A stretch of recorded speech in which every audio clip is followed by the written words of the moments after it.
Okay, so once again, a very good morning, ladies and gentlemen. Welcome to Campus Game Fest. Good luck to you, gentlemen, and may the better one win. And while you're here as well, please make sure to go around the arena as well. There's lots of fun and interesting stuff to do as well.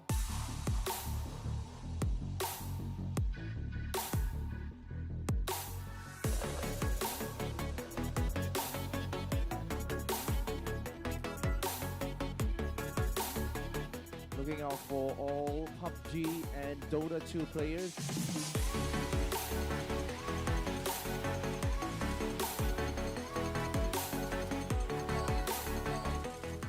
We are going to have Mobile Legends Bang Bang competition right here. We are going to have SFI versus Archangel for the second match for Aaron Wolf SG versus SFI. And we have Singapore Polytechnic versus Temasek Polytechnic. We're going to have best of 3 games.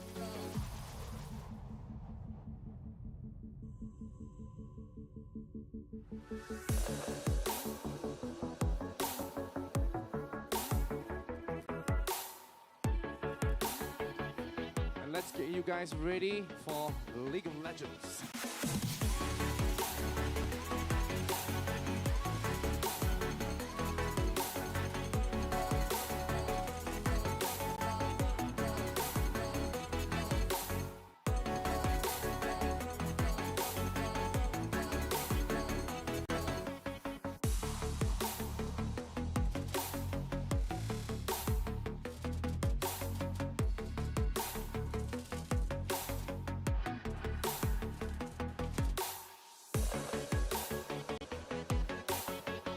Proceed into giving the prizes away. Let's give them a big round of applause as well. Come on, guys. Come on, come on.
The darkest night, you've heard the crowd, felt the blinding light.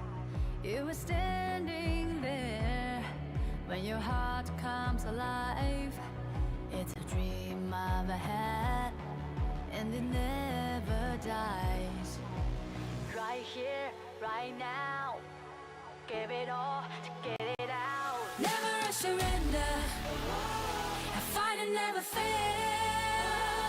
I am a contender. A challenge I can feel. The smallest lies become the brightest enemies relentlessly. And even if you fall, you gave it everything to be a king.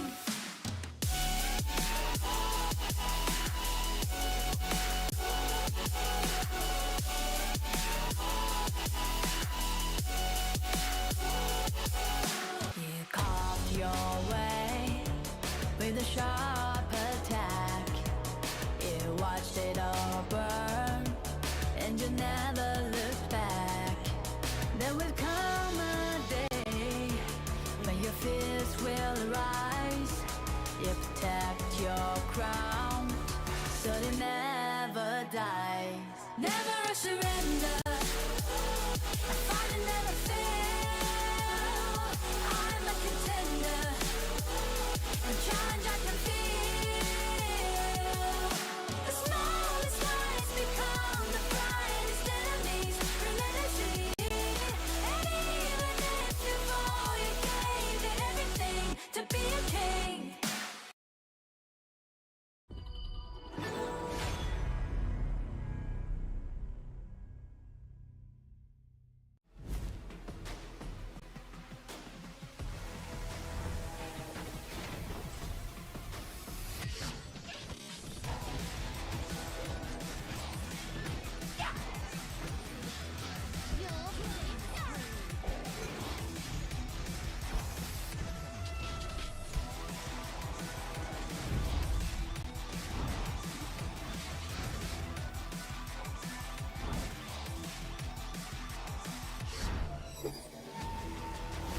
Destroying evil spirits heals my soul.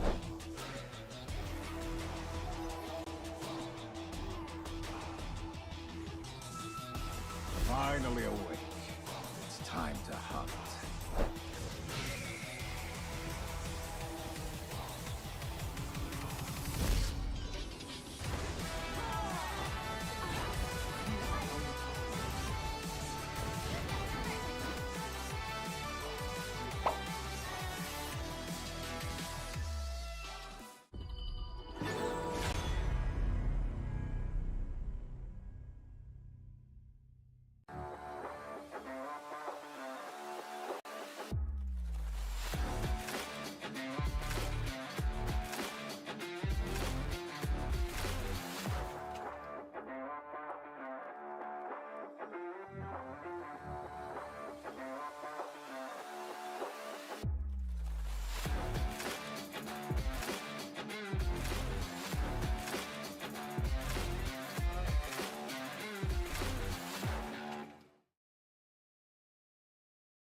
Okay, so once again, a very good morning, ladies and gentlemen. Welcome to Campus Game Fest. Good luck to you, gentlemen, and may the better one win.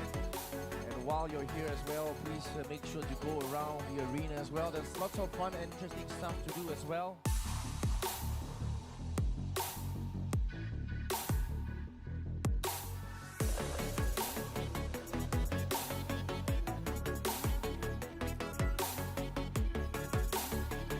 Looking out for all PUBG and Dota 2 players.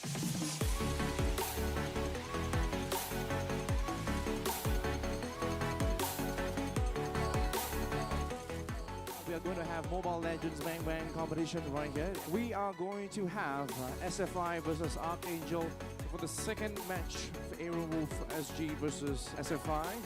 We have Singapore Polytechnic versus Temasek Polytechnic. We're going to have best of 3 games.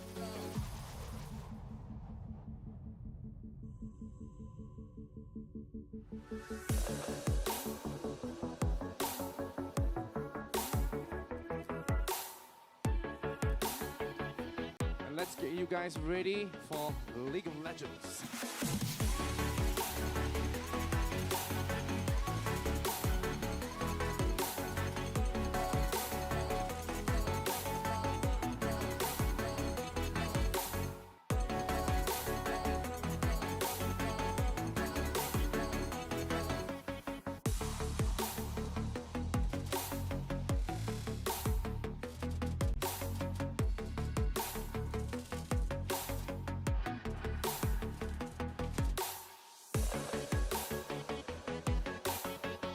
Proceed into giving the prizes away. Let's give them a big round of applause as well. Come on, guys. Come on, come on.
You've walked through the darkest night.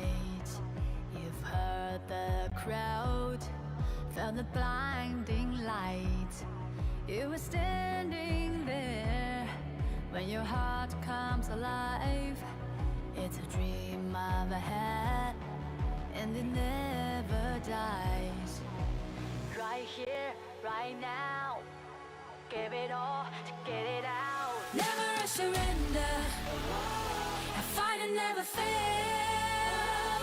I am a contender, a challenge I can feel.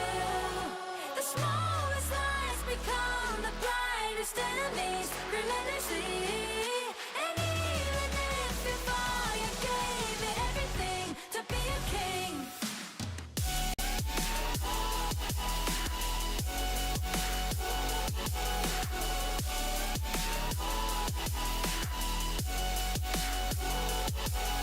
You carved your way with a sharp attack.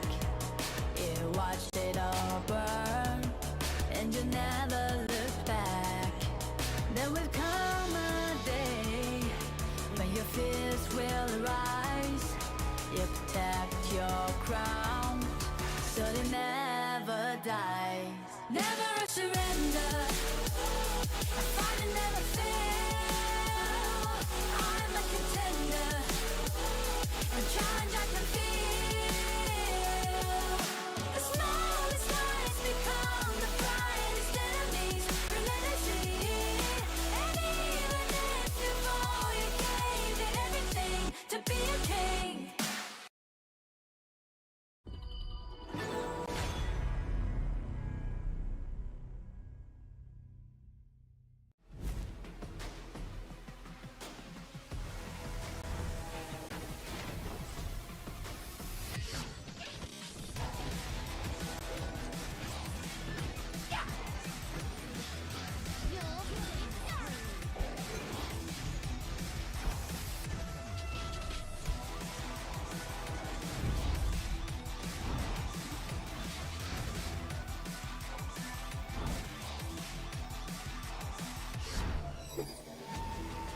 Destroying evil spirits heals my soul.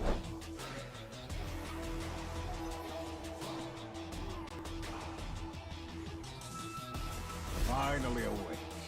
It's time to hunt.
Okay, so once again, a very good morning, ladies and gentlemen. Welcome to Campus Game Fest. Good luck to you, gentlemen, and may the better one win.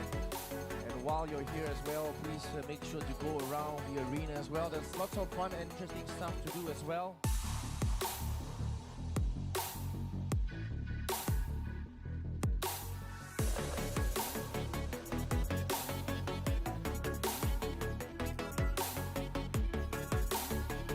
Looking out for all PUBG and Dota 2 players.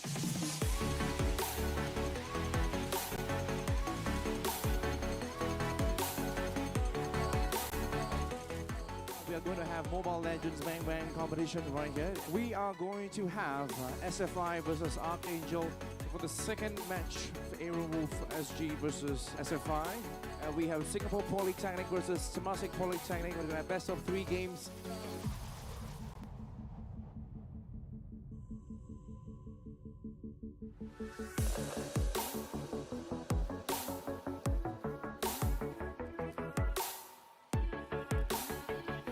And let's get you guys ready for League of Legends.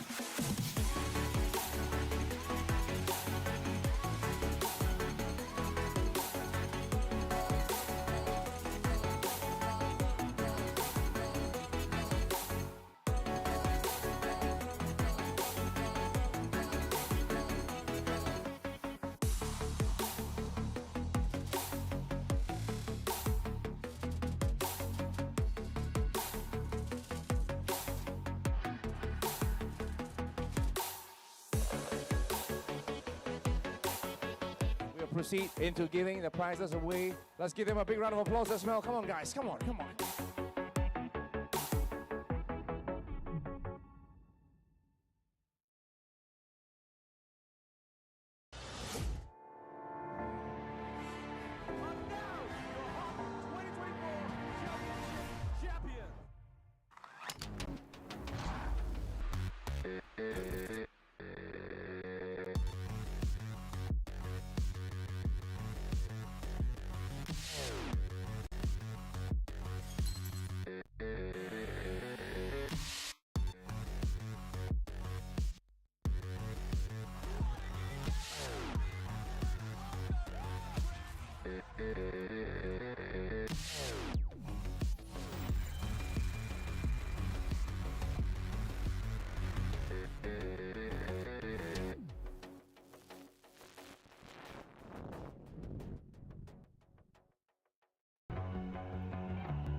You've walked through the darkest night. You've heard the crowd, felt the blinding light. You were standing there when your heart comes alive. It's a dream of a hat, and it never dies. Right here, right now, give it all to get it out. Never a surrender, I fight and never fail. I am a contender, a challenge I can feel. The smallest lies become the brightest enemies, relentlessly. And even if you fall, you gave it everything to be a king.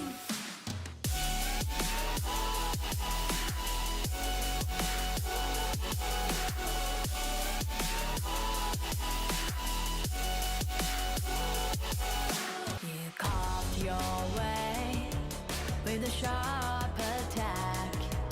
You watched it all burn, and you never looked back. There will come a day when your fears will rise. You protect your crown, so it never dies. Never a surrender, I fight and never fail. I'm a contender, a challenge I can feel. The smallest lies become the brightest enemies, relentlessly. And even if you fall, you gave it everything to be a king.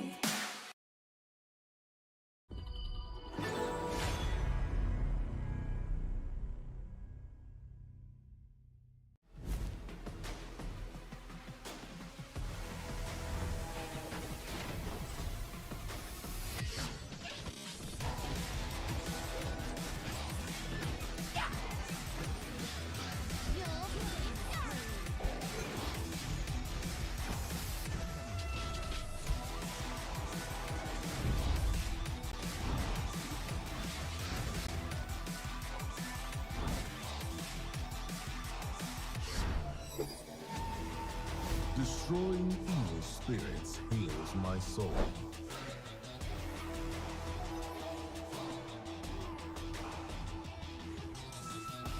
Finally awake. It's time to hunt.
Okay, so once again, a very good morning, ladies and gentlemen. Welcome to Campus Game Fest. Good luck to you, gentlemen, and may the better one win.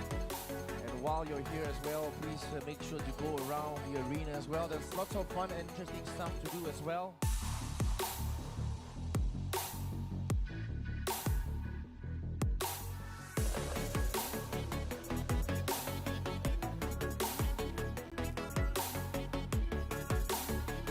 Looking out for all PUBG and Dota 2 players.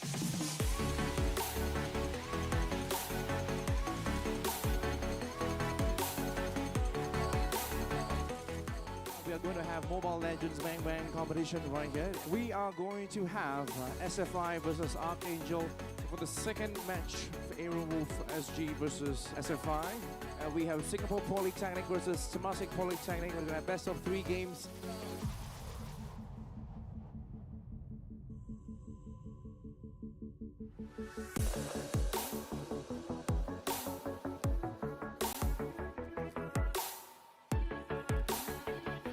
And let's get you guys ready for League of Legends.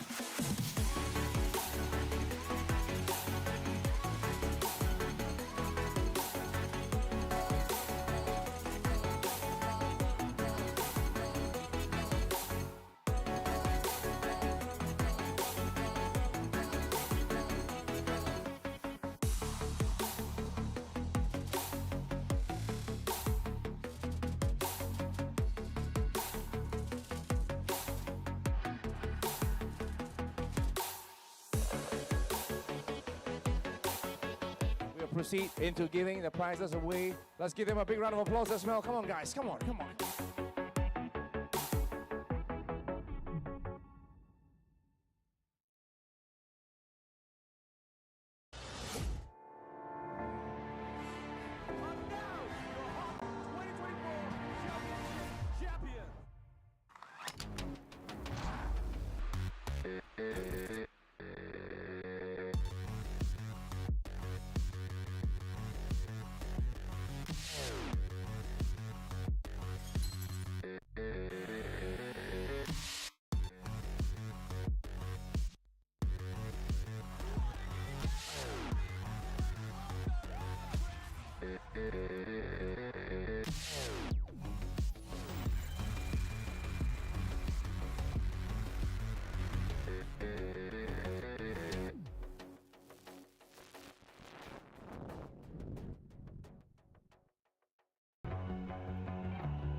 You've walked through the darkest night. You've heard the crowd, felt the blinding light. You were standing there when your heart comes alive. It's a dream I've had, and it never dies. Right here, right now, give it all to get it out. Never a surrender, I fight and never fail. I am a contender, a challenge I can feel.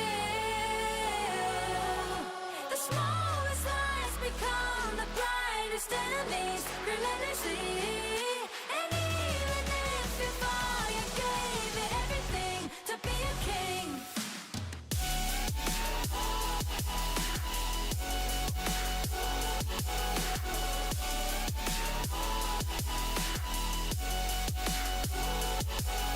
You carved your way with a sharp attack. You watched it all burn, and you never looked back.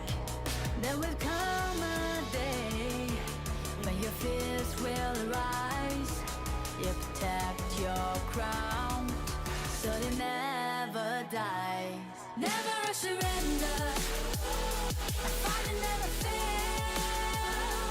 I'm a contender, a challenge I can feel. The smallest lies become the brightest enemies, relentlessly. And even if you fall, you gave it everything to be a king.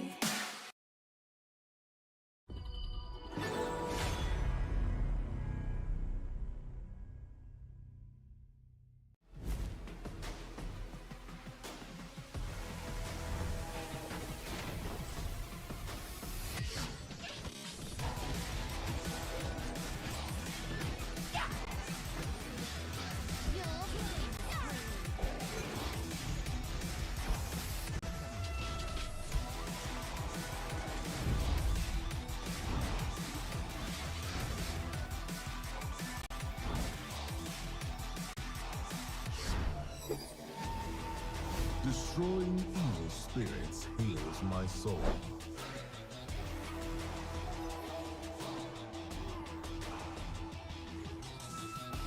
Finally awake.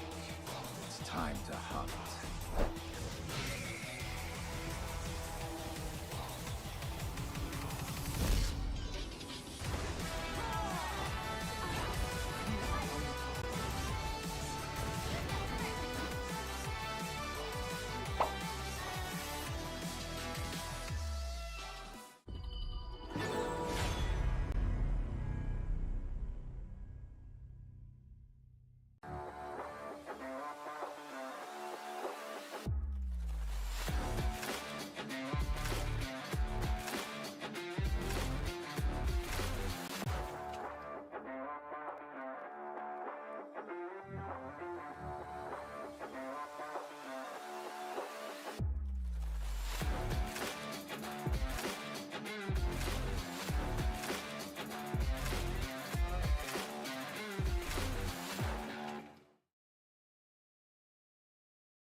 Okay, so once again, a very good morning, ladies and gentlemen. Welcome to Campus Game Fest. Good luck to you, gentlemen, and may the better one win.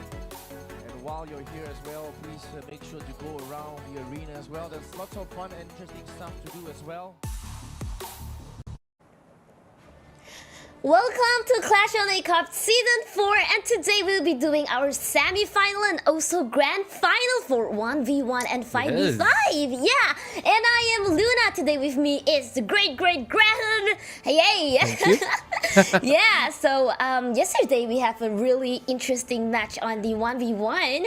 We have, like different kind of combination as well as like a mirrored match between Diao-chan, and it's really remarkable. And that brings us today for this high-stack 1v1 duel for today. And I wonder what else we can get today.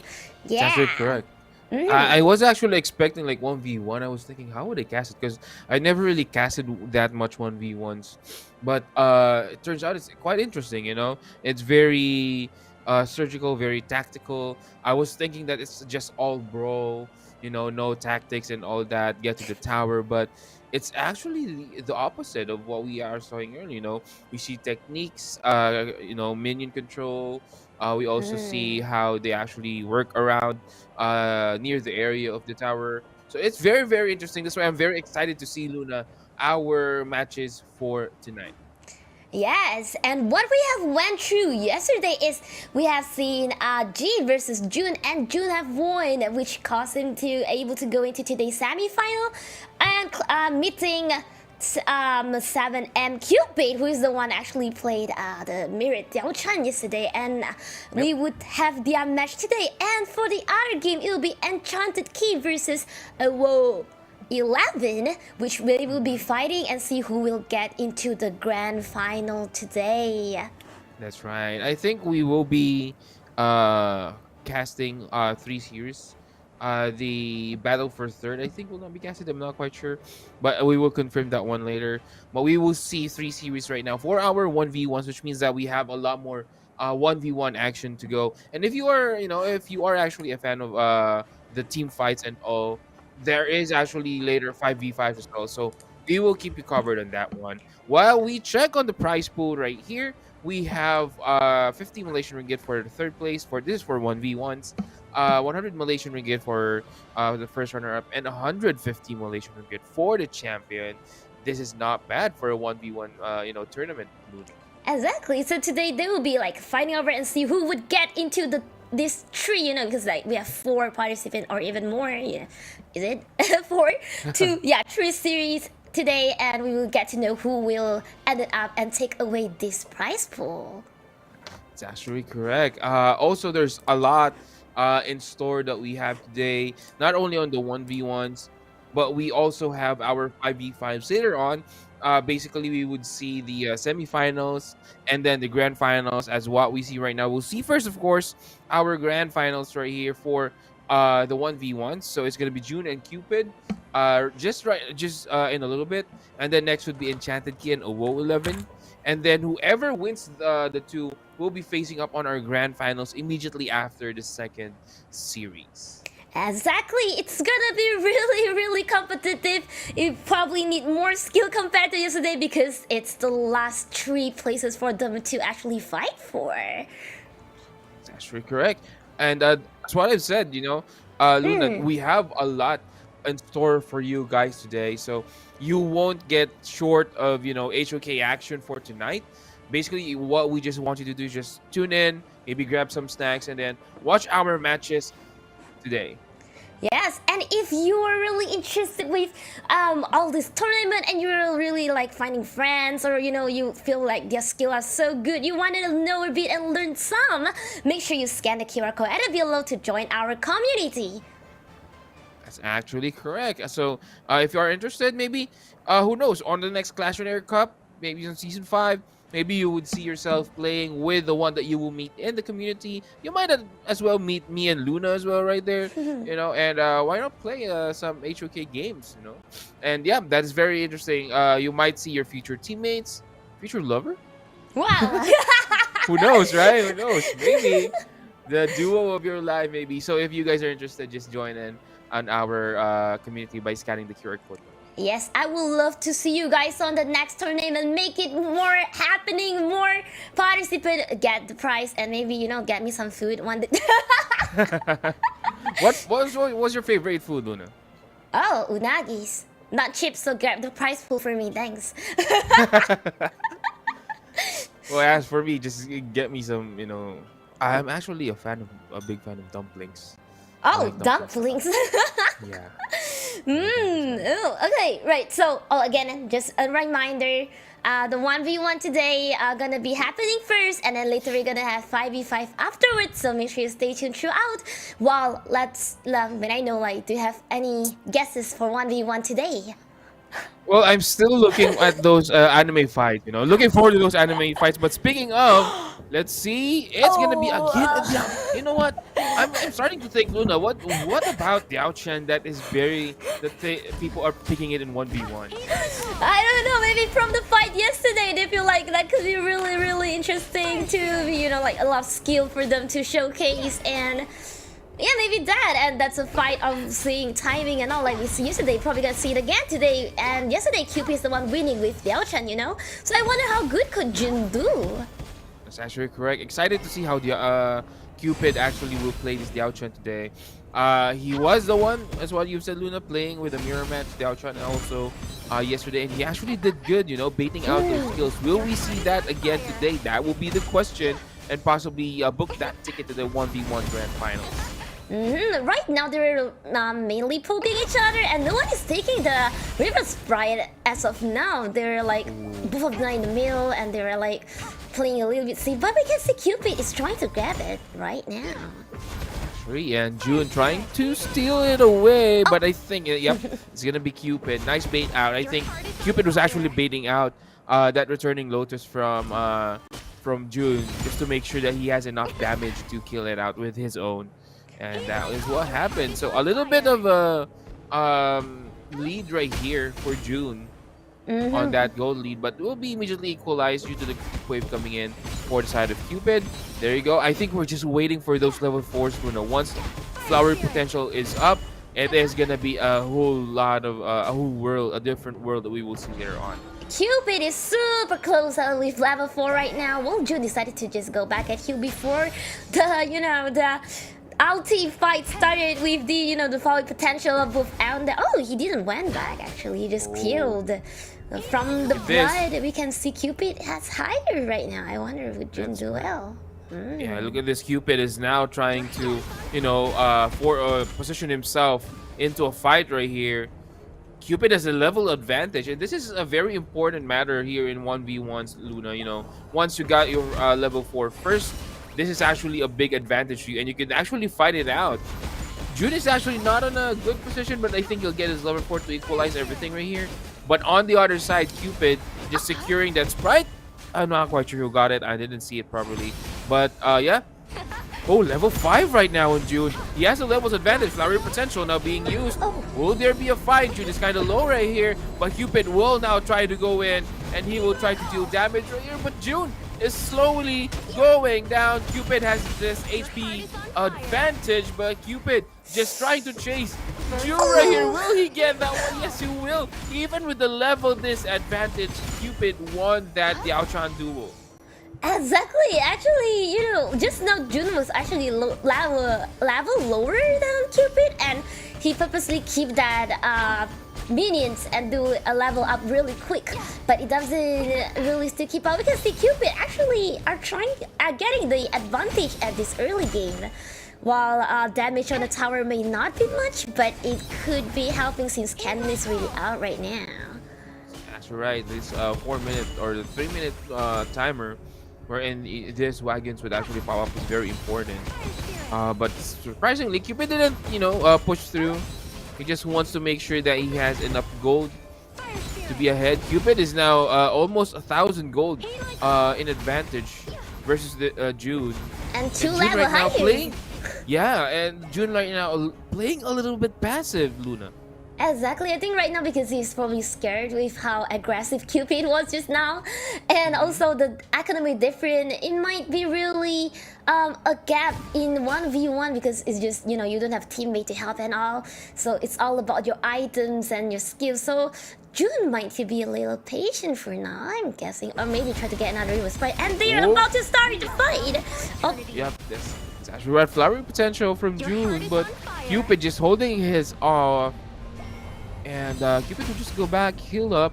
Maybe he's trying to waste down this flowery potential from and Cupid will now go in. Cupid now using his flowery potential on his side, but will there be enough damage? Oh, June is taking a lot of damage from Cupid. Cupid with the HP lead. The tower is getting or hitting Cupid, but that's not gonna be enough. It's June or Cupid taking that second kill of the game and will push this minion wave down to his tower. We see Cupid doing the same tactic as today. Like, Cupid actually put the flowery potential skill like right in front of the tower, a little bit in and a little bit out, so it can always like go in and out. Again, a really good position. And right now the tower has been taken half, and the minion are keep coming back, and June need to clear the minion like real quick, and hopefully don't die in here right now.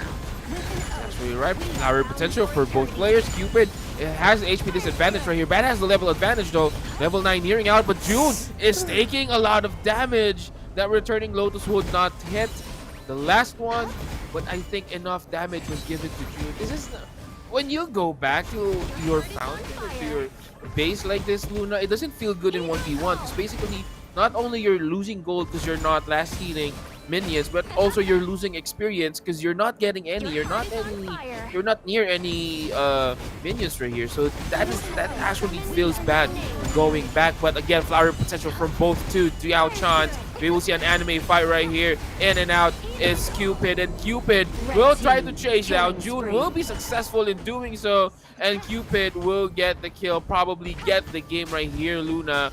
And this is gonna be it. Cupid will get the easy 1-0 from June. Oh, wow, that's actually pretty quick. That's around 6 to 7 game, and Cupid once again shows how well he can control on Diao-chan. Actually, you're seeing like it's actually even more skillful than I could say. Like, he know when to go in, when to go out, always knowing what to do, and controlling the economy like really well, and all the minions. I just love how Cupid has controlled on Diao-chan. That's actually correct. And also, I would like to highlight, June actually went back to base like 2-3 times. As what I've said earlier, that actually affects a lot. You're not getting any gold, you're not getting experience, while on the other hand, your enemy hero is getting golden experience and pushing the minions. So there's really a lot of disadvantage. And I think we are actually seeing it yesterday, and even though with low HP, players tend to stay at their base, maybe regen a little bit, because it's really punishing if you go back to base and regen all that way, because you're losing a lot. Yeah, like by the end of the game, I can see there is like a 2,000 gold in difference actually because of that mistake. So I wonder what would June adjust? Would he still want to use Diao-chan against Diao-chan? Or would he actually pick another hero? Because it probably seems like there's a little gap of like skill difference of using Diao-chan. Yeah, I mean, I think Cupid had his warm-up yesterday, Luna, with those Diao-chan. And yeah, I think for me, June needs to pick another hero. I think it's actually bad to match up with Diao-chan against Cupid, who we saw yesterday is doing a lot better with the Diao-chan. So I think that is an option that June needs to think about. Maybe counter Diao-chan in some ways. Maybe a hero that could, tank some of the damage, but also give a little bit of damage. Yeah. How about you, Luna? What do you think June can do in order for him to bounce back in game 2? Actually, I'm not very sure what hero can counter Diao-chan well, because Diao-chan has been a headache for me all this while. And I have no question. It's like Shang-Quan for me. Like when they attack, they just jump like that, zoom in and out in front of you. Like, what can I do when they were doing that, right? What hero actually countered Diao-chan? Do you know? I was thinking of Lady Zhen. Oh. Because Lady Zhen has this defensive capability. Because basically, even if Lady Zhen can, or let's say Diao-chan goes in with his returning Lotus and all that, but Lady Zhen can actually counter it with the Ocean of Tears. It can actually go back, or Lady Zhen can actually, throw down heroes. And not only that, the Destructive Deluge from Lady Zhen can actually freeze heroes. So that may actually, get Cupid off guard. And not plus with the defensive capabilities that Lady Shen can do, I think that's a better matchup versus Diao-chan. But we are now going into our game 2. Oh, Durenji is actually the option, and it's gonna be Concert U on the other hand for June. Wow, this one is actually kind of unpredictable, but I would say I kind of like Consort U skill better than Diao-chan at certain extent, because Consort U get to have this what is the skill? The skill that you can like ignore anything. Damage, right? Yeah. I feel like that could be a really good advantage if that is being used really well. I think that is a protecting wind, her third skill. So yeah, that is actually a good matchup. When that's actually a good point. I mean, when trying to fight like this, Concert U has a lot of advantage. But June, one more hit, and Cupid will get that kill. It seems that June actually used. I actually saw June use protecting winds preemptively. So Cupid actually took advantage of this one. And that is why he got the first blood on our 1v1 matchup right now. The skill timing needs to be actually really accurate to avoid whatever damage by Cupid. But right now, the gap is still not big. June need to just to make sure he can see the bigger picture, like, hey, when do I time the skill? But we actually also know Cupid are really, really good in timing skills. That's correct, he likes to bait out skills, basically. So he actually gives you a lot of damage, bait out skills, go back a little bit, and then once, you have no skills available to use, no defensive capabilities, that's the time that he will strike. So I think June needs to be careful of that one. This is not more of a hero mastery, it's more of the mastery of the game, Luna. You can see how experienced Cupid is in facing, matchups, specifically in the lane. Oh, but I'm surprised Cupid actually didn't try to steal that Ribbon Monster earlier, because Cupid usually would secure that, but I think Cupid feel like the current gap is not that huge, and probably that's okay to play it safer, because Consort U could be really pressuring at the same time, considering how far it can reach. Oh, look at that. Oh, that Oak Bolt is actually doing a lot of damage. But you're actually correct on that one, Luna. I mean, Cupid is actually on a different situation right now, not like the Diao-chan, wherein he could simply dash in and out. Durenji can do that. So I think he's more cautious right now. And there goes Protecting Winds being used again. And I think this is go time right now for Cupid. The ultimate being used though. And that might be wrong move for June. And June will be falling down as well. And again, June needs to be careful on using that Protecting Winds. Basically, is what you said, Luna. That is his ace in the sleeve. So if he used it earlier, then Cupid will just fire back down and go all out, since you do not have anything to use, anything defensive to use to block my damages. Cupid actually has been timing that really well, and you can actually see it already the moment we realized its strategies. I just hope June realized it earlier in this game so it wouldn't go that far off the gap, since right now it's still okay, Yep. actually right. I think June needs to use it at the last minute. You know, when his HP is kind of low already. Maybe bait out the aggressiveness from Cupid. That might be the perfect time. But in terms of poking, Luna, I think June has a better chance right here. I mean, if he keeps his poke and then hits a little bit aggressive or hit on the timing wherein Cupid is actually very low, that might be, you know, a plan that June can actually do. So I can see June actually already poked twice earlier with its bolt, and again it's being used. I wonder, okay, now Cupid's still being safe probably because of the disadvantage of the health, but oh, the poke didn't reach to Cupid. But right now, I can really see Cupid, oh, it's only Sakura playing very safely up until June is using the overboard really closely that he can actually attack like up close. That's correct. And right now, Cupid just being safe right here. He's trying to shield himself on the tower. June having the level advantage. I think this is actually a good time for June to attack.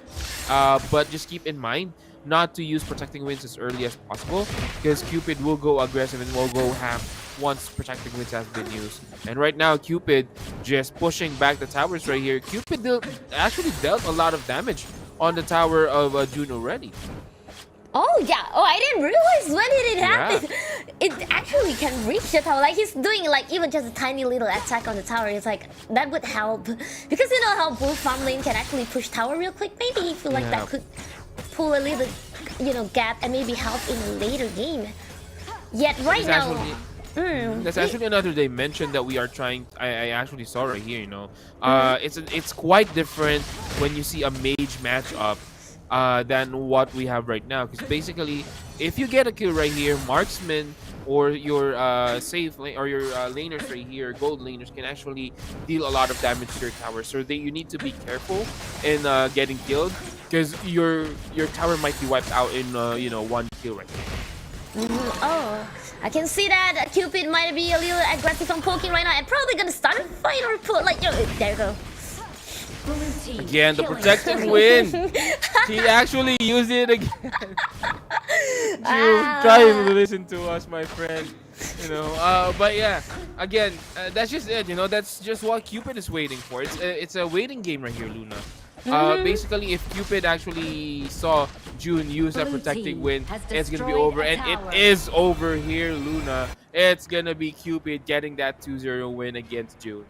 We can see Cupid actually has so many patience throughout this game. Like he would actually always wait and know when to play safe and all. And yeah, we already know how Cupid is at this point, and that could really help for its opponent one day, like later for the grand final. But congratulations to Cupid, who advanced to the grand finale. That's actually correct. And yep, it is very interesting to see. Also, I am excited to see as well our next matchup, Luna, but we'll get to that later because we haven't seen these two players play yesterday. This was not streamed. The game was not streamed, so we might see a different one. And you know what I think, Luna?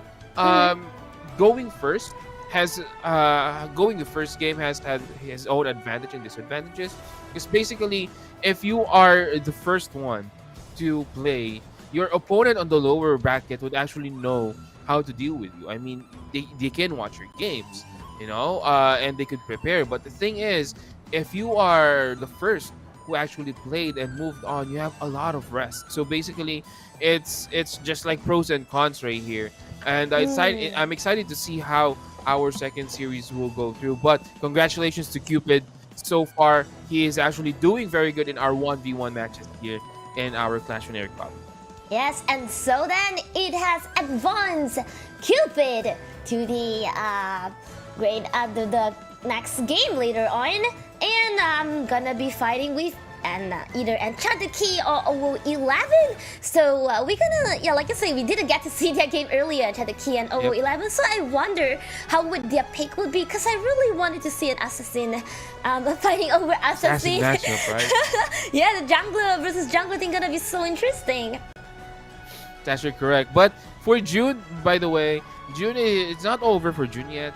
Basically, he can still actually win that 50 Malaysian ringgit for the third place. The thing is, it won't be streamed anymore, so I think it would be played simultaneously with our grand finals later on. But let's see how this would go. Going into our second series, Enchanted Key and Owo 11. Yeah, we do not have much information about these two players, and that's what we have talked about earlier. So what do you expect going in after watching in the first game, and then we are seeing this game two, these players we haven't seen? What do you expect from these players? I actually, like I said, I really wanted to see like Hansing versus like Pei. Like I feel like it's gonna be so fun to watch. So I'm not quite sure who would be doing better, but that would be so cool to see. Instead of like a different position, like assassin versus like like marksman, which often fall back in the choice of heroes, I prefer they pick the same position, same lane. Actually correct. It might be also interesting to see maybe a tank versus an assassin matchup, or maybe a mage versus an assassin matchup. You know what? I'm actually looking at a matchup wherein both mages just throwing out skills in between. We see Diao Chan, yeah, but I think there would be a lot of also, imagine a Princess Frost matchup, just casting Winter is here on the field, both of them, and both of them in the middle, just fighting it out and duking it out. It's very interesting to see who will die first. But yeah, who knows? There's a lot of possibilities here on our 1v1 matches. So if you guys are interested, just stay tuned. We still have a lot of games though. But before anything else, you could actually play or practice your 1v1 skills by joining our QR code below. We have a lot of members in our community right now, and if you want to play with them, maybe for practice for your 1v1s, or maybe get your team, or find your team here in our community here with Clash on Air. And who knows, maybe you could actually join our tournament next season. So if you guys are interested, just just scan the QR code below. Yes, you may get all of your network on Honor of King Games, because why not? That's right. Join right now. And also, going back to the 1v1, actually, like you said, suggesting like those mid lane, I actually want to see, like how Heino versus Heino as well. It'll be so interesting seeing how each other, I don't know, which recovering like the tower works in this 1v1. Yeah, that's actually a good idea. Would that Will count? he recover his tower? That's the question. What if, because normally when the tower break, I don't think that won't work. But basically, you could return the tower HP. That is possible. But yeah, that's actually an interesting matchup as well. What if we see a Maishu Nui mirror match? That's also interesting to see. And yeah, or maybe Kongming mirror match. It's actually good, So again, there's a lot of possibilities in this 1v1. We've seen some heroes. We've seen Diao Chan. We've seen a gold lane matchup, a farm lane matchup. But it is gonna be this one is very different. Byron versus Lady Sun. Byron has a lot of potential early game. The tankiness, the damage sustain that he could do. Byron has a big advantage early game, but I think if Owo will actually build up his damage, it's gonna be hard for Byron to close down. Byron is securing the Is it not secured by Byron? Is it secured by Byron? It's almost there, but Byron attack at the early game is really disgusting. Look how Lady Sun is being poked, but Lady Sun attack is also cannot be ignored, like it's actually high in poking capability too. Look at that, Byron is almost gone. Dashing in, just tumbling in just on the wrong timing. But here's the thing about this Byron, it's kind of tricky, even though in 5v5 matches to fight against Byron, because when you think he would die, and then suddenly he would cast his ult. He has shield again. And the advantage for Byron here is that he could actually dive towers. He can also recover health. That's correct. A lot. That's correct. So there's a big, once he activates his force field suppression, not only he will gain shield, he can also get back some damage. And just like that, Byron will take the first blood. Enchanted Key just timing his dashes in, his storm strike in, just to make sure that he won't get any damage. And look at this, he will try to go back, but will he get the damage from Owo? Yes, he will. What a my- bad time right there, but I think Enchanted Key will actually fight this and duke this one out. Will there be enough damage? That's what I am saying, Luna. It's very tricky to fight against a low HP Byron, and the way he did kill Owo right here is actually very good.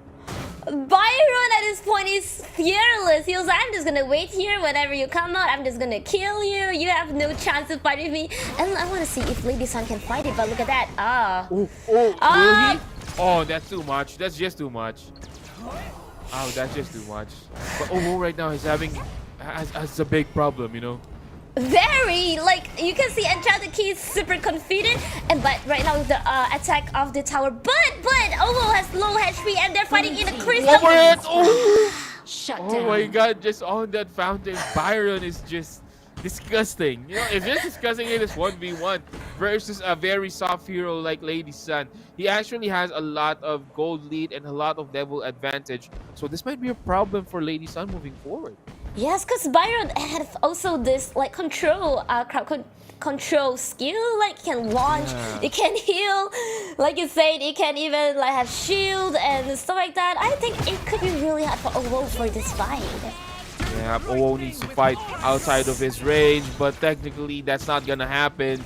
It's gonna be Byron just dashing in. You know, what you see in those animes, like those chunk of meats, muscle heads, wherein they just go in. No, he doesn't care anything about anything at all. That's what Byron is right now. You know, he's a big chunk of muscle right now, just diving into towers and trying to kill this poor Lady Sun. We can see Lady Sun is playing very safely. Oh, not even. Slain an enemy. That's so painful. I can hear the pain from you, Luna. I can hear the pain from you. Lady Sun even got a chance to come out. He's like, I just want to go back in, and no chance for that. That's just too strong. Byron is just a really strong 1v1 here, to be honest. Yeah. And 4-minute mark, the tower is almost gone. And there he This goes. might be it, Luna. Yes, it will be it. It's gonna be Enchanted Key getting the first win here on our series. Really cool, you know. And that's what we're seeing. You know, we're seeing a different perspective, basically, Luna, on how this 1v1 is being played. Right now, this tanky Clash lane hero Byron is being picked up. He's just dashing in, just a big hunk of meat, just thinking about killing the other player, and then just dashing it down to the tower. It's just one straightforward gameplay right here, Luna. Yeah, Enchanted Key really know like how Clash Lane hero is really strong at 1v1, and maybe we might see a Clash Lane versus Clash Lane hero on the next fight. Maybe Owo will change its tactic and say like going for like a farm lane hero, because Baron actually can take down tower really quick too if it's basic attack. That's actually correct, and I think Owo needs to switch things up in terms of hero picks. I think a mage would do. A mage with a lot of, maybe my Shiranui would do, because basically the problem with Byron is that he has a lot of armor and shield. If you don't have any burst damage, that's gonna be a problem. But if you do, you might have a chance of killing him before he even kills you. And as you know, we have this mages, maybe a Kongming who can deal damage from afar, maybe a Mai Shiranui who is very mobile, and while doing her mobility skills, she could actually deal damage as well.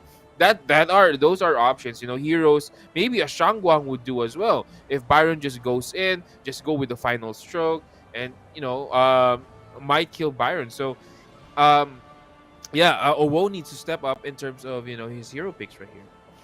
You were right, Graham. So I also was thinking like, maybe heroes like Lee Sin would be fun to play as well in this game. But yeah, I feel like Owo need to change like how maybe not a farm lane at this point. Maybe you need some crowd control skill to at least save yourself when it comes to things like that. Very straightforward attack, non-stop attack, and not to be. Let me remind them again that it is 1v1. There is 2 ban pick. Yep. So I wonder if Owo will actually ban Biron this time to avoid the same thing happen, or would Owo actually like change, like you say, just change another position of heroes at this point? I was actually thinking it's actually better to let Byron go through and then pick a better, hero to fight against Byron, because basically you would remove, or you would actually know how he plays already. So it's not you who is adjusting; it's Byron who will be adjusting, and that's a big, Mm. plus if you're gonna let Byron go through and then pick maybe a hero that could counter him. But we're gonna go straight into the game right now, Luna. We will be seeing who they picked for our game 2. It's going to be an Ukyo versus an Arlie again. Enchanted Key picking up another jungle slash Clash Lane hero.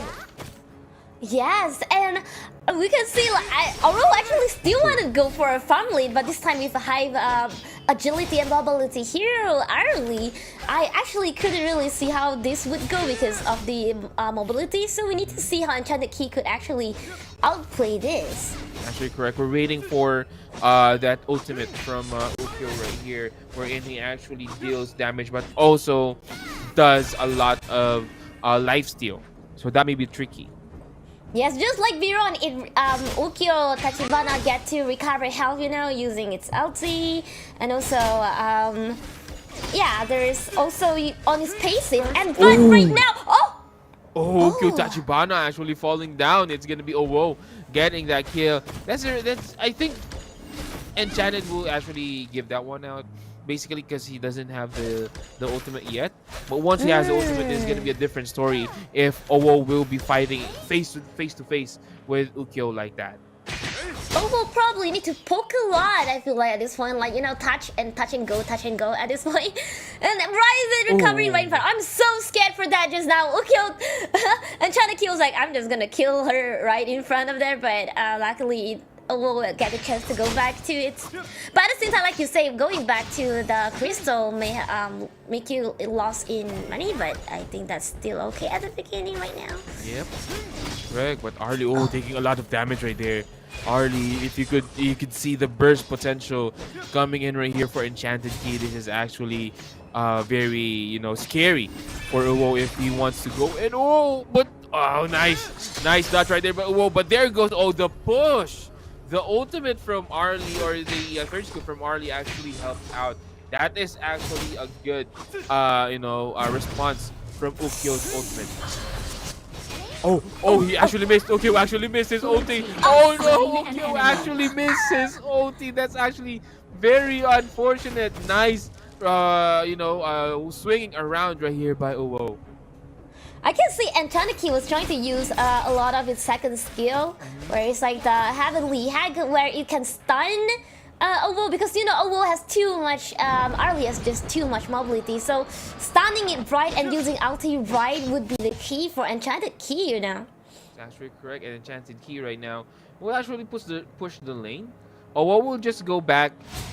There's not much gap on those two, even though 2 kills has been with Owo already. In fact, both are level 6 right here. Enchanted Key almost getting caught right there. But Enchanted Key right now will try to go in. Will dash out immediately. Nice technique right there by Owo. I think I see what Owo is doing. He's trying to bait out Enchanted Key's skill, but will be pushed back immediately by the Autumn Storm. And Ukyo Tachibana in a little bit of a pinch right here. Like, we'll actually keep on doing the go in, actually the poke and run away, like embedding the skill, just like you're saying, and I think that's a great tactic. Hopefully, Owo can keep continuing this, and now Owo is trying to, baiting again, you see? Yeah, just going in and out, just trying to bait out skills. This is actually good tactic from Owo. Once Ukyo's skills are on cooldown, or even though it's short, but I think that slight window may be a chance for Owo to be aggressive. So he needs to be careful right here. And Ukyo is now back. They're both level 7 though. Not much of a gap up until now. And Owo decided to come out, but he actually got the damage one. and push him out. But that dance right here. But finally, it's gonna be Enchanted Key. That was still nice though. That was still nice from Owo, just trying to evade the skills. But this is scary. 9 seconds out without that Arlie. 2 wagons on the tower, and this might be it for Enchanted Key. 1 second. Will there be enough damage? Arlie will now try to go in, but no. Arlie will actually be eliminated right here. Not eliminated though, but would actually lose Enchanted Key, getting that quick 2-0 from behind. You know how it's just one kill and it just took out the entire tower like that, just like that. It's really quick. But again, I feel like overall control is pretty not bad. You know, it avoided Enchanted Key Ukyo's skill for twice. It's just that the direction is a little bit bad because Ukyo get to go back and just slash on her. But overall, I feel like it's a really good fight to see. That's actually correct, and I think Ukyo Tachibana or Enchanted Key right here actually did a good job of preserving his minion or his minion wave. He didn't let the first wagon got killed. He actually tanked the damage from the minions, and then when the second wagon came in, that's the time that he cleared out minions real quick. Luckily, he got the kill on Arlie as well, because if not, Arlie can push that one back to his base. But Arlie's out. Arlie was down, and Ukyo, Enchanted Key to be specific, actually did a good job of just pushing the issue onto the tower and getting the tower destroyed in one fell swoop. Considering like how Ukyo's skills can recover heal and like steals and all, I feel like Ovo used picking a farm lane actually did like his best to fight through a Clash lane at this point, and I think that's worth to praise for. So now we like to show you the updated breakout after the fight just now between Ovo and Enchanted Key, and this is what we have right now. While you can see Cupid gonna be fighting with Enchanted Key for the final winner, who will be the first place, and the second place were June and Ovo will be fighting for the third place. That is actually correct, Luna. I'm starting to see we saw a Diao-chan expert versus an expert on this Clash Lane heroes, jungle heroes. This is a good matchup on our grand finals. Looking forward, Luna. That's what you were talking about. Like, I hope there's a mid hero versus a Clash or jungler hero. I think that's really cool to see. Like, as you can see, there could be like a lot of control going on. Suddenly bursting of like damages dying on either of them. It would be really exciting to see for that last. Correct. But as well, Jun and Owo still fighting for that third place for 50 Malaysian ringgit. But again, this won't be streamed already. We will be showing our grand finals right here for our 1v1. So if you guys are interested to watch, just tune in shortly and we will show our 1v1 matches for tonight. I am actually still, like wondering what would Cupid pick. Would he still stick to Diao-chan or not? But I guess we will get to know in a bit. So right now we're gonna go on a short break and we're going to a grand finale right after this. So stay tuned!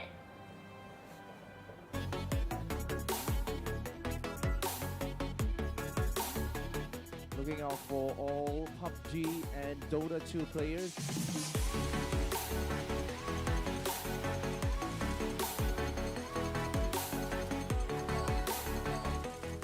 We are going to have Mobile Legends Bang Bang competition right here. We are going to have SFI versus Archangel for the second match for Aerowolf SG versus SFI.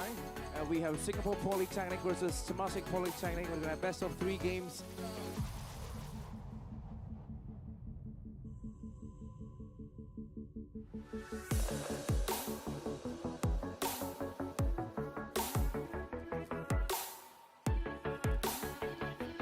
Let's get you guys ready for League of Legends.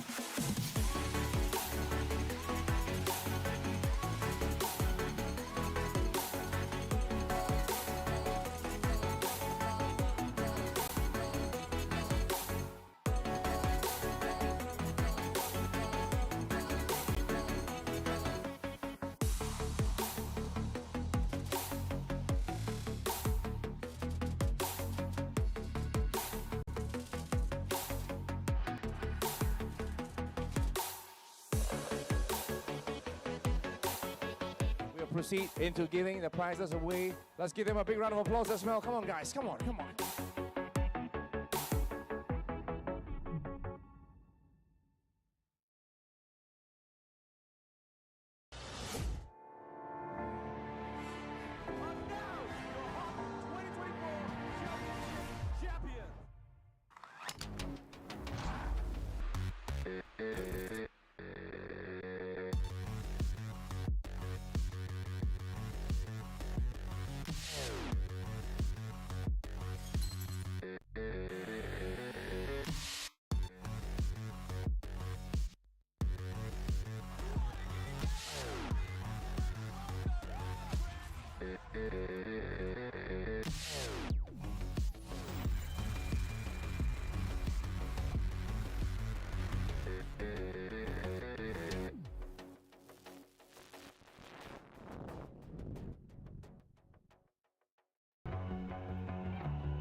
You've walked through the darkest nights. You've heard the crowd, felt the blinding light. You were standing there when your heart comes alive. It's a dream of a head, and it never dies. Right here, right now, give it all to get it out. Never a surrender, I fight and never fail. I am a contender, a challenge I can feel. The smallest lies become the brightest enemies, relentlessly. And even if you fall, you gave it everything to be a king.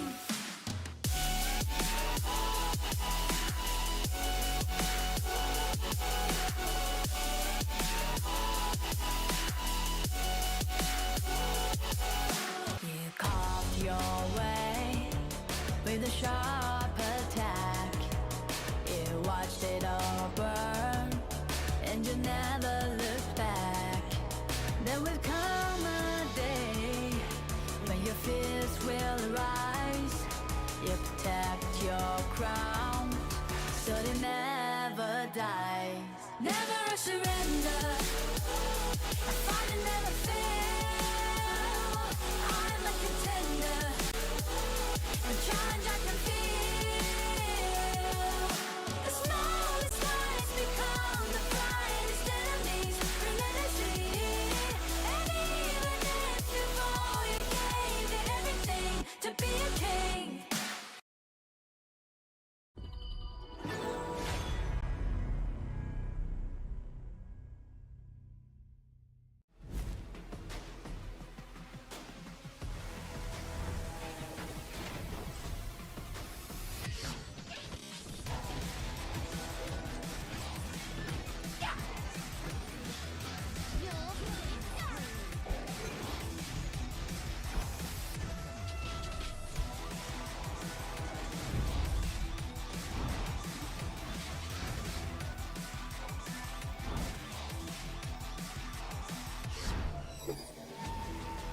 Destroying evil spirits heals my soul.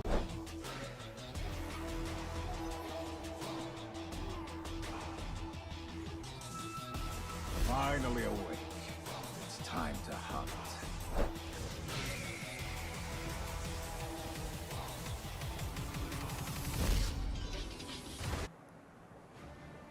And welcome back to our Clash OnAir Cup Season 4. It's gonna be me, Graham, and with me is gonna be Luna right here. We are still with you guys with our 1v1s right now, with specifically our grand finals. Luna, we are both looking forward to this grand finals. These two players, played.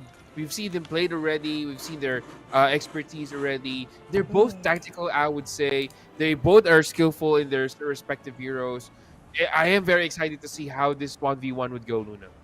Exactly. So again, let me update you again. We will be seeing Seven Cupid versus Enchanted Key and see who would get the champion for this round. While at the same time, June versus Ovo, they will be fighting over for the third place. is actually correct. And again, June versus Ovo's match won't be streamed. Mm. But later we will let you know who actually won this matchup. But we're gonna concentrate right now on Cupid and Enchanted Key. Cupid is our resident Diaochan expert right here, Luna. Mm. While Enchanted Key is actually a player who plays a variety of heroes. We've seen him play 2 games, or we see 2 games being played on the side of Enchanted Key, and both heroes are different, although with a similar playstyle, but I would say still different in their respective heroes. What heroes do you think would pop up? I am expecting Diao-chan to actually pop up for the side of Cupid. I think that's his best hero. But what about Enchanted Key? Who do you think will be the next hero for Enchanted Key right here? I was thinking if Biron is not being banned, he might want to take. But I feel Yeah. like his action that I feel like he needs to do is to ban Diao-chan at this point. Since we already know that Cupid is actually has only been playing Diao-chan all this while. And being banning that, would that make Cupid being nerfed a bit? Or actually Cupid has other better hero to show? We would never know, right? Yeah. So it's surprising to see. Again, we're already on our grand finals, and we do not still have any idea on what heroes will be played out, because basically it's just a 1v1. It's not like a 5v5 draft wherein you can analyze a draft, you could analyze who will be picked depending on the bans and who will be bans and all that. At this point, it's really all the heroes in your arsenals is yours, so it's yours for use. Other than the 2 bans, of course, just to give an idea for those viewers at home, we have 2 bans for our 1v1s. So basically, this will actually be, a very good test of wits and skills in terms of mechanical skills, I would say, in terms of trying to pick heroes and trying to play it out on the field. I have not give out to see Hansing. I was still hoping to see like jungling hero, like jungling hero that is with high movement. But yeah, we will get to see what hero they be choosing like I'm real excited. quick. Yes, exactly. I am So excited. let's see. Oh, Enchanted Key again. Go for Viren, while Cupid this time will go for Viren. Yeah.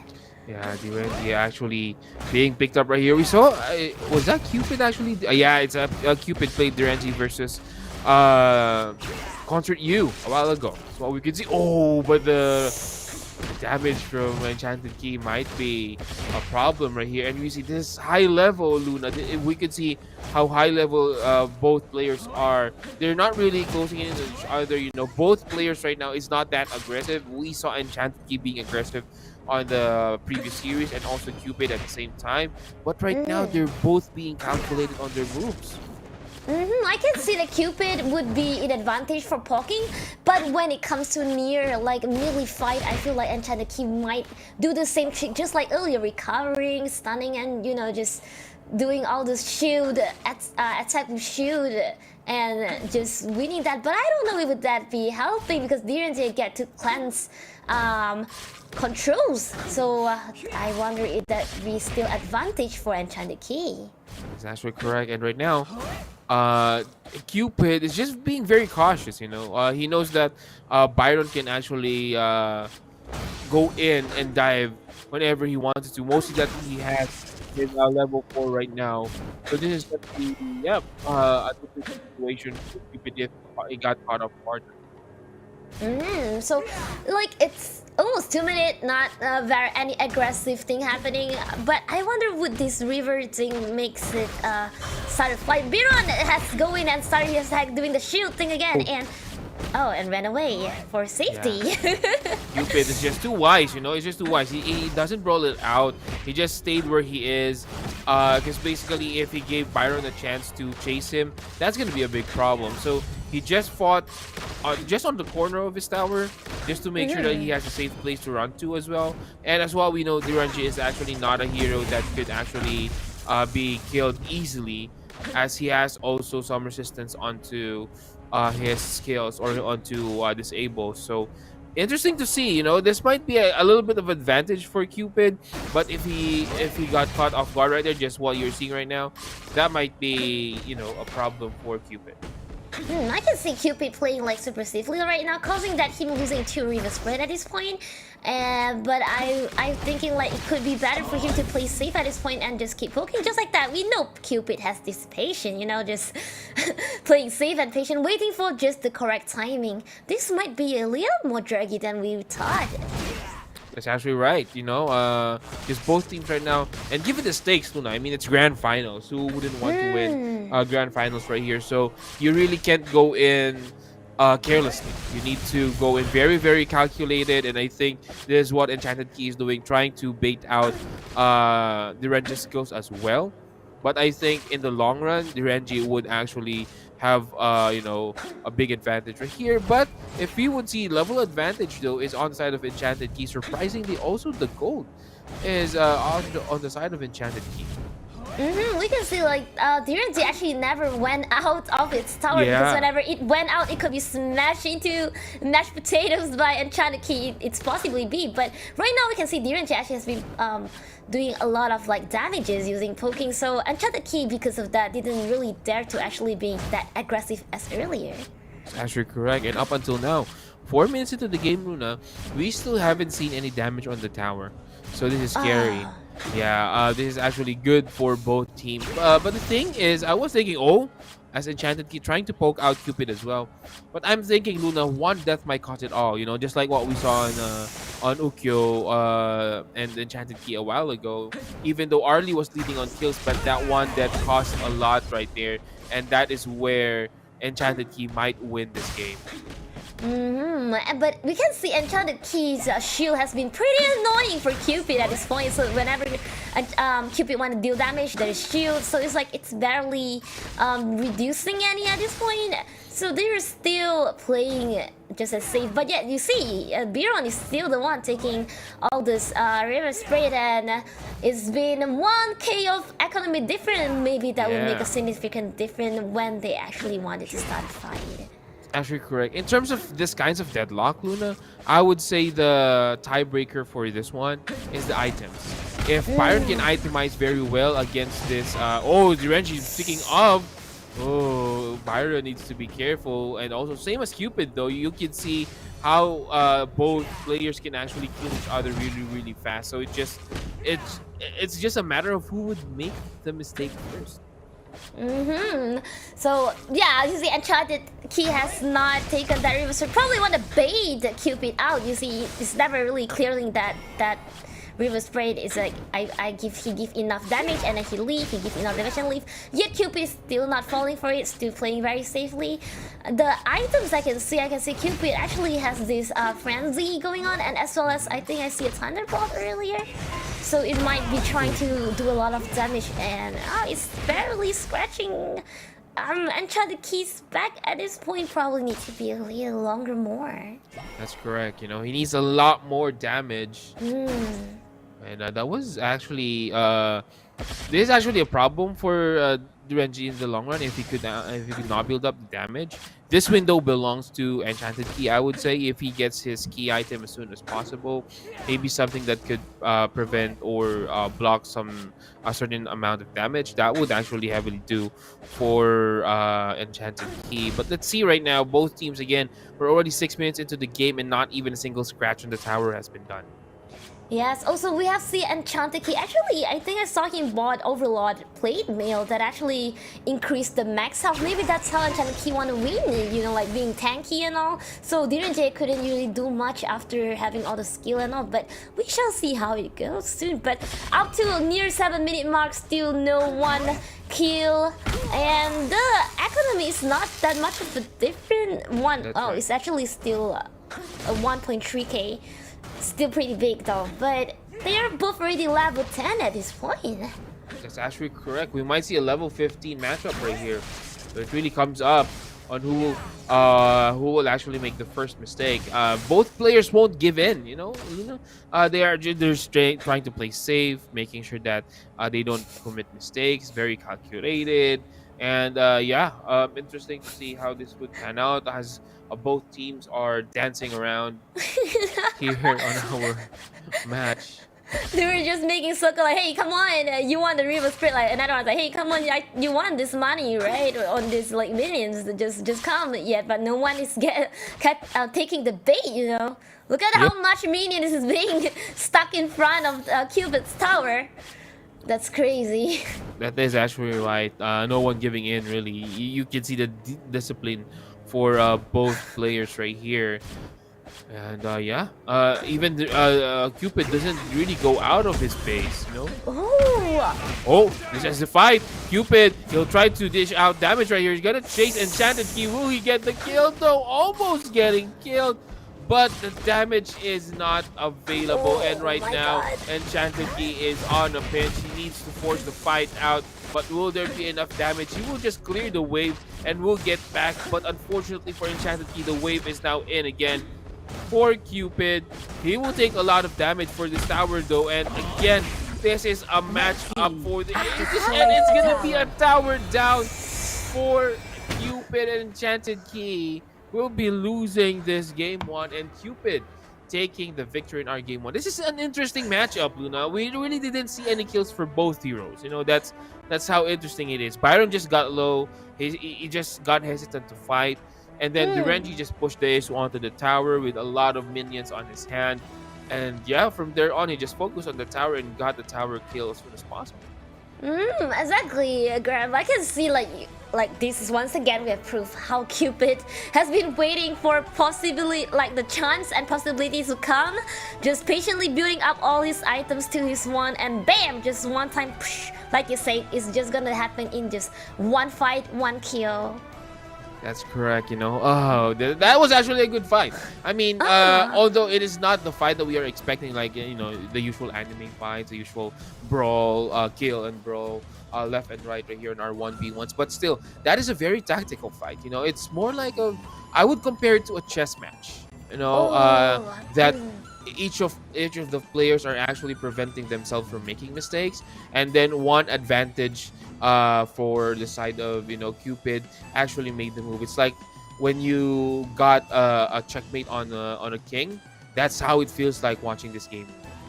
They have been braining so much, thinking of the tactic, and they want to bait each other so much, as you can see.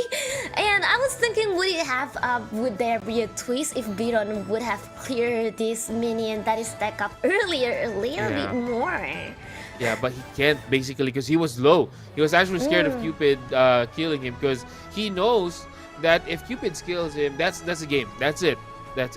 You know, and that's what he prevents from happening. But unfortunately, he has not enough HP, not enough damage as well, not enough lockdown to verse Cupid, and that brought Cupid to a win here on our first game. But that's just, you know, the first game of our possible 3-game chess match right here, Luna. So on the second game, what do you think adjustments needs Byron needs to do, or not even Byron, but Enchanted Key needs to do? Maybe pick a different hero, maybe, do you think? I actually thought Cupid would have go with a mid lane hero, but surprisingly Cupid has chosen the farm lane hero at this point. So I was thinking, would Byron Enchanted Key would not use a Clash lane hero at this point? Maybe an assassin, maybe a jungler. I really wanted to see a jungler against them, you know. It could be really a big advantage, I feel like. But if they are not that main in these heroes, then that could be a challenge. That's actually correct. Yeah, this is quite an interesting matchup, as what I've said, you know. It's not the high aggressive matchup that we are seeing from the previous matches. Right now, it's very calculated, very intricate, and this is again one of the matches where analysts like me thrive to analyze the game. So that is actually very good, and I'm expecting more from this too. I know that they actually give their all, but I think we would see more battles and matchups for this too in a bit while. And again, it's gonna be Cupid leading 1-0. This is game point or match point for Cupid to be specific. If he wins this second game, then he will be the one bagging the 150 Malaysian ringgit for the championship prize. So Enchanted Key really need to guess and, you know, like pick well for his hero for this round. Otherwise, champion would not ever be his. Yeah, this round is really important for both of them. Either Cupid wins or Enchanted Key wants one more chance, to get the champion. That is actually correct. And right now, we have our game already set up. We will see what heroes are picked. Oh, it's gonna be done. Done, and still Durenji is here. This is a more tanky version of Byron right here, Luna. So this might be the same match that we saw earlier, but right now Don can actually initiate. So this might be an issue for Cupid, and he needs to adjust on this one. Cupid, if you realize, the personality of Cupid has been like, if I have chosen this one hero, I'm gonna stick to that hero. Like, they're there for twice, and maybe he's just that confident. And right now you can see Dune and Diren just poking each other, but Dune has decided to back off and maybe go back with that River Sprite, securing more economy. But would Diren actually try to steal it? Oh, I don't think he will.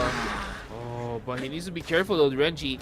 Dun is actually a hero that has a lot of lockdowns, and I think that was the problem earlier for Byron. I mean, Byron has the tankiness, but other than his dash in, he has no lockdowns at all. But that is a different one right now for Dun. Dun is actually a hero who could actually lock you down for days, and yep, that's gonna be a problem for a hero like the Renji right here. So I think the Renji needs to be careful. And as what we see right here, both teams just playing it, again, very safe. Yes, they're equal, like basically equal in everything. Yet, like Cupid is still stacking up his his minions in front. Like Enchanted Key just wouldn't clear them for now, and Enchanted Key just gonna stay near and maybe getting those money like that. I wonder, would that be a good tactic? That's actually right. So let's see how this would fare out. Enchanted Key still going onto the back lines, just fine with getting gold and experience from the back. But I think he's gonna clean this wave really quick. And I feel like Enchanted Key, considering him taking, he's initiating. He knows he has the level advantage right here, and he wants to take advantage of that. Oh, but it's gonna be still. Enchanted Key getting the kill right here. He's gonna be on tower range. The Renji is taking a lot of damage as well, but he is now low. Will he get that kill? Enchanted Key needs to be careful. He is not that careful, Luna, and he will get the first blood here in our game. Cupid finally, and amazingly, Luna, we are on our second game right now, but this is the first death of the series. Exactly, and Enchanted Key probably need a little bit more patience because Cupid is just way too patient in this game. Look at how Cupid has bring all the minions in to attack the tower. That will be a problem again if it's already the cannon going in, the missile and everything. That will be a problem later on. So probably that wouldn't be a good tactic for Enchanted Key for later, but also the item build for Enchanted Key for Dune will be very crucial. It is actually correct, but at the same time, the Renji also needs to be careful. Because basically, if once he's bursted down and locked down outside his tower range, that might be it. And in fact, Dude can actually go into the tower. Speaking of going into the tower, he's now giving a lot of damage right here. Dude, a kill and Cupid, but at the same time, it's gonna be Cupid with the tower, of course, getting the kill onto Enchanted Key. So that was a good exchange, but this is still advantageous for Cupid because they won't push, or the minions won't push real fast because there is no hero on the field. But exactly, we can also see how Dune, as you analyzed earlier, that it has actually advantage. Like you say, it can lock Direnji for so long. We can see that actually just happened because Direnji can only cleanse once for the debuff, right? So probably Direnji need to think more of how to poke, like poke a bit more before that. And also how Dune bring the execute could be a great help if it's being executed at the correct timing. Right now they're just poking each other, and Dune, not much will happen yet right here, Luna. I mean, they're still being careful. Oh, Don will now come in. Speaking of careful, but he will take a lot of damage from the tower, and I think he will push this lane. And it's gonna be a 50-50 call right here for Cupid, but fortunately for him, Enchanted Key is low as well, so both players will just go back. We can also see how Cupid is being like very safe just now. Even when the team fight, he would run as inside as possible of the tower. So whenever Dune wanna come nearer, it's harder for him to get off the tower, and I think that's a pretty good tactic for self-defense. That's actually correct. But at the same time, Enchanted Key needs to be careful. One kill from Cupid, and this might be it. Cupid can easily push this wave, so he needs to be careful right here getting killed. He is low though, so I think Cupid might force the issue here. Oh, and there is like the minions right in front, and Cupid is actually pushing in, and more minion incoming. Would Dune be able to clear them, and would Cupid actually push this? Oh, but Cupid is dealing a lot of damage right now, and there goes the matchup. Oh my god, it's gonna be Cupid getting the kill. 20 seconds out. Enchanted Key dashing in on the wrong time, and it's gonna be Cupid taking the championship for our 1v1 matchups. Yes, despite that, even though Enchanted Key has lost this game, but it still secured him the first runner-up, and congratulations to both of them. I just kind of questioned the last decision made by Enchanted Key. Why would he go out at that kind of help? He could have cleared the lane, like trying to clear slowly, a little bit by little bit, you know? But then That's like, bam!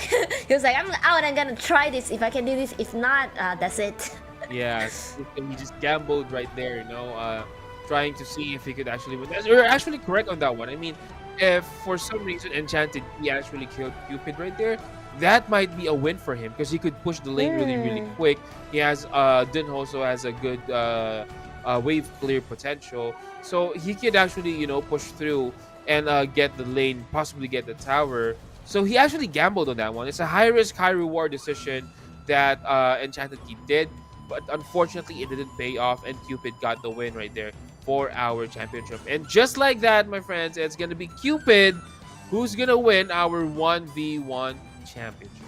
Congratulations! And like I said, we have learned so much from Cupid. The patience, the skill position, the control is just really great. I hope you guys enjoy the show as much as we do. That's correct. And right now we will see our brackets right now, our updated brackets. And oh, we have our June actually won the third place battle. So it's gonna be Cupid getting that 150 Malaysian ringgit, our champion. First runner up would be Enchanted Key, of course, and then June will be taking that 50 Malaysian ringgit on the third place. So congratulations to those three players. You did a good job. Congratulations as well to our participants. All of you did a good job. You showed relentless, you know, skills and wits in our 1v1 matchup. And you know, this is a very interesting. I want to see a 1v1 matchup next season as well, Luna. Yes, actually, it's so much fun seeing that, and the choice of heroes, how they gonna outmatch this fight. Sometimes, you know, the position, the lane that they pick, the hero lane that they pick could be really, really difficult to fight back, but somehow it just works, you know? It's interesting to see how they have the strategies and tactics put in place. That is actually correct. I'm very excited to see how this will push through on our next season. But since we have our winners already, and again, congratulations to our winners. You know, you guys deserve the win, and also the cash prize for those who won the cash prize right here. Maybe a little treat for us, Luna, right? Yes, please treat me. Yeah. So yeah, we will now proceed with our 5v5s. Which will start in a bit. So same thing as well, Luna. We will be having our 5v5 matchups, two best of 3 and 1 best of 5. But if you guys are interested, you know, if you guys got heated up with our 1v1 matchups and you want to practice your 1v1 skills, why not join our community? Scan the QR code below to join our community. You can actually, you know, meet new friends, meet new playmates, and yeah, why not? Hey, practice 1v1 with me. Why we need to practice for the next season, you know? And yeah, you might see Luna playing 1v1. We might see Luna playing the 1v1 tournament next season. Why not? maybe I will be fighting with Graham, you know.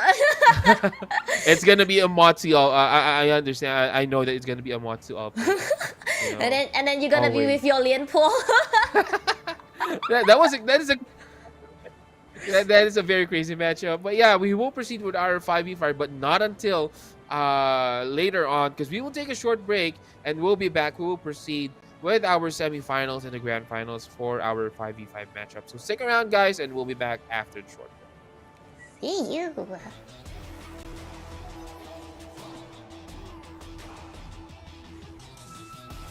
Finally awake. It's time to hunt.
Okay, so once again, a very good morning, ladies and gentlemen. Welcome to Campus Game Fest. Good luck to you, gentlemen, and may the better one win. And while you're here as well, please make sure to go around the arena as well. There's lots of fun and interesting stuff to do as well.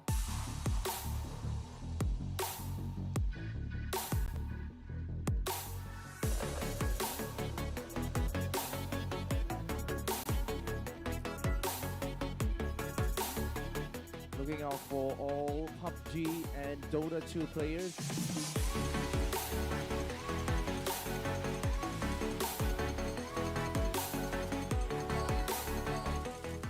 We are going to have Mobile Legends Bang Bang competition right here. We are going to have SFI versus Archangel for the second match for Aaron Wolf SG versus SFI. We have Singapore Polytechnic versus Temasek Polytechnic. We're going to have best of 3 games.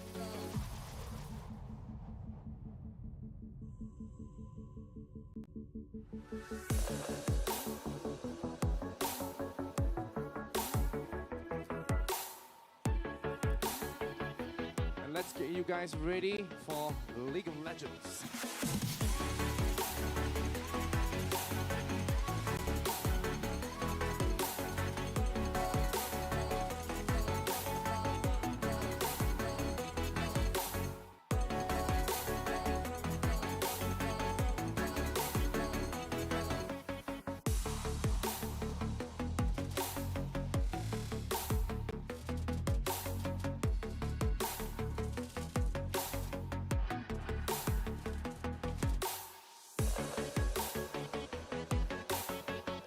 Proceed into giving the prizes away. Let's give them a big round of applause as well. Come on, guys. Come on, come on.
You've walked through the darkest night.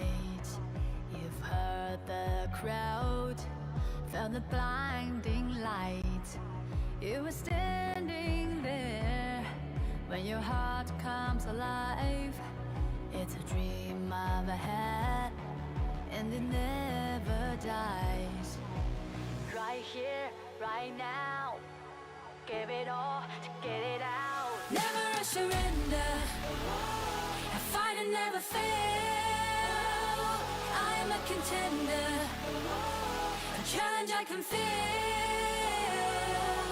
The smallest lies become the brightest enemies, relentlessly. And even if before you gave me everything to be a king.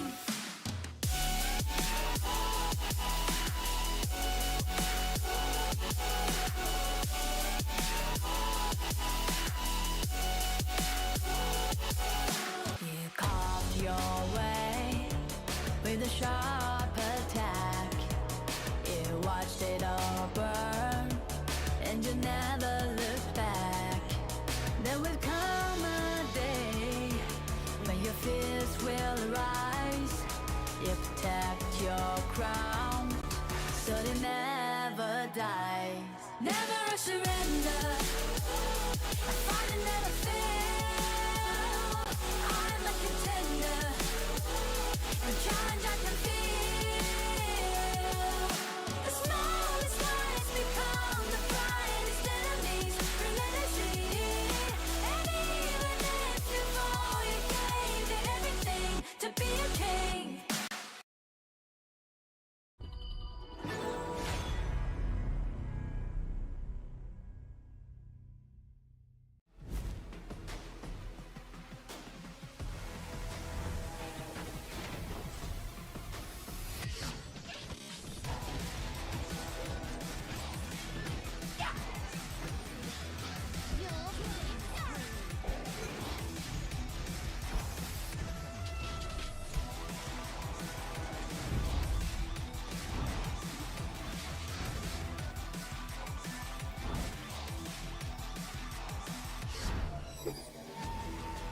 Destroying evil spirits heals my soul.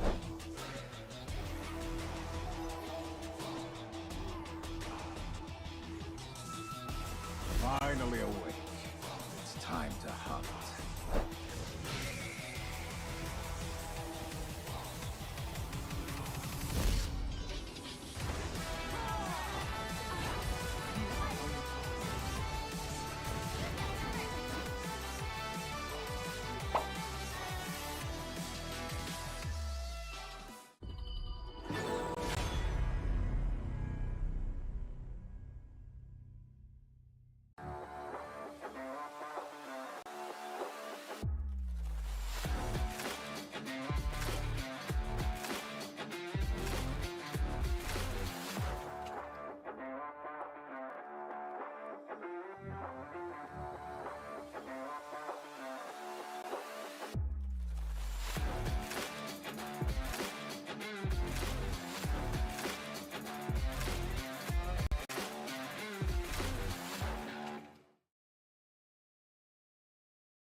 Okay, so once again, a very good morning, ladies and gentlemen. Welcome to Campus Game Fest. Good luck to you, gentlemen, and may the better one win. And while you're here as well, please make sure to go around the arena as well. There's lots of fun and interesting stuff to do as well.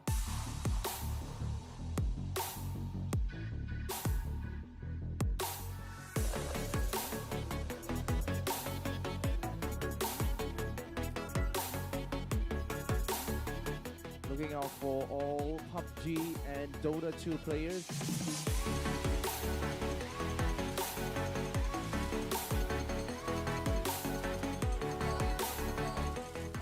We are going to have Mobile Legends Bang Bang competition right here. We are going to have SFI versus Archangel for the second match for Aaron Wolf SG versus SFI. We have Singapore Polytechnic versus Temasek Polytechnic. We're going to have best of 3 games.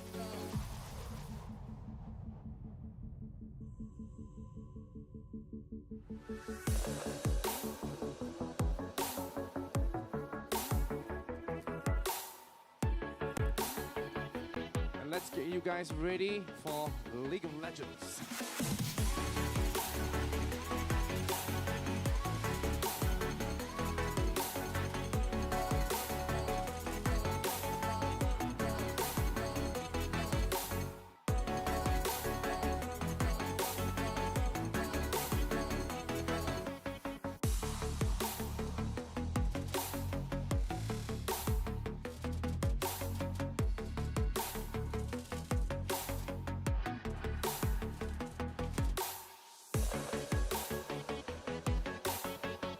proceed into giving the prizes away. Let's give them a big round of applause as well. Come on, guys. Come on, come on.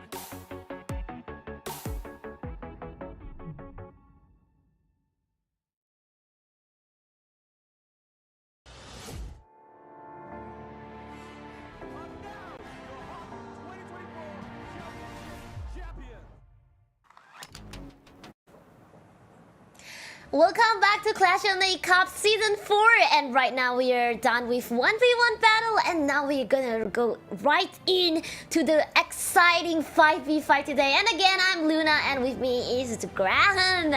So, we have been through the 1v1 and it's like as boiling as much. But then now that we're gonna have this 5v5, and how does this 5v5 gonna go today? We will have our semi-final for 2 series, and we're gonna see our grand finale for today. Well, grand finale will be best of 5, while the semi-final will be best of 3. That is actually correct, Luna. This is quite different from what we casted, the 1v1s. Right now, it requires a lot more team coordination, you know, the usual 5v5s that we play. And this 4 teams who would possibly go into a win right here. The champion would be battling for that. While we will be showing our brackets in a short while. Right now, Luna, who do you think out of the 4 teams right now has the best, chance of winning this game? I am really scared on predicting this, but we have seen how great Team Eureka have this teamwork, team coordination, and really good at like the hero choosing. Well, SDG has been the past champion, you know, for our other seasons. Well, I may not know much about No Toxic, but No Toxic will be fighting with 3 Degree Esport, which is also we can see how 3 Degree Esport has been doing really great fighting with TNT yesterday. So today our bracket will be No Toxic versus 3 Degree Esport for the first one, and later we will see Team Eureka versus XDG.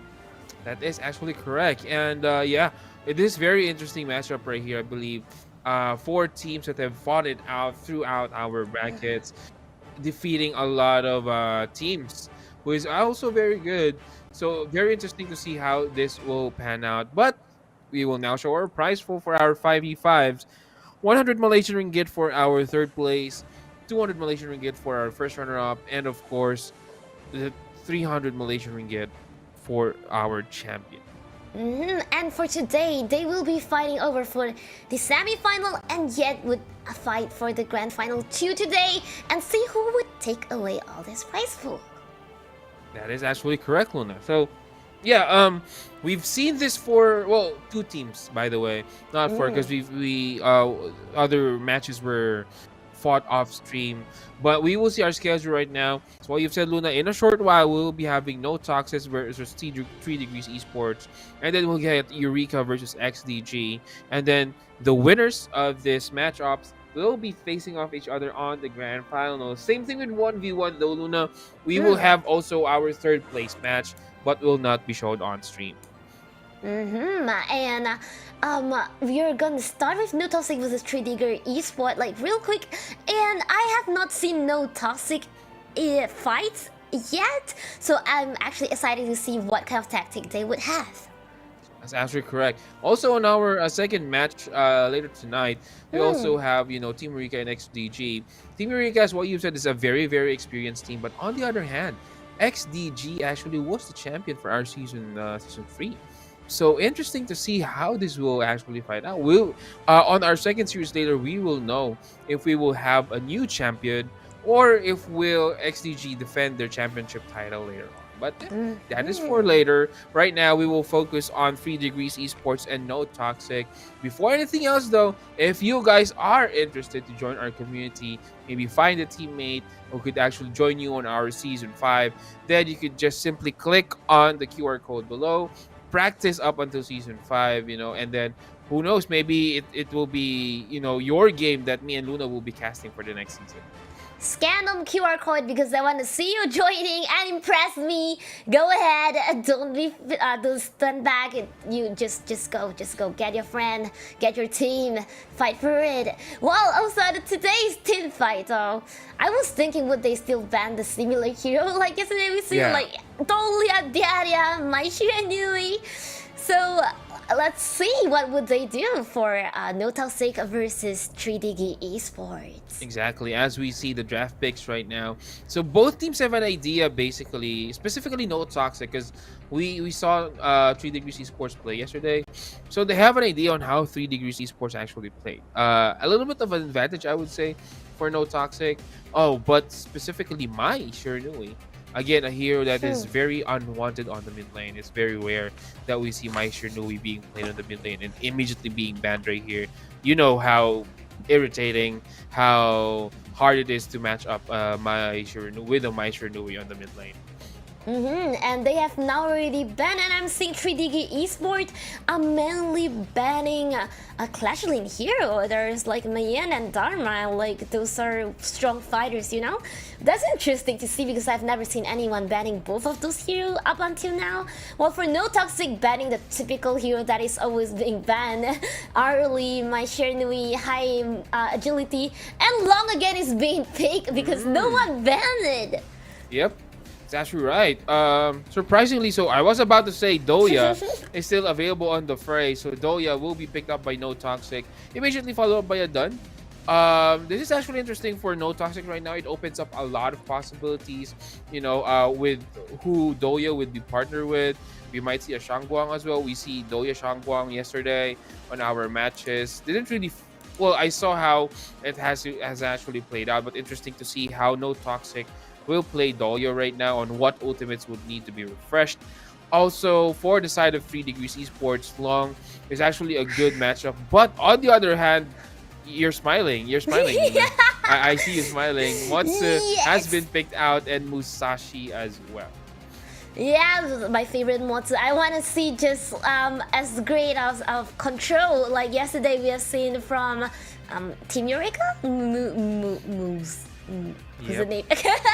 Yeah, I want to see that kind of control today on 3 Degrees Esports. So like, it's just my personal wishes. And also we have Musashi, a very, very strong hero with those explosive damages to be done actually. And also Direntie is being chosen by No Toxic. Oh, Direntie has been picked as well. An immediate ban on Lady Zhen and Sunte on the other hand. But let's see how I think they are planning to avoid for 3 Degrees Esports heroes that could easily close out onto Long. I mean, Long has an escape, yes, but I would say that they are still very vulnerable once you know, Long's ultimate is off cooldown. So that would actually help a lot in terms of, you know, trying to close down onto heroes. They have the Dun already, so they don't want No Toxic to double down on closing out heroes as here. No Toxic has already banned Easting as well, the very, very annoying hero, and Alien is later being banned by 3 Degree Esports. And I was thinking how would 3 Degree Esports fill out the gap of how tanky No Toxic is, because they have Dune and also Dolia. You know, Dolia can not just tank, helping the team to sustain as well. So I was thinking how would that be, including now that they have Byron who can recover. Yes. Yeah. So this makes Dun on the jungle? Yes. I was actually thinking about it. But yeah, not the best jungle, I would say. He has their own potential, but I think Dun lacks. What Dun has, it has a good, or one of the best defenses. Dun has also is lacking damage right here. But Princess Frost on the mid lane and Liu Bang will be picked out as well, just for that defend. Liu Bang is a very good Clash lane hero. He could actually easily respond, you know, to clashes. But immediately a Gun and Mo picked out by No Toxic. The range for No Toxic is just too much, you know. You have Byron who could easily close out. You have Dun as well who could easily close out. And that nails from a Gun and Mo is just very irritating to deal with, Luna. I can see No Toxic is going for like a strong front line, like Dawn and Viren, and maybe Ganmo and Direntie gonna be at the back, and Dolia just making sure they sustain. While 3 Degree Esports though is more of a interesting damage, and also like teleporting of Liu Bang will be very crucial for this to secure maybe Princess Frost so long at this point, I feel like. That's actually correct. Liu Bang as well. This is very interesting to see on how they will actually utilize this global presence that Liu Bang has. So we will see right here, as on the mid lane, we will see a Gon and Mo matchup versus Princess Frost. Doya will be transferred though. I'm quite interested to see who will. Yeah, there's not much option for Doya to refresh on OT. What do you think right here, Luna? I mean, who do you think would be the best hero for Doya to use her OT for? Maybe Biron or Dune or Ganmon, but probably not Direnji, I feel like. Yeah. Dawn could be a really good out for Dolia to refresh because with its crowd control and such. So I feel like maybe it could be done. Possibly, yeah. Possibly, or maybe Byron as well. You know, Byron with a double force field is just too much. As we see Byron with a Yuji Itadori skin. You know, first time I'm seeing it in the tournament though. He's like, look at that skin. And they're actually trying to almost want to steal the jungle of Team No Toxic. But right now, it's still pretty conservative. Other than just now earlier, I have seen Dun actually, instead of clearing jungle, he actually tried to help on the Clash lane in a bit. Maybe they want to give a little pressure on the Clash lane. But right now in the mid lane... On the mid lane, an engagement is happening. Dun will try to bait out that Winters here from Princess Frost. But on the side, oh, it's gonna be Liu Bang getting caught right there, but they will just go back, you know, we'll just play safe. Motsu also catching in from the side, but we'll have no engagement. 2 minutes into the game, we don't have any first blood yet, Luna. And we can see Team No Toxic still trying to steal monster earlier, yet in the mid lane there is still 2 heroes for each team. They are really want to securing like the mid lane and attacking, you see, but the Ganmo skill for now, it's a little bit hard for him to actually aim, as I see. Like, he has been missing a bit. That's actually correct. You know, a lot of misses for this gun and Mo. Maybe still trying to warm up. And maybe later we'll see a lot of hits on this gun and Mo. But on the other side, Matsu trying to secure this creep wave or this minion wave right here for his Clash lane or for farm lane hero. Level 4 is out right now. Oh, but there goes Gun and Mo. Will be dangerous, and this is gonna be a first blood coming in for our side of 3 Degrees Esports. Nice catch right there for that Princess Frost, freezing and you know, preempting or preparing that duel to death from Musashi, and an easy kill for 3 Degrees Esports. Yes, Musashi just dashing and securing that kill. So I'm not gonna give any chance for you to leave back, and bam, and just gone. While in the mid lane, still 2 heroes, and they are actually going near the dragon. Like, would there be a fight, or is just more about poking? Maybe just a vision that they're inviting. But Princess Frost has again. Oh, again on point is Princess Frost getting that kill on the Doya. This is a big disadvantage. 15 seconds before the first Tyrant and Overlord spawn. So I think what they're doing right here, Luna, is just trying to secure the position of the Tyrant. So that when Tyrant goes out, they will have the advantage. And again, Princess Frost doing wonders for 3 Degrees Esports. Marks was actually the MVP of yesterday, if you could remember as well, Luna. And right now, is actually playing his brains out. Yes, and you know, Princess Frost need to really time the ice skill really good. And right now they're stealing the blue buff, and I think he got it and running away for Byron and Dun, and they are going near the mid lane again. Oh, but Princess Frost taking a lot of damage though. They will try to go in, but again, Matsu just preventing that back. If you would see the zone that is being created by this Princess Frost is just too much, you know. That's why they hesitate to go in. I mean, Princess Frost was very low. They could actually kill him. But the thing is, you know, Princess Frost casting Winters here preemptively, and you know, making this No Toxic players hesitate to go inside that Winters here. Yet with 3 kills, I can see 3 Degrees Esports actually didn't have a very significant academic lead, even though with 3 kills. I think probably because No Toxic was trying to balance it back by stealing the jungle, like quite a 3 times I think I've seen. Oh, but on the top lane, Byron getting the first tower down. There's actually a good start right here for Byron, but on the other hand, we will be seeing Liu Bang trying to evade this Byron. I would say Byron still has the big advantage of that one. But again, on the middle lane, Winners here is being cast down. Will there be any casualties? No, there won't be any. But I think No Toxic needs to be careful. They are getting caught on this freeze and Winters here combo. That is not a good, a good thing for them to do. Yeah, the advantage I can see. Oh, and they are fighting in the jungle of Team 3 Degree. And here goes an engagement.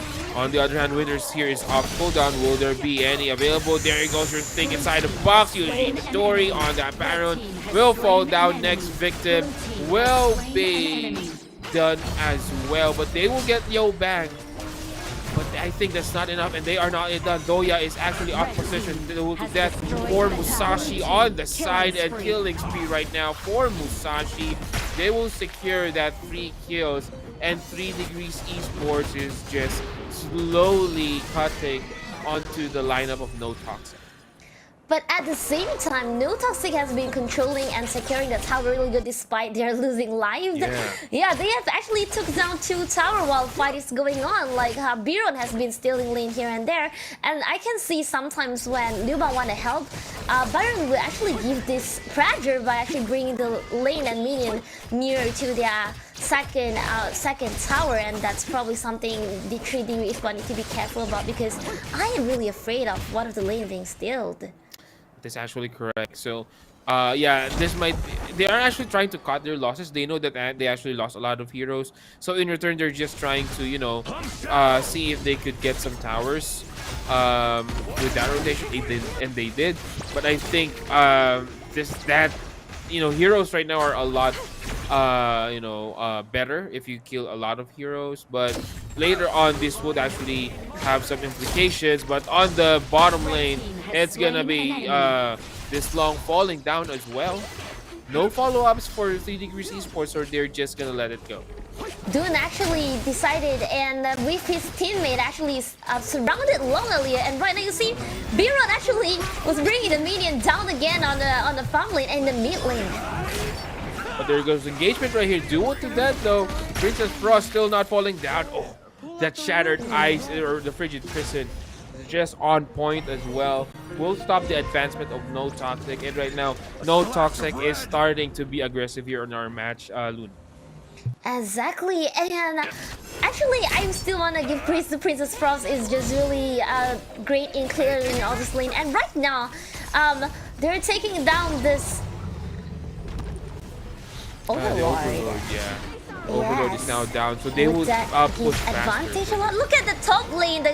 On the middle lane though, there might be an engagement. Doya actually falling down as well. But on the bottom lane, while that is everything or happening, on the bottom lane there is an engagement right there. But Luna will, what will happen right here? 5 members of both teams are now on the bottom lane.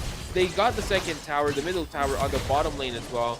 So slowly and surely, No Toxic, even though not on the kill side, but they are trying to get the objective. They're trying to get the towers, they're trying to get overlords, and yeah, they're actually doing a good job right here. They're finding success on what they're doing. Biron has been pushing like top lane and then go back to farm lane. He use a teleportation really well with that function being open, and now he's clearing the lane again, trying to give pressure. So whenever they have a fight, they have tower. 3 Degree Esports will need to come back and save right now in the mid lane before No Toxic has gathered around too. Oh, but there goes Princess Frost. Might be in danger right here, and Princess Frost will fall down. Slowly, it's 3 Degrees Esports just melting away.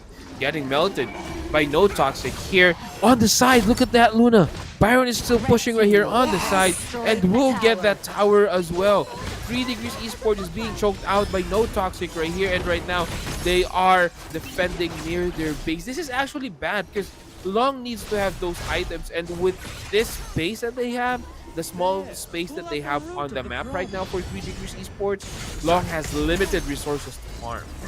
Look, and Byron just never stopped pushing those minions, giving them pressure that they couldn't go to get the Tyrant, and they have to clear the lane so that their high ground is being secured for 3 Degree Esports, and that's really, I really feel like Byron's doing a very great job here. That is actually correct, and right now, No Toxic will try to get this Tyrant. They want this one because they want to go for a team fight, possibly go for the kill if they have a successful team fight right here. On the other side, 3 Degrees Esports is just on the background, trying to see if they could steal out this, but no, they won't want to with that cannon blast, not stealing this Tyrant. And right now, 3 Degrees Esports is on a big pinch. They need to be careful, Luna. They need not to overextend right here because one wipeout might mean the game right here. If No Toxic decided to go for another Overlord anytime soon, it would be really a great pressure for 3D Esports because look at how the lane all has passed the middle line and they're still trying to secure the mid lane. While the top lane, Clash lane, is actually pretty worrying to see. It is actually correct. They're trying to get this blue buff as well, just not to give any advantage for 3 Degrees Esports. Yes, they are dominating 3 Degree Esports jungle, but you see, Lil Bang is actually trying to destroy the tower, giving back the pressure, and he actually made the clear one. But here, the fight has started. That is absolutely correct. There is an engagement, but finally, it's gonna be 3 Degrees Esports breaking the ice. The Renji will fall as well, but Matsu will be gone on, and there goes your shattering ice. But nothing has happened. I mean, 3 Degrees Esports doesn't have that much damage already, but on the bottom lane, it's gonna be Byron doing his job. He's not gonna take any damage. Will be poking out, and that is gonna be free, free tower here on the mid lane. I love how No Toxic is actually doing this, just getting the attention of 3 Degree Esports to a different lane, and that actually made them look towards that. But on the other end, No Toxic, while they are getting provoked by Byron right here, they are trying to push their waves on a different lane. So this is like a two-pronged attack for No Toxic, which is showing a lot of potential here on our map. Yes, and No Toxic, of course, is going for that Overlord right there. Liu Bang is trying to give pressure because all of them are on the Overlord. So maybe that lane, he could steal one tower, but after that Overlord, they probably can clear the minion on the farm lane, you see? So that lane clear bought by Liu Bang probably wouldn't be that helpful. Oh, but Winters here will be casted though, just to make sure that Doya will not escape, but Doya still can't escape on that. There goes Dunn, now diving in. Will there be any engagement from 3 Degree Esports? I think 3 Degree Esports Luna is hesitating right now. I mean, they don't want to fight. They have a significant economic difference right now, and also how No Toxic strategies, you look at how they stress on, they're probably gonna take down this high ground at this point. Yeah, they are definitely gonna take it down, but will the damage be enough? There's no damage coming out for 3 Degrees Esports, and Renji will actually get the kill onto Yobang as well, with Musashi will fall down too, and the tower slowly one by one falling down on the middle lane. There is going to be a dragon also on the bottom lane. So two all high towers, ground. actually 3 high ground team that has been cleared out by No Toxic already. Oh, and they still have 5 members surviving with that. Almost being Ooh, and this might be it, Luna. They're just waiting for the creep wave though, and right now it is gonna be a team wipe out, and No Toxic just breaking the ice of 3 Degrees Esports right here. No Toxic will get the win on our first game. That is a really coordinated, and the strategy was impressive. I really love how Byron is doing all this pressure on the team, how they split out pressure on different lane for No Toxic. And congratulations, I just really love the game with the really winning strategies. It just break the disadvantage at the beginning of the game, you know? That is actually correct. I mean, No Toxic has been doing a very good job of just getting 3 Degrees Esports attention away from the main, their main strat, which is to push towers properly. Get Byron pushing on the towers. And 3 Degrees Esports, if you would see, they are actually hesitant. They are confused on who will they take care first. Will they take care of the Byron first, pushing our towers, or will they take care of the mid lane push as well, where there are 4 heroes? So they really do not have clear option on what to do. They're actually confused on what to do, and it's not because 3 Degrees Esports don't know what to do. It's just that No Toxic is confusing them on what to do. And yeah, good job for No Toxic right here. Yes, and then you know, like during the high ground when they are breaking through on the top lane, and also you can see how Dune at the same time he didn't even really join that team fight. He was like, I'm just gonna be there and clear out the mid lane. We're gonna take down as much high ground as possible so that we can, you know, take down as all the high ground and bring benefits, you know, bringing all the pressure of those minions in different lane, and that's really great. That's correct. So I think 3 Degrees Esports need to adjust right here. Basically, they need to, I would say, if they cannot defend the push that No Toxic is doing, might as well get a hero that could push faster than them, right? You know, just them forcing the issue onto the towers and make No Toxic respond to them. Because what happened here in our game 1, Luna, is that 3 Degrees Esports is the one who keeps responding on No Toxic, and No Toxic is just forcing the issue. So if we would actually put it on our next game, maybe they could actually be the one who is forcing the issue and No Toxic reacting. But our MVP right here is gonna be Somi. It's 3-1-4 scoreline, 3 kills, 1 death, 4 assists, 111 K and a 9,292 gold right here. A lot of damage. I mean, not surprising for a Gun and Mo, I think, Luna, because Gun and Mo really has a lot of burst potential. Yes, I see that when I think when it first started, when there is a team fight in the mid lane, that's when I see this Gun and Mo actually managed to hit multiple people like shung and dealing so many damage and causing them to back off, because Gun and Mo just really can reach so many people at one point, you know. So kudos to Sun for getting this MVP and yeah, surviving, you know. Even he's actually the one who's being killed at the beginning, but it doesn't stop him, you know, to giving all the damage back. That's right. And while we will be showing our scoreboards right now, checking our player stats right here, there you go. So you would see, as what I was saying a while ago, though, Luna, this Doya was not much felt, you know. I mean, there's not much option for Doya to refresh OT. Maybe I would say some. But the thing is, given the short cooldown of his skills, I don't think that's a very, very worth it, you know, OT for Doya. Also, we are seeing the Renji actually dealing a lot of damage. But on the other hand, they still got the win, though. 3 Degrees Esports, no damage. I would say there's really not much damage on Long, just because they were actually forced to defend. And that's what I've said. Long is actually a hero who wants to farm first, get maybe 2 or 3 main items, and then fight. That's the time that where Long is strong. But 3D or No Toxic didn't allow that one to happen. Look at how the 100% participation rate for Princess Frost and Dune, we can see how intense it will be. Princess Frost actually, to be honest, was doing really great, and 35% of the the damage and everything. I really love how Princess Frost is being played this time. Princess Frost this time didn't really play as a blocking one this time, more on clearing lane, and actually I see he's trying to take down a few more kills at the beginning, especially remarkable in the beginning. But still, my personal favorite of this game is still Byron on stealing all the lane and giving all the pressure. That's actually correct. Byron, I would say personally for me, is an MVP. You know, he just wants to push the lane. He has one job to do and he stick with that. You know, sometimes that's the more important thing. Like, you're not doing a lot of things, but you have one job to do, and he actually did it. You know, and that's a good thing right here, coming in for No Toxic. 3 Degrees Esports, I would say they would need to readjust, rethink their tactic. This tactic didn't really work out. No Toxic has a different approach in the game. So this is actually not your usual fight it out, get objectives. No Toxic is just focused on getting objectives and, you know, sidetracking the team on what really No Toxic's objective is.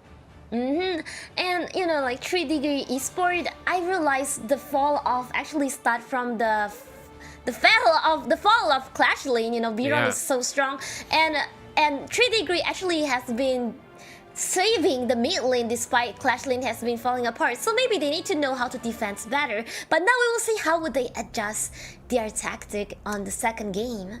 That is actually correct. As we check on the draft, my friends, that's going to be No Toxic getting the 1-0 lead on 3 Degrees Esports. Will they get that easy ticket down to the grand finals, or will 3 Degrees Esports, fight their way onto a comeback win here in our series to get that 2-1? Immediately, 3 Degrees Esports banning Long. They don't want to use it. They don't want to, face it as well. So, Arlie as well getting banned. We're actually seeing a shift, a change right here, Luna, of being of heroes that are being banned earlier. Because normally we see bans like early bans like Zhang Fei, Doya, but we're not seeing those right now. I mean, they're prioritizing banning this farm lane heroes. Would they pick Diadia at this point? Because Diadia Yeah. is free right now. And Zhang Fei is being banned. And my Shenui, you just act like Zhang Fei hasn't been banned. And there you go, no Zhang Fei for you. Super tanky, annoying hero who can actually defend and also, initiating a fight. And now it's being banned. Well, still, my Shenui early as usual for No Toxic. That is actually correct. So we are now going. We will be seeing what they will be picking in a short while. Let's see who will be. I think Diadya is actually a good option as well if they want not to deal. But Dharma being secured by 3 Degrees Esports. Again, very good hero who could do a lot of controls in a team fight, can do a lot of damage given the right scenario. So Dharma is actually a good pick for 3 Degrees Esports and for Filipino teams in general. I mean, Dharma is, I would say, a Filipino hero. It is actually favored by a lot of Filipino teams right here. So yeah, interesting to see how this will pan out. They actually played with and against a lot of Dharma. So in terms of their knowledge about the hero, I would say this is one of the best. But No Toxic picking Ogran and Matsu again. Again, the smile from Luna's face is showing. So yeah. Yeah, that's one of my favorite pick. Like yesterday, whenever Motsu and Algren is together, I just love it so much because, as again, like I say, the Algren is really good at like continuing, and Motsu, the stun and everything just really help in poking and all. But like we say, Diadia is free and now it's been picked, and we also have Marco Polo and Wolf. Yes, we have Shou Yue on the other side. A very rare hero being picked in this kind of scenario. Actually, I am surprised to see. Actually, Shoya is getting recognition. Well, I saw Shoya being picked out firstly on the Chinese league, KPLs. But right now, Shoya is slowly but surely easing out into the drafts onto the global scene. I've seen some tournaments in the Philippines where Shoya is actually a pick. And I think he is a good pick as well, A hero that if 3 Degrees Esports doesn't have that dive right here or someone that could actually close in immediately, that might be a problem. But Nuwa, No Toxic, there's a lot of damage on the board right here. Showen, Nuwa, Ogran, Matsu. This is gonna be a different 3 Degrees Esports needs to have some sort of a tank, I would say. Maybe a Lianpo would do that could just try to hold out the damage and the the burst potential that No Toxic can throw out. No Toxic has banned Monkey and Dune at this point, and also Sunta and Mayan is big. But I can see 3 Digger Esports are mostly afraid of Clash Lane, and most of the time they actually ban Clash Lane hero first. And yes, so yeah, actually, some people just like to aim a lot, using its pistol. But actually, so your basic attack are really painful. And finally, get to see Hansing and your favorite Lady Jin. Lady Jin. Also, on the other side, Charlotte being picked as well by No Toxic. And again, this is still damage, basically. No Toxic's lineup is just too soft, but I would say good luck on closing out the gap. I mean, they have Shoyue, they have Ogran as well. I think Ogran is the tankiest hero here for No Toxic. Outside of that, they are all pretty soft. Maybe Matsu in a way, if he builds up some sort of a defensive item, which he will actually eventually once he got his item. But on the other hand, I like the Hanshin pick right here. That's what I've said. They just need to close out, and I think this is the best way to close out. Hanshin has one of the best and farthest jump on the game. So this will be really interesting to see how 3 Degrees Esports will play onto this matchup. Yes, well, you can see how No Toxic has Algren starting to farm it. Also, interestingly, Shoyu and what's to come from the side, probably they want to place that first skill of Shoyu and giving some, pressure. While in the mid lane, they are just clearing lane and probably fighting for the Revo Sprite for early level 4 dominance. But Nuwa has been pushing so much on Lady Jin in this early game as of now. You can That is see. actually correct. Is that the Elsa skin for Lady Jin? I'm not quite sure. Oh, I did not realize. Let me check for you later. Yeah, later. We will see that one later. But on the bottom lane, this is a different way on how to actually play your farm lane right here. Normally, you trade with your farm lanes, but not with Shoyu, where basically you just hide in the bushes, try to snipe heroes, and let the your support do the work for the damage. But on the other hand, a lot of damage now being dealt out, and there goes Ograd. They will now need to go back. And yes, Onua will actually force the issue here onto their jungler, and getting that minion as well. Nuwa even meanwhile actually steal one of those side jungle monster from the 3 Degree Sport, and that would they make a difference for Hansing, because Hansing actually need a lot of side monster to help on the movement and stuff and refreshing skills. Oh, but this is a hard. I would say on the farm lane, this is gonna be a hard matchup for Shoyu, where basically just because of the mobility that these two heroes has on the farm lane. But on the other hand, he will try to steal. Hanshin will try to steal that sprite right here. But Ogra now invading the jungle. Oh, this is still the jungle. I'm sorry. Yeah, getting the creeps or minions on the jungle right here.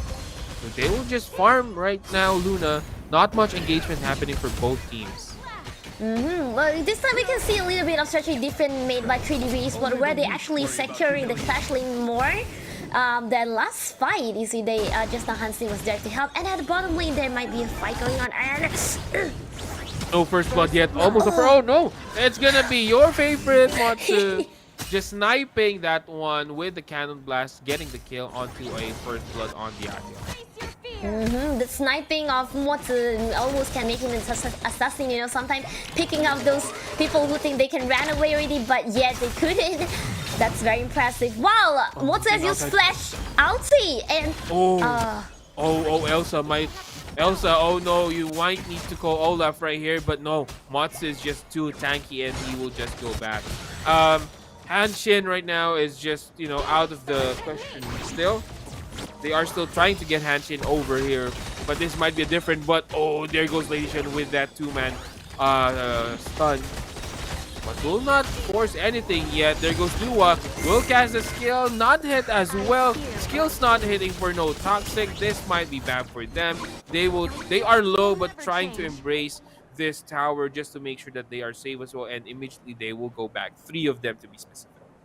farm lane actually would be pretty annoying for 3 Degree Esport as well, because you know how Niwa can attack from far and Soyu can attack from far, and also Motsu can attack from far, so it will be slightly annoying. But later Jin probably can close the gap as well by pushing its ulti, but we shall see how it turns out. Farm lane could be hard for both of team. Yeah. Quick trivia though for our viewers at home.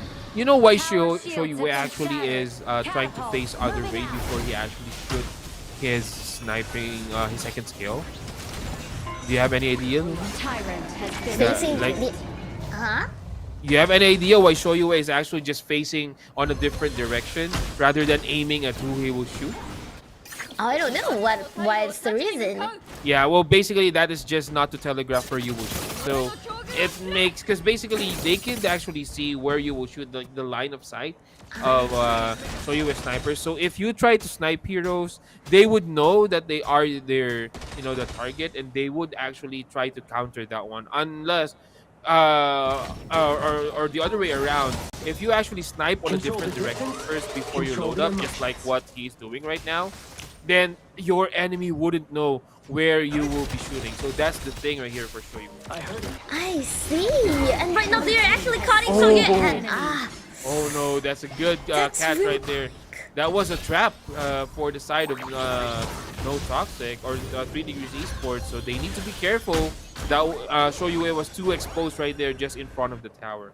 Considering how far Shoyu can actually reach, it do be a little too far because that's where they can, the 3 degrees but can actually go close to them, while we can see Lady Jin is trying to give the pressure, like going in and like maybe trying to step that skill out for Soulja, decreasing the damage done by Soulja, you know? While on the top lane, Dharma is actually trying to still securing the Clash lane. They're filling the gap they had from last match, and I really like how the adjustment has been made. That is actually right. While on the bottom lane, tower will almost fall down for the bottom lane right here. So I think No Toxic will give that one out and just farm other, or maybe check for other options on the map. But on the top lane, Charlotte might be in danger. Will immediately dash out and will be safe right here. Well, we can see Algran and Niwa actually was trying to target mid lane earlier. Hansin came to rescue, and now they are all going to the farm lane for heroes from No Toxic, and they have actually steal their monster, yet nothing much has been done.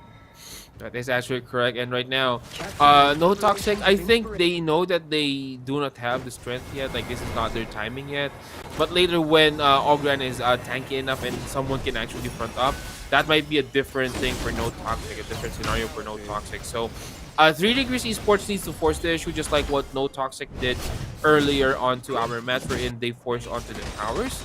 I think this is the time for 3 Degrees Esports to do so as well, so that they could limit the farm that, you know, Ogran can actually get.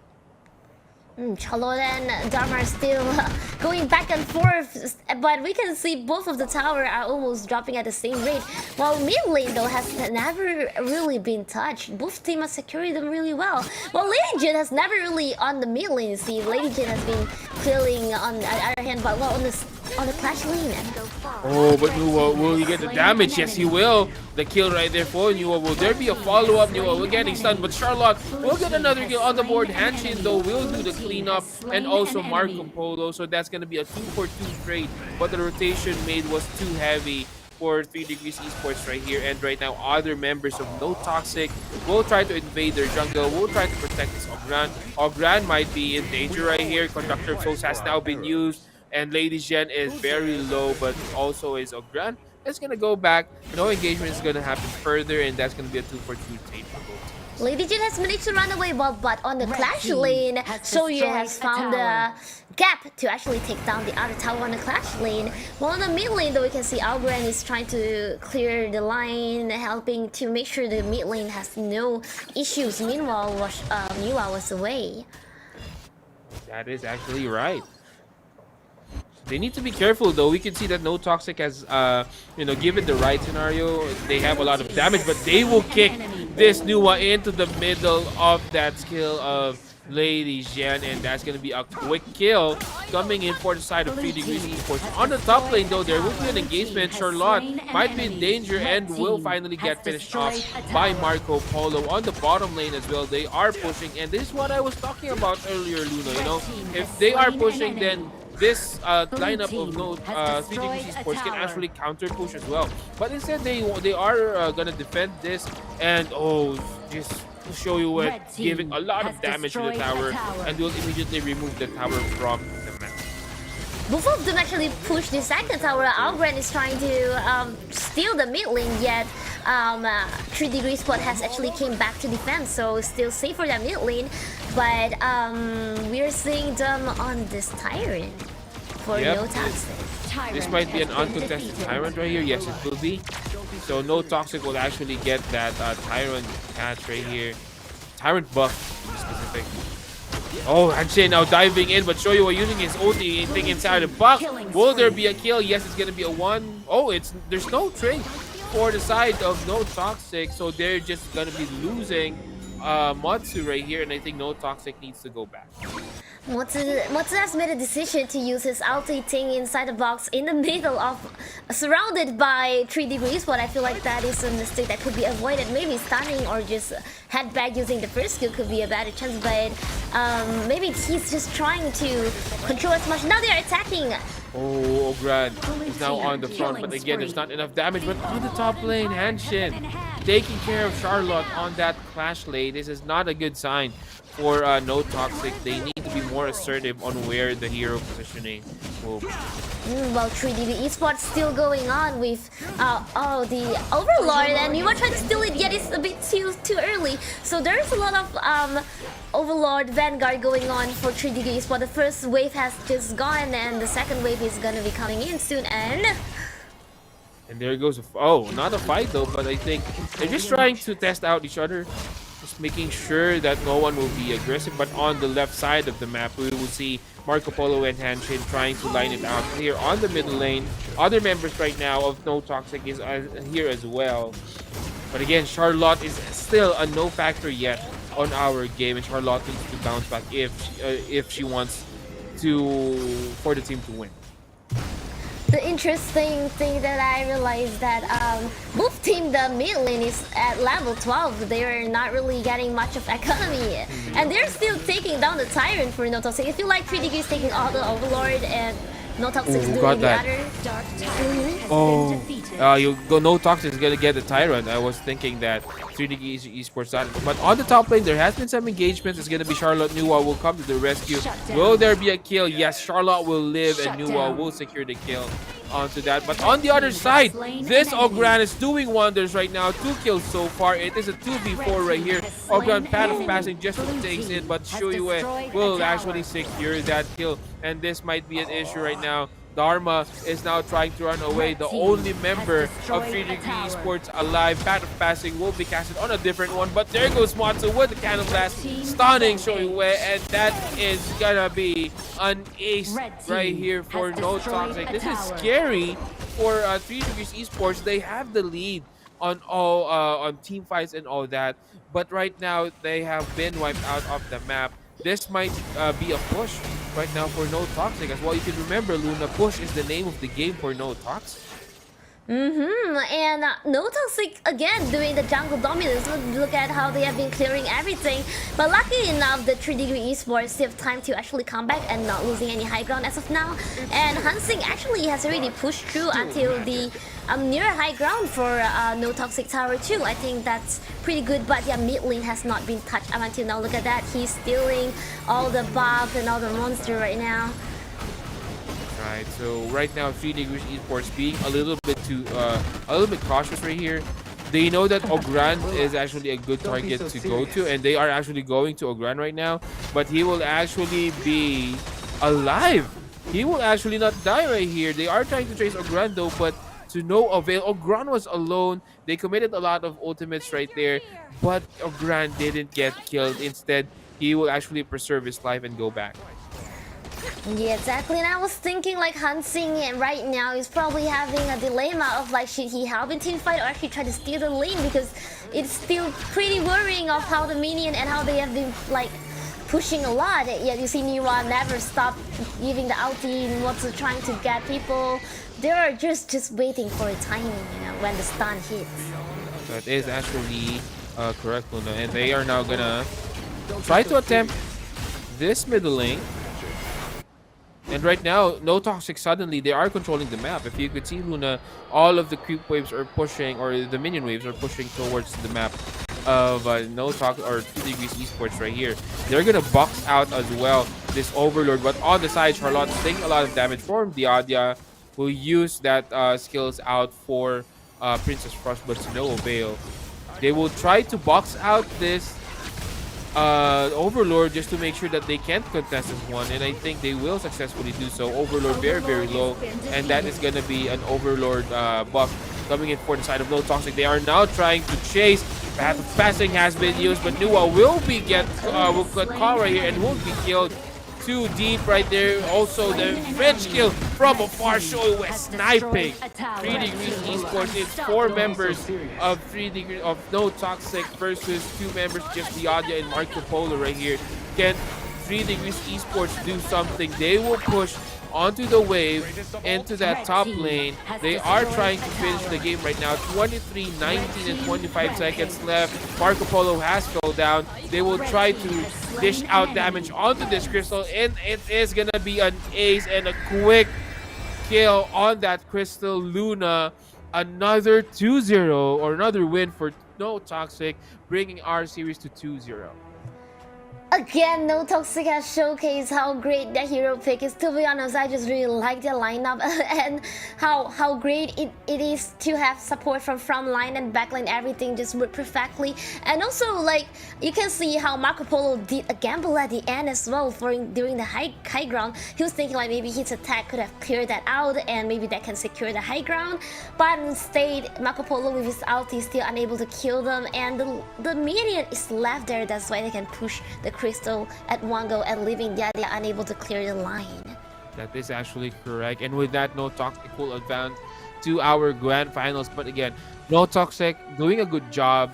You know, and this is the concept of timing. I just want to introduce the concept of timing right here. Not only in HOK but also in a lot of MOBAs around. Timing is when your hero is actually strong, and I think they have a deep understanding of what Ogrand's timing is. They know that on the early game, Ogrand needs items, needs farm in order for him to be successful. The mid game is really where Ogrand really shows up, you know, where there's tankiness and all that, and they actually abused it. That's what happened. They abused the timing of Ogrand, just putting him in front, chasing heroes. And speaking of Rage right here, will be our MVP. 5 kills, 0 deaths, and 5 assists. Damage 78.8k and 12,000 gold in total. Ogrand is just too great at sustainabilities. He can be the one attacking, he can be the one tanking. Everything is on him.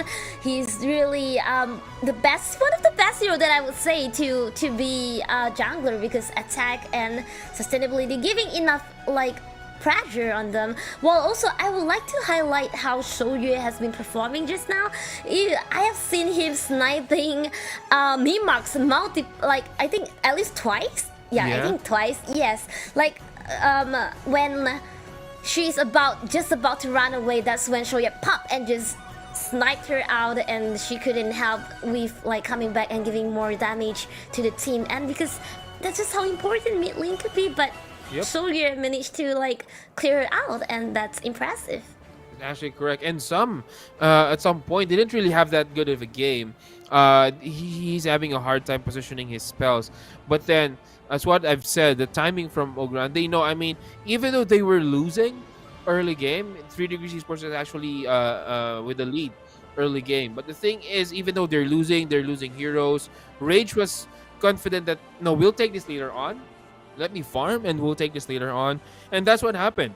He actually farmed and he actually took the game on his timing and won the game for them. As we see more stats right here coming in for the game. And I just kind of like how equal the damage kind of made off from the No Toxic team. This if we take Ogrand out, it's 16, 20, 20, 18. Mutsu just really good at poking. Even he's just support, he can still deal like 16%, and 85% of team fighting percentage is pretty high for him to actually stun and give them the gap to actually do the attack, you know. While yeah, Lady Jin is actually dealing so much. The attack is just that Ogrand and Shoyu has really been up on her. That's actually correct. The only thing with 3 Degrees Esports is that I think they have a hard time. I mean, they actually played good right here, but I think they had a hard time finding the fights just because of the range that, you know, No Toxic can give. There's a lot of range to cover right there. I didn't even see Marco Polo use his Fervent Barrage, I think once or twice, because even though, you know, Marco Polo has this teleport, the problem is there's not much, you know, follow-up, because other members of 3 Degrees Esports can follow up. But as we see right now, we will check on the brackets right here. No Toxic will be the first team to book that ticket to our grand finals, and then later on we will we will watch the match between Eureka and XDG to know who will be the second one. 3 Degrees Esports, on the other hand, it's not all over for them, Luna. They still have, you know, the battle for third, wherein they could still win a cash prize right here. Exactly. And Team Eureka and XDG has been one of the games that we're really excited to see, actually, because we have seen how good Team Eureka has been performing yesterday. Like you said, they have been in joining so many competitions, has so many experience, and looking at how they played yesterday, it's really impressive. Well, XDG, we have seen them all this while, to be honest. I've seen them on season 2, you have seen them on season 3, they have been winning a lot, and that means also they have a lot of experience too, and I really can't wait to see that. Well, before that, before we actually got into see their match, we're gonna go into a short break, and we're gonna get into that exciting fight real quick. See you!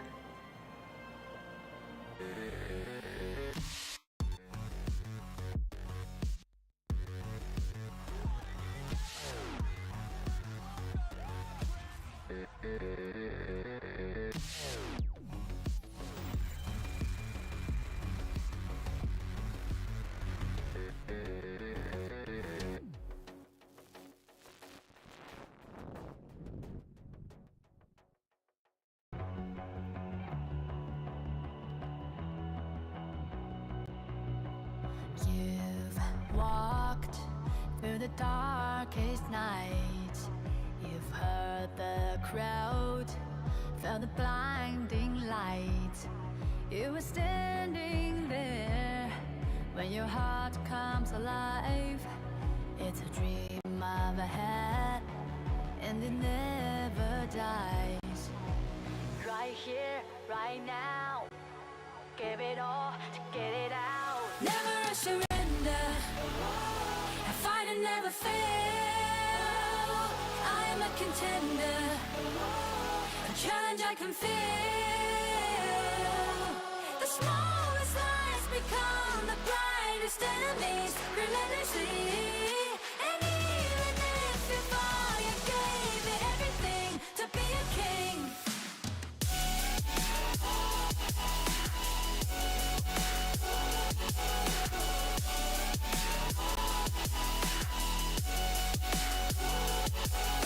You carved your way with a sharp attack. You watched it all burn, and you never looked back. There will come a day when your fears will rise. You protect your crown, so it never dies. Never surrender, I fight and never fail.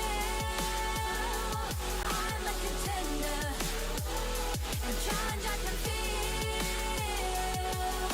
The smallest lies become the brightest enemies, relentlessly. And even if you fall, you gave it everything to be a king.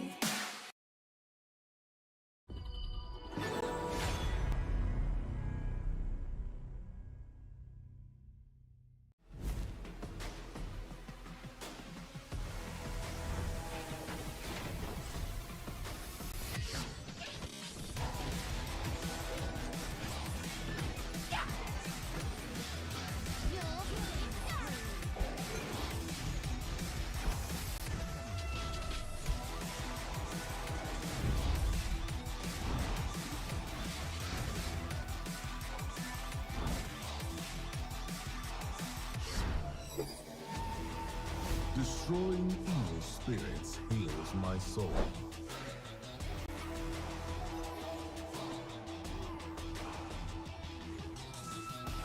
Finally awake. It's time to hunt.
Okay, so once again, a very good morning, ladies and gentlemen. Welcome to Campus Game Fest. Good luck to you, gentlemen, and may the better one win. And while you're here as well, please make sure to go around the arena as well. There's lots of fun and interesting stuff to do as well.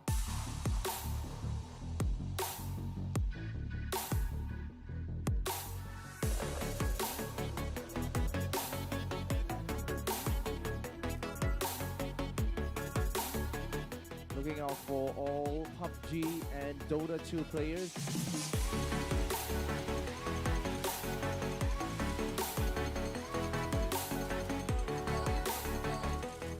We are going to have Mobile Legends Bang Bang competition right here. We are going to have SFI versus Archangel for the second match for Aaron Wolf SG versus SFI. We have Singapore Polytechnic versus Temasek Polytechnic. We're going to have best of 3 games.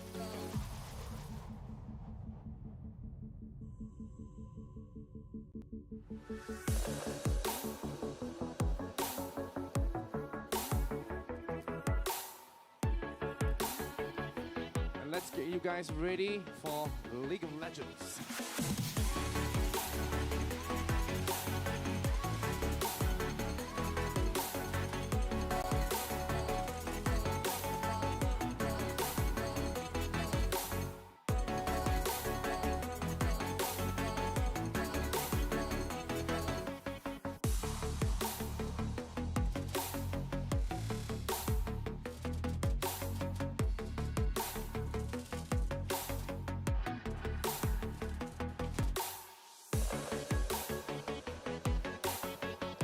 Proceed into giving the prizes away. Let's give them a big round of applause as well. Come on, guys. Come on, come on.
You've walked through the darkest night.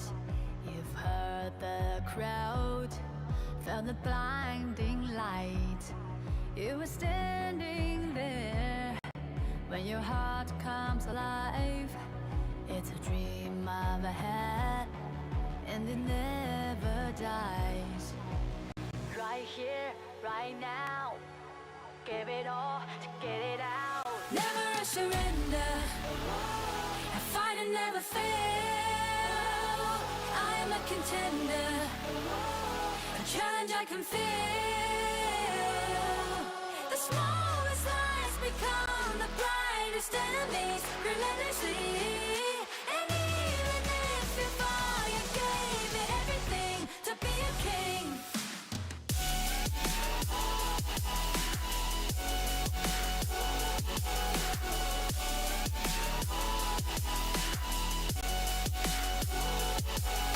You carved your way with a sharp attack.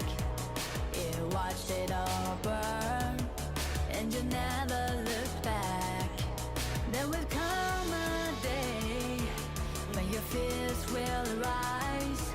You protect your crown, so it never dies. Never a surrender, I fight and never fail. I'm a contender, a challenge I can feel. The smallest lies become the brightest enemies, relentlessly. And even if you fall, you gave it everything to be a king.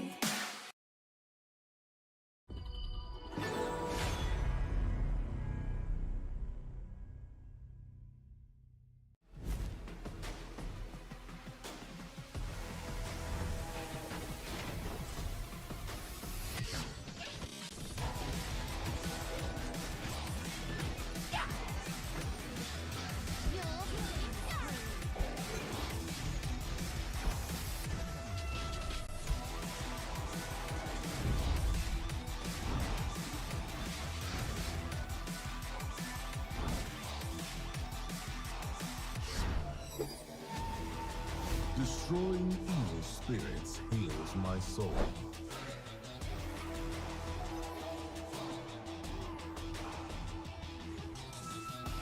Finally awake.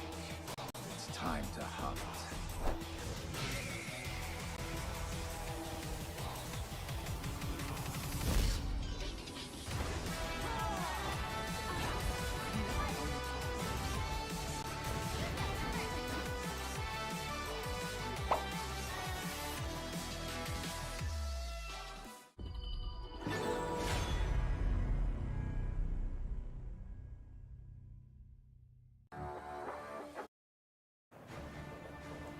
And welcome back to Clash OnAir Cup Season 4. We are now headed to our grand finals. It's still me, Graham, and Luna by my side right here, casting your games up until grand finals. Luna, we will now go to our second series of our 5v5, basically the other bracket for our semifinals right here.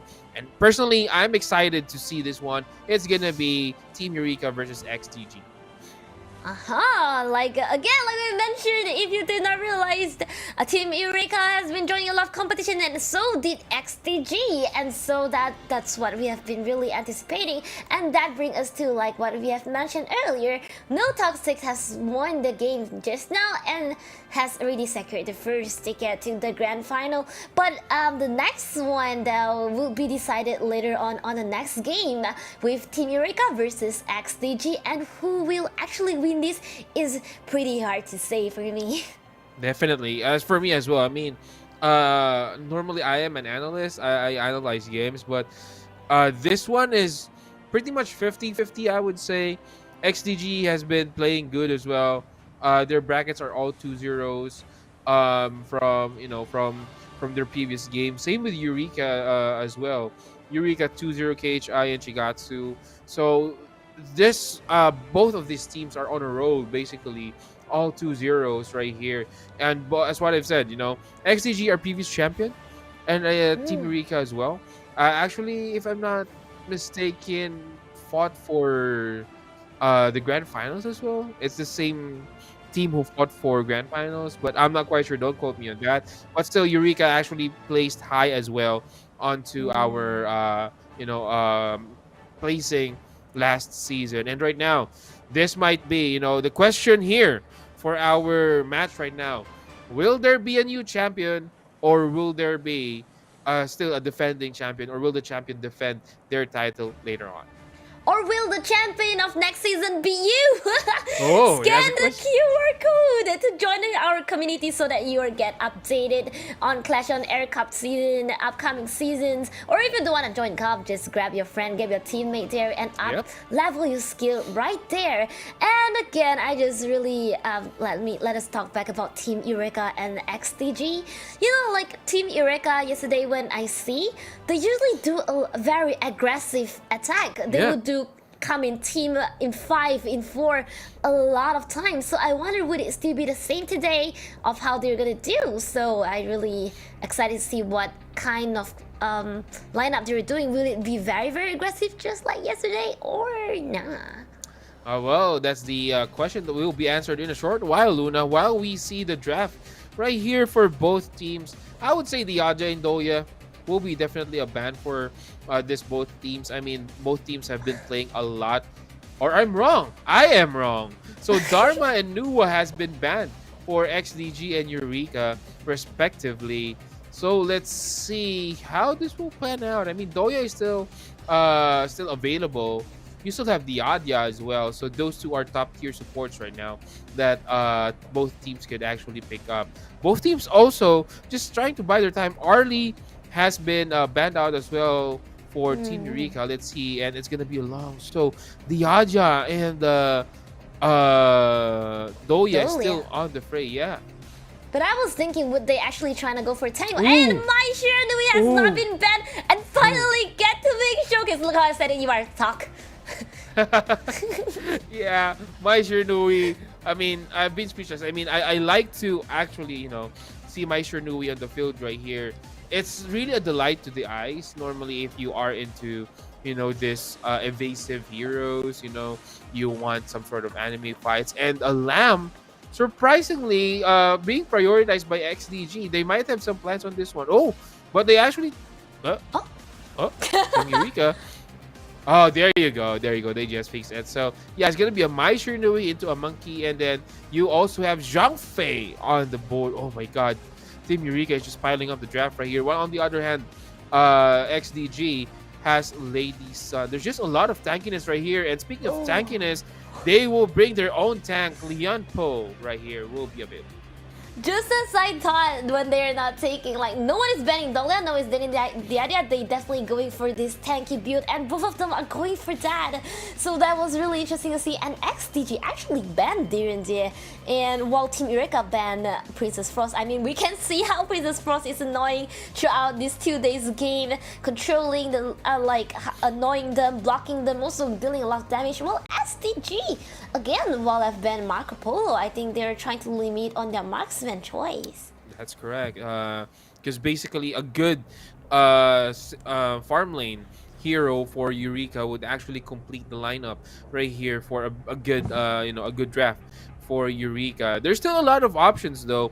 Given that there's a lot of tanks and there's a lot of invades, I think I would say Marco Polo. I was about to say Marco Polo, but yeah, I could remember that Marco Polo has just been banned out. A different farm lane, I would say, but Liu Bang, tank save.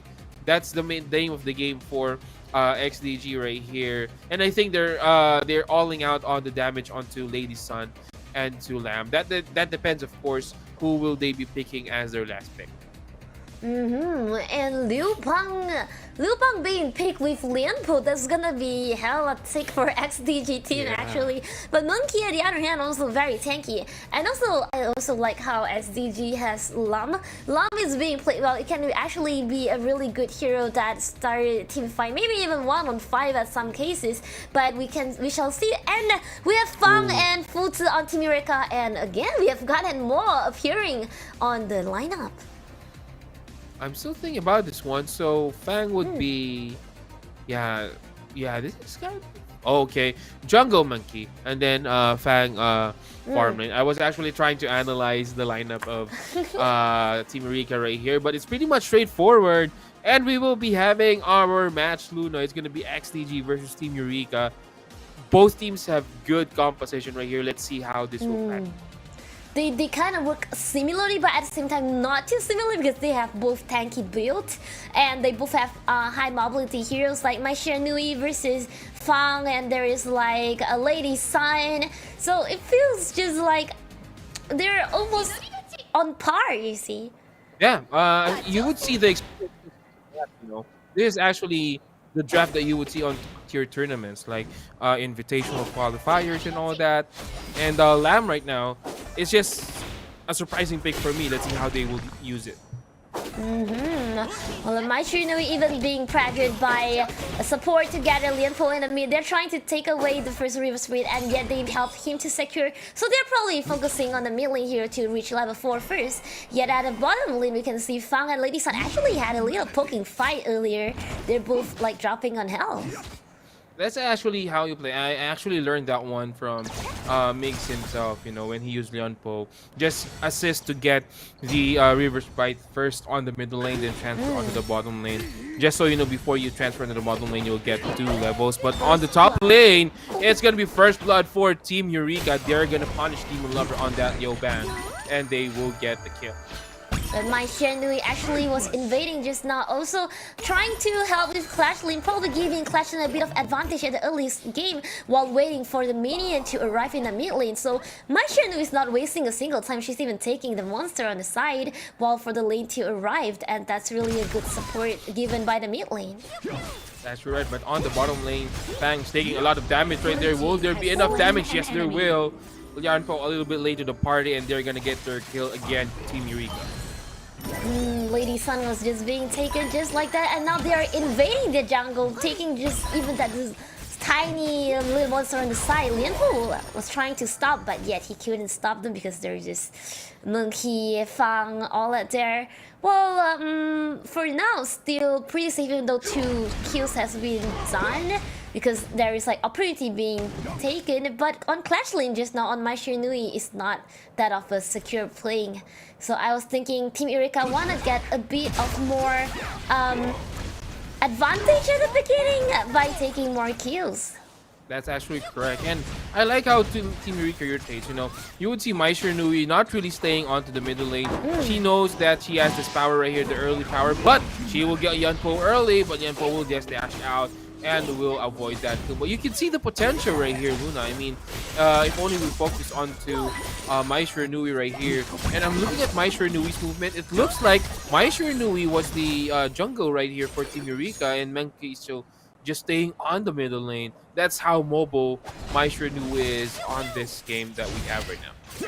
Monkey has been filling gap whenever Maisher Nui help on the fight, and Maisher Nui probably will be helping in a lot of fight, just like going around for different team fight. Yet I'm seeing Fang and Zhang Fei trying to invade, but not really. I'm still pretty safe at the moment. Not much of a gap of economy as well. Things are still manageable, but Lady Sun was kind of keep like alone in this, considering how Lianpo is a little bit far away. I'm a little bit worried for Lady Sun if they decide to get her up. That's actually correct. He's actually behind levels right now, so you would see that Lady Sun is actually trying to protect herself.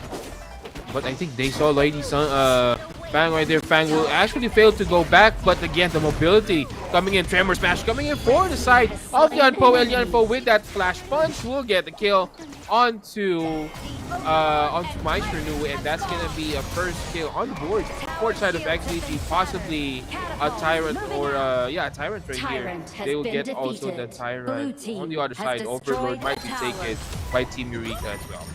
With everyone gathering on near the Tyrant earlier, TXV has already secured the Tyrant, while Monkey has not give out the chance to actually take down the Overlord. So it's kind of like an equal exchange of like each team getting a dragon. That's right. So we need to check out Futsi.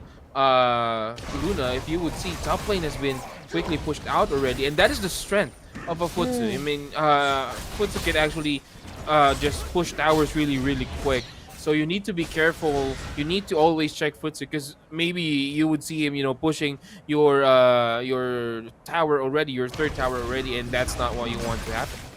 Yes, and I think Lam and Liu Bang has already noticed it, and yeah, Zhang Fei has to use Unbridled the Outburst. ulti. There you go, Unbridled Outburst now coming in. They will immediately kill this Gun and Mo, and they will go back. XDG, they are in the pinch right now, but Monkey and the back lanes will try to get Lady Sun. They will be successful in doing so, and they will get the kill. 2 kills on the board for Team Eureka. And that's probably the best timing for Fang to take down the tower, with also the Vanguard coming in, and also Fang is actually one of the hero that can take down tower really quick with its continuous attack that will explode afterwards. That's actually right, and now Futsu trying to rotate onto the top lane again. He's just trying to pressure the top lane, you know, just to make sure that they are always aware. But on this one, Team Eureka is now starting to invade the jungle of XDG. Can they defend this one? Monkey is actually trying to deal damage here onto Yampo. They will just go back. Yeah, they couldn't really do much on Monkey, despite Monkey just like so bravely going in, trying to steal the buff, and did not took it. Yeah, did not. It's actually Lamb who got that buff. But on the top lane, it's actually a brawl, and they realize, we need to solve this Futsu problem right here. And they actually got onto the top lane, but Futsu, nice recognition right there. Not no XDG members on the map that he can see, so he just got back and, you know, tried to farm. Interesting how Futsu has not been caught, and while Fang and Maisher Nui and Zhang Fei has found the gap at the farm lane earlier, but the other member has came with Gan Mo and Lady Sun and Lianpo, so they probably couldn't attack, and they have already back off. While in the mid lane, Meng Qi is actually still protecting the mid lane, helping Maisher Nui. That's right, but Zhang Fei, he knows that someone is on the brush. You know, he has an idea that someone is on the brush, so he's actually trying to bait him out. But Maisher Nui and Fang right now trying to push onto the bottom lane as well. This is a big problem for XDG, Luna. If you would see Team Eureka, Team Eureka is just all mostly over the river of the map, which means an XGD has little to no options right here to push the way. But speaking of little to no options, they will try to get this one out, but Fang will actually get Lamb right there.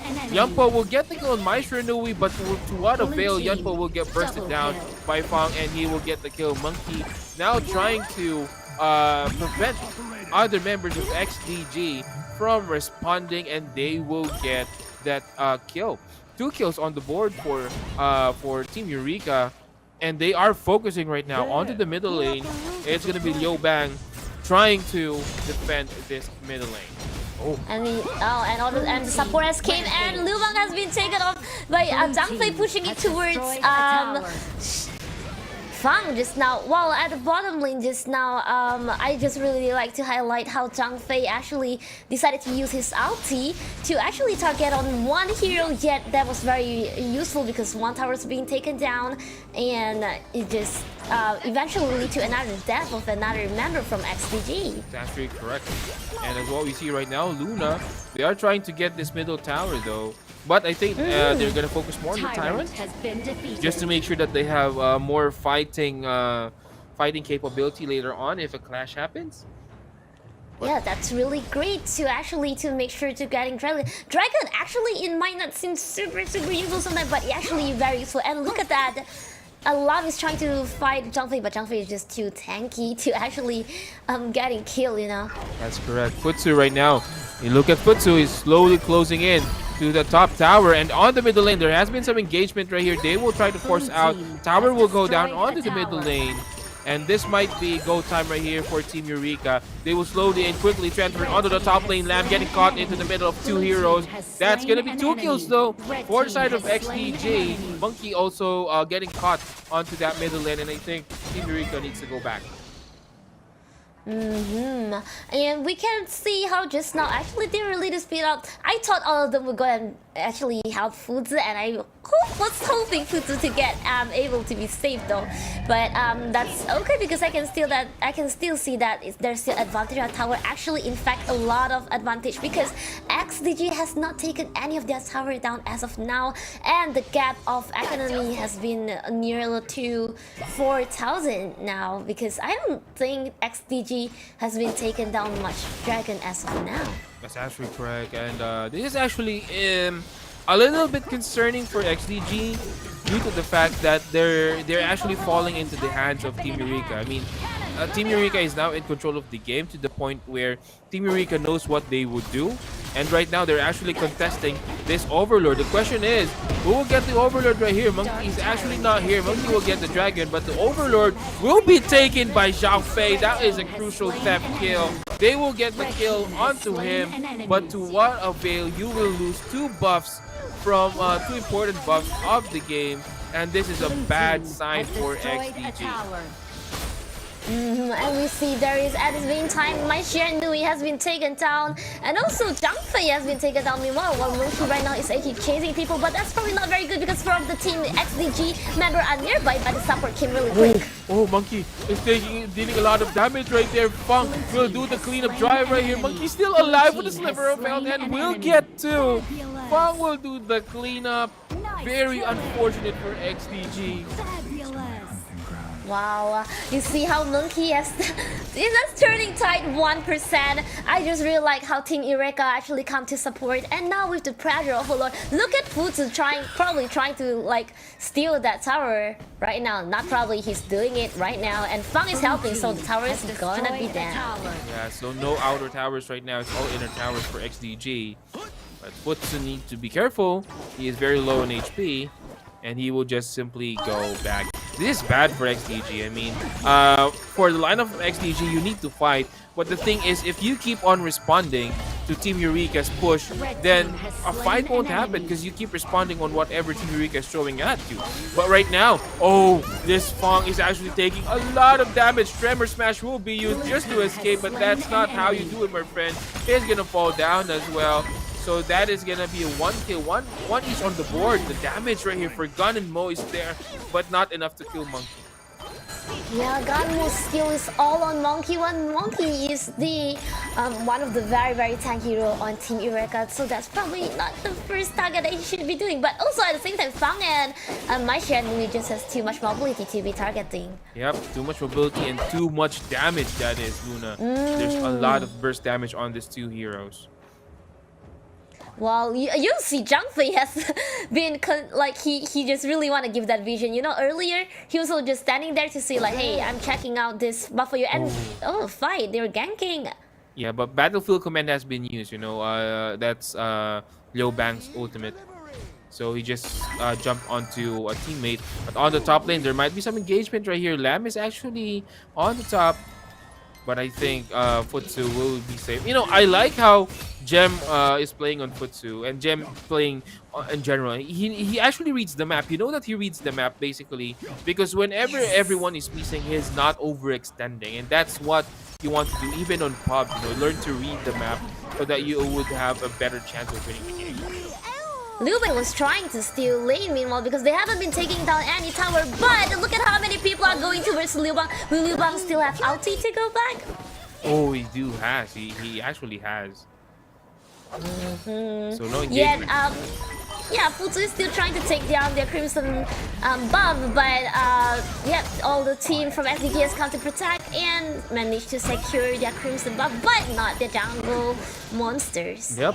Team Eureka is just sustaining the waves right here, just making sure that all waves are being shoved out to XDG's base, just to make sure that they won't have any options, or at least little options to move for the side of XDG. Team Eureka will try to secure another Overlord right here, but XDG is here to check this one out. Question, will they get both of this again? That is the question that we will be answering in just a couple of seconds, while Zhang Fei is actually just zoning out the members of XDG right here.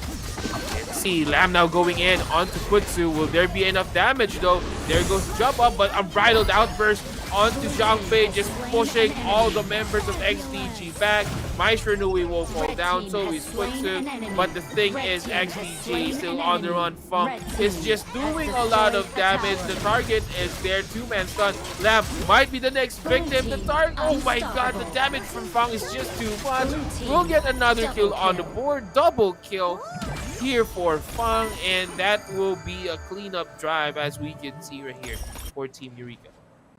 XTJ Wolf, who playing Lam, actually has already took down two players, Jam and Jerry on My Share Nui, and also the annoying Futsu. But at the same time, would they be able to secure this high ground with Fang being super aggressive? And nope, down it goes. But their teammate of SDGS came back, so probably they can stop it from too much attack or too much damage on this round. Yet Ganem actually has tried to make more damage and try to scare them around, but they still managed to take down the jungle of Team XDG. Well, in between just now we have seen Liu Bang actually was trying to bring the lane, actually managed to take down first out of tower out of Team Eureka. Yeah, Team Eureka still taking all the Overlord. Overlord, this is a very crucial buff right now, but on the bottom lane, Futsu might get in the middle of three XDG heroes, and he will try to survive, but to no avail. He will actually, but the rest of XDG is actually here on the top lane, killing free right now for Fang. He's giving a lot of damage, and Battlefield Command now in use defensively, just for them to go back. Lamb is trying to catch people off guard right here. They're trying to see if Zhang Fei will actually push through, and they will get Zhang Fei on that farm lane, and Fang will now try to go back. But the problem still exists, Luna. That dragon on the top lane is the Overlord dragon is just pushing onto their lanes. So Team XDG actually need to really start clearing our lane and make sure the minions are far away, because they're just Overlord, and there's gonna be super minion now on their top lane, and also this mid lane high ground and the farm lane high ground is really dropping almost half. But we can see that Liu Bang has been trying to steal lane, 2 tower down on the farm lane for Team Eureka, but there still need to be a lot of team fight going on, and they maybe need to try to secure Dragon at this point, because Team Eureka could pressure them a lot using that. That is actually correct, Luna. And Team Eureka now in a big advantage, although they received some deaths a while ago, but I don't think it's really that impacting given that they have the Overlord buff, so the lanes will still normally push as intended. But right Red now, I think team Lamb will has get that tower destroyed a finally tower. on the top lane. Top lane is pretty much untouched for a while right now. But they will try to go back. They will try to secure this Tyrant, I would say. They're trying to position themselves on the Tyrant, Luna. And this is very crucial. Once they got the Tyrant right here, it is an 18-minute Tyrant, so the buffs are already strong. So, yeah, it might be a difference right here of a win and a loss for both teams. Llama's trying to shift their focus on the Clash lane, but it wouldn't last that long. Tyrant has now respawned, and Monkey is actually doing an exchange while it doesn't harm any of them because Limpo and Monkey are just equally. Yeah, this is going down really fast. Oh, Unbridled Outburst has been used, but Tremor Smash has been used as well. Who actually got the buff? It's going to be Lamb getting that buff, but what will the payment right here for the side of Team Eureka? Lamb might fall down, and I think he will, and it's going to be Fong getting that kill. 2 kills right now, Gun and Mo. It's going to be 1 kill on the side for XDG as well. But the problem is the lanes are now pushing Kutsu, now trying to get these members of XDG off guard, but they won't actually get anything instead. It's going to be the tower who's going to pay that live, and they are now pushing towards the base. Destroyed right now is the tower onto the middle lane. Team Eureka might be coursing through their first win of the series, but no, they have decided to go back and try to stay calm, try to stay calm and not overdo things. Yet on their way back, of course, they're stealing all this, taking the jungle domination just as usual. Now 2 high ground has been down for Team XDG, and that's concerning. And you know what Team Eureka probably gonna do? Another Overlord or something, right? That's gonna give so much pressure if they actually gonna do that. Yeah. And Tempest Dragon is coming up soon in a minute. That's actually correct. So this is gonna be a very big problem. You have a short span of Overlord spawning, but I don't think unless Menki have the good damage right here to get the Overlord. Imagine you have the Overlord right here. Everyone is there helping, so they are taking down that Overlord, and they're probably gonna go to Tempest Dragon right after. Right, they're moving there. Is it?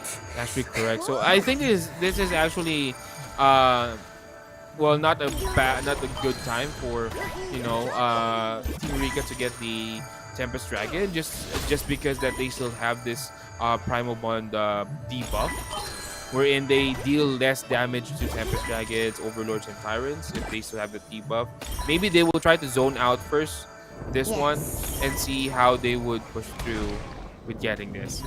Now, but Monkey doesn't care. Monkey I'm going straight in. They will actually tank the debuff right here. Let's see if this will be enough. This means that XDG have ample time to counter this play from Team Eureka if they wanted to. Well, Liu Bang is actually still trying to clear the lane while we can see a fight is happening near the blue buff. Oh, Menku, just in the middle of 4 heroes. This might be a bad idea, but no, it is a trap for yourself, my friend. There might be some engagement right here. The damage is there, but so is with the side of Team Eureka, and 1 members each down for both teams. It's gonna be Mai Shinui and Gun and Mo paying for that one. But there's a big problem right now for XDG Luna. The lanes are being pushed towards their base, so it's gonna be hard for them. What are they gonna do? Are they gonna defend, or are they gonna try to contest this Tempest Dragon?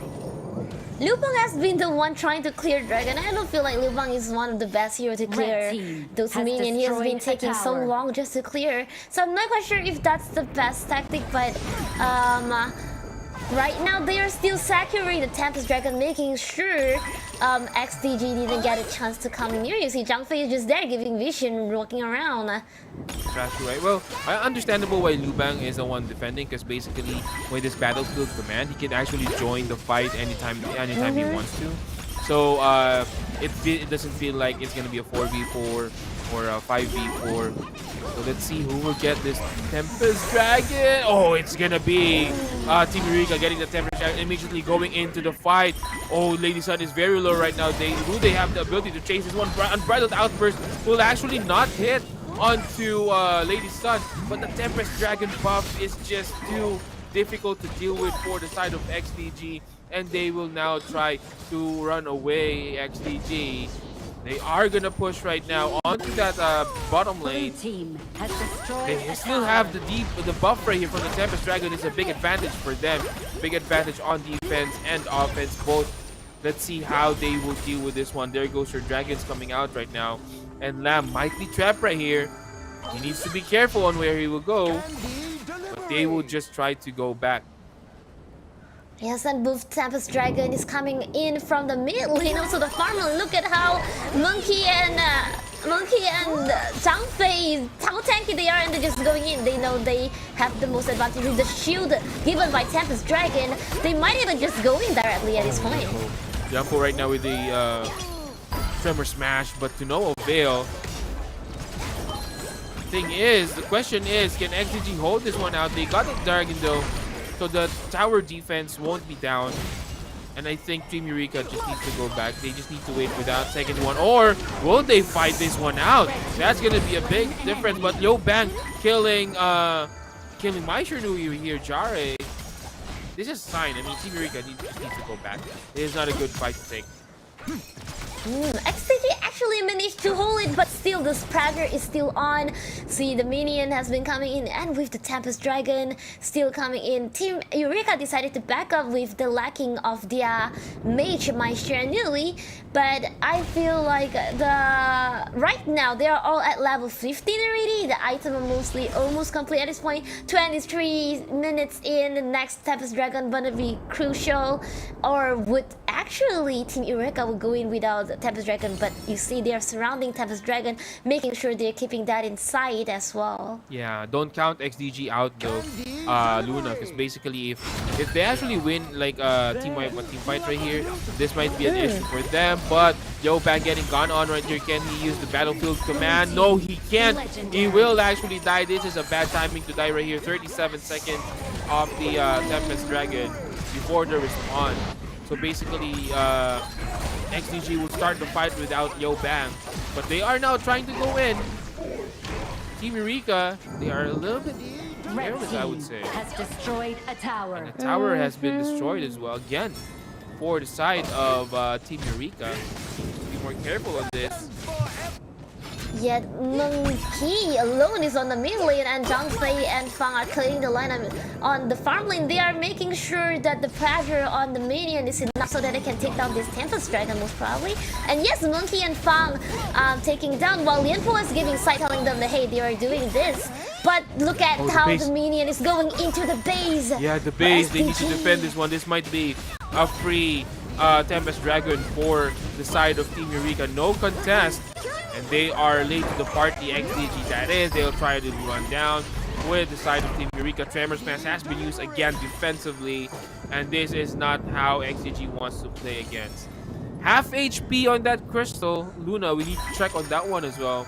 We see the minion waves being pushed out towards and giving a lot of damage. But I think right now minion waves are here. The defense of the tower is down. They can actually try to get this one.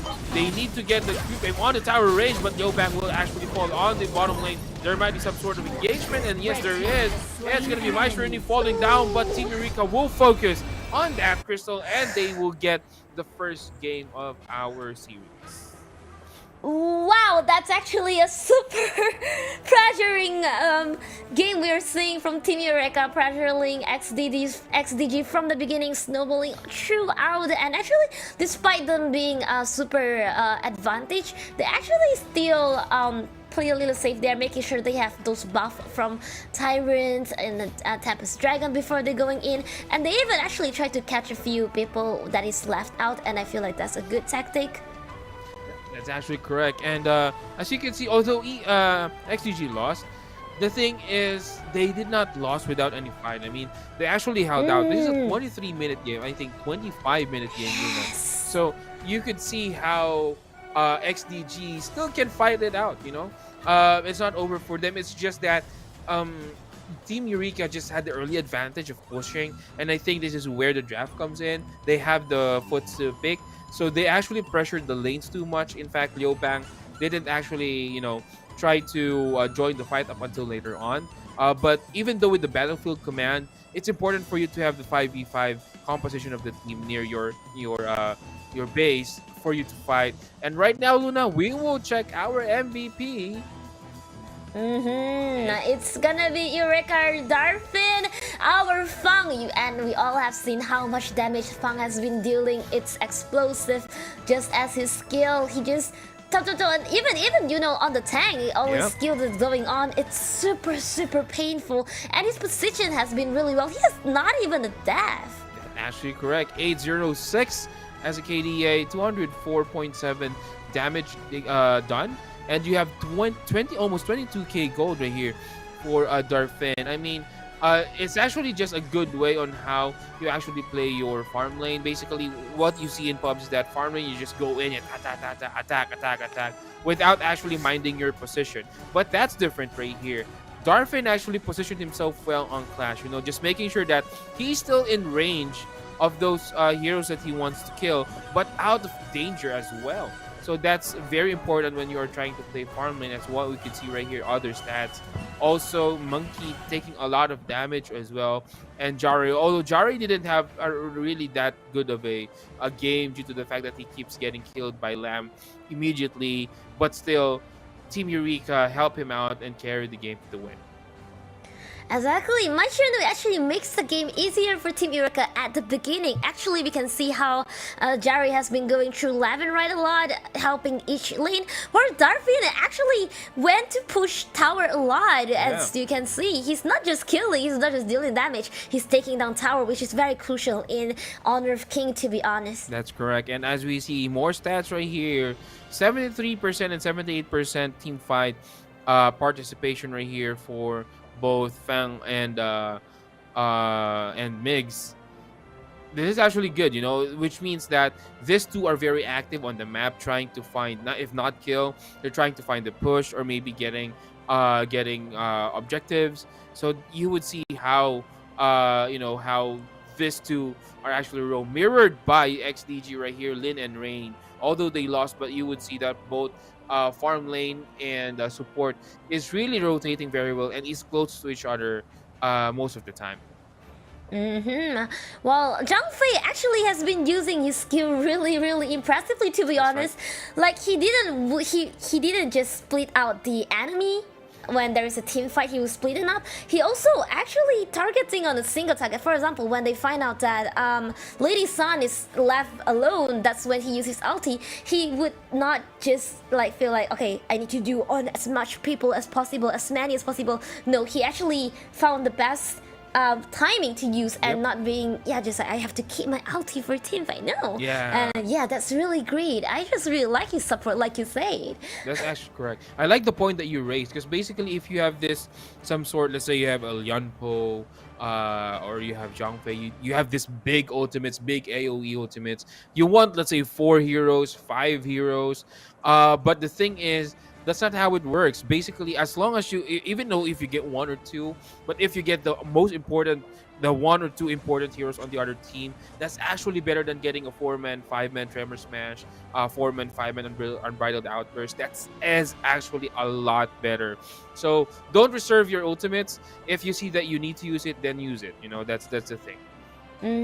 Also on XDG, actually I don't realize Ganen Mo has been actually dealing a pretty much damage and trying to control the line most of the time. Yeah, and I just really want to give praise to Ganen Mo as well, because I feel like it's a pretty good play, as I can see.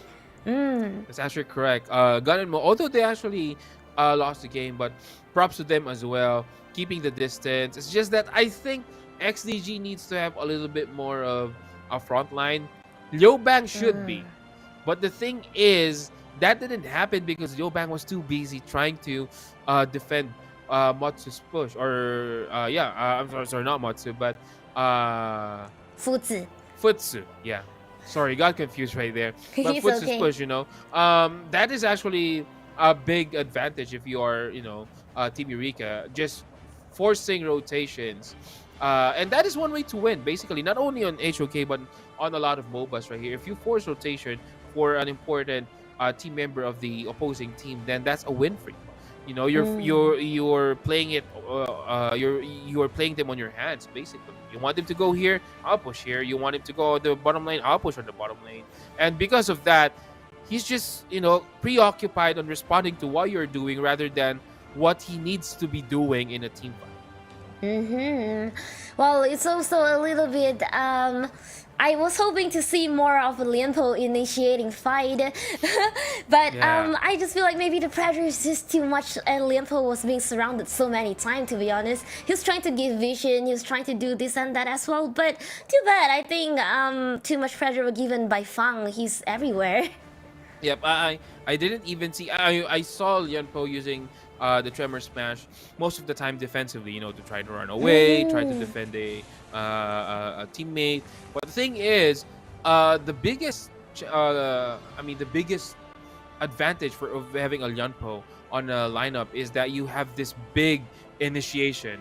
So I think that's what they need to do. XDG, they just keep on responding to what Eureka is throwing. They're not dictating the pace. So I think that's the thing that XDG needs to, try to do this game in order for them to go with the tiebreakers. So they need to go with, heroes that can dictate the pace. Your fast-paced heroes in order for them to possibly outpace Team Eureka and get a win on this game too.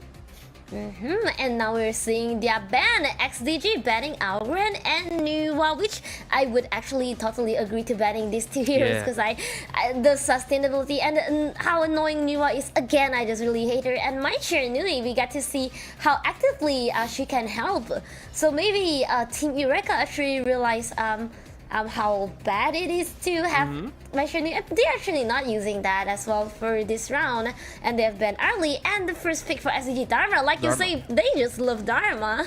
Yep, a lot of teams right now picking up Dharma, a lot of control, a lot of damage. But Doya will be picked up by Team Eureka.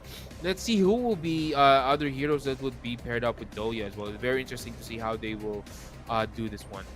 Is this the first time we see Team Eureka using Doya in this season?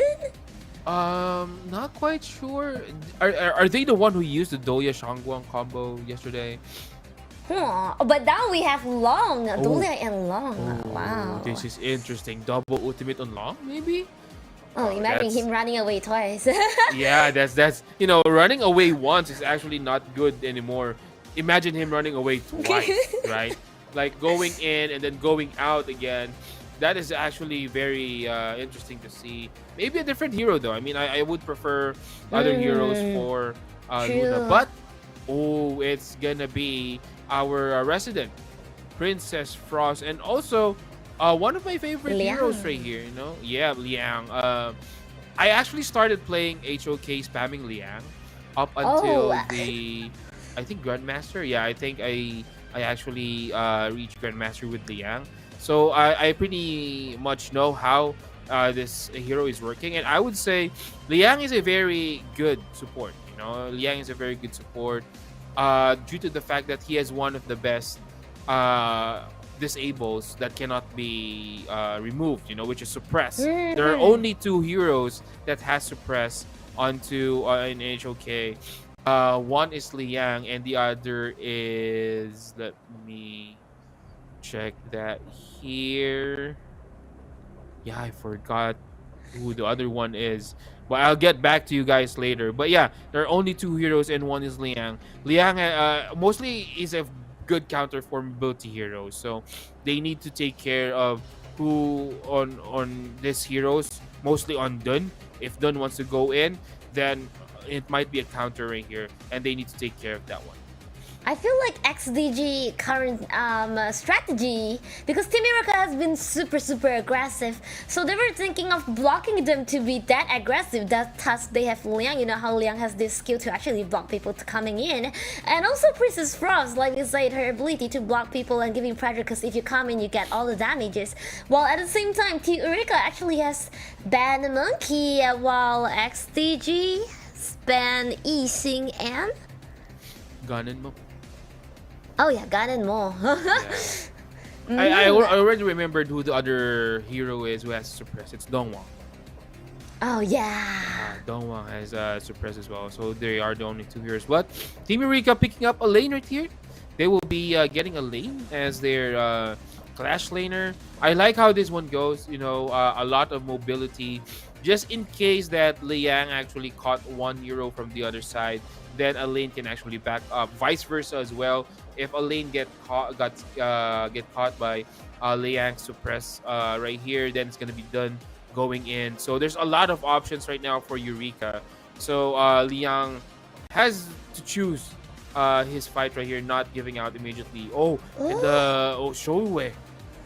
Oh, And Jing, and I like Jing how as I well. think Team Eureka has its combo for Dolia. It's gonna be Yuan for sure. Yeah, you won.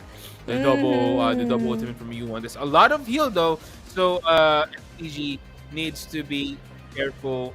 Let's see who will win. If Team Eureka actually wins this one, let me just remind you, Luna. If Team Eureka wins, then this would be a 2-0 win for them, and they will book their ticket to the grand finals. But XDG can force it on a game 3, and let's see if that will be the case. That's gonna be XDG and Team Eureka on our second game of the series. I am pretty anticipating Jing, but at the same time, I'm not quite sure would it be that okay with you know how their Team Eureka team has their skill with, you know, it's gonna be a little risky. While Shouyue is being picked again, and we're gonna be working together with Zhang Liang, and ooh, Yeah, I interesting wonder to see. how it'll be. I am also wondering how they will play the Shoyue, given that they have a lot of beats right here. You have a lane, you have long, you have Dun who can actually dive in. Initially, I didn't thought that this would be a good game for Shoyue, but let's see. Maybe I'm wrong.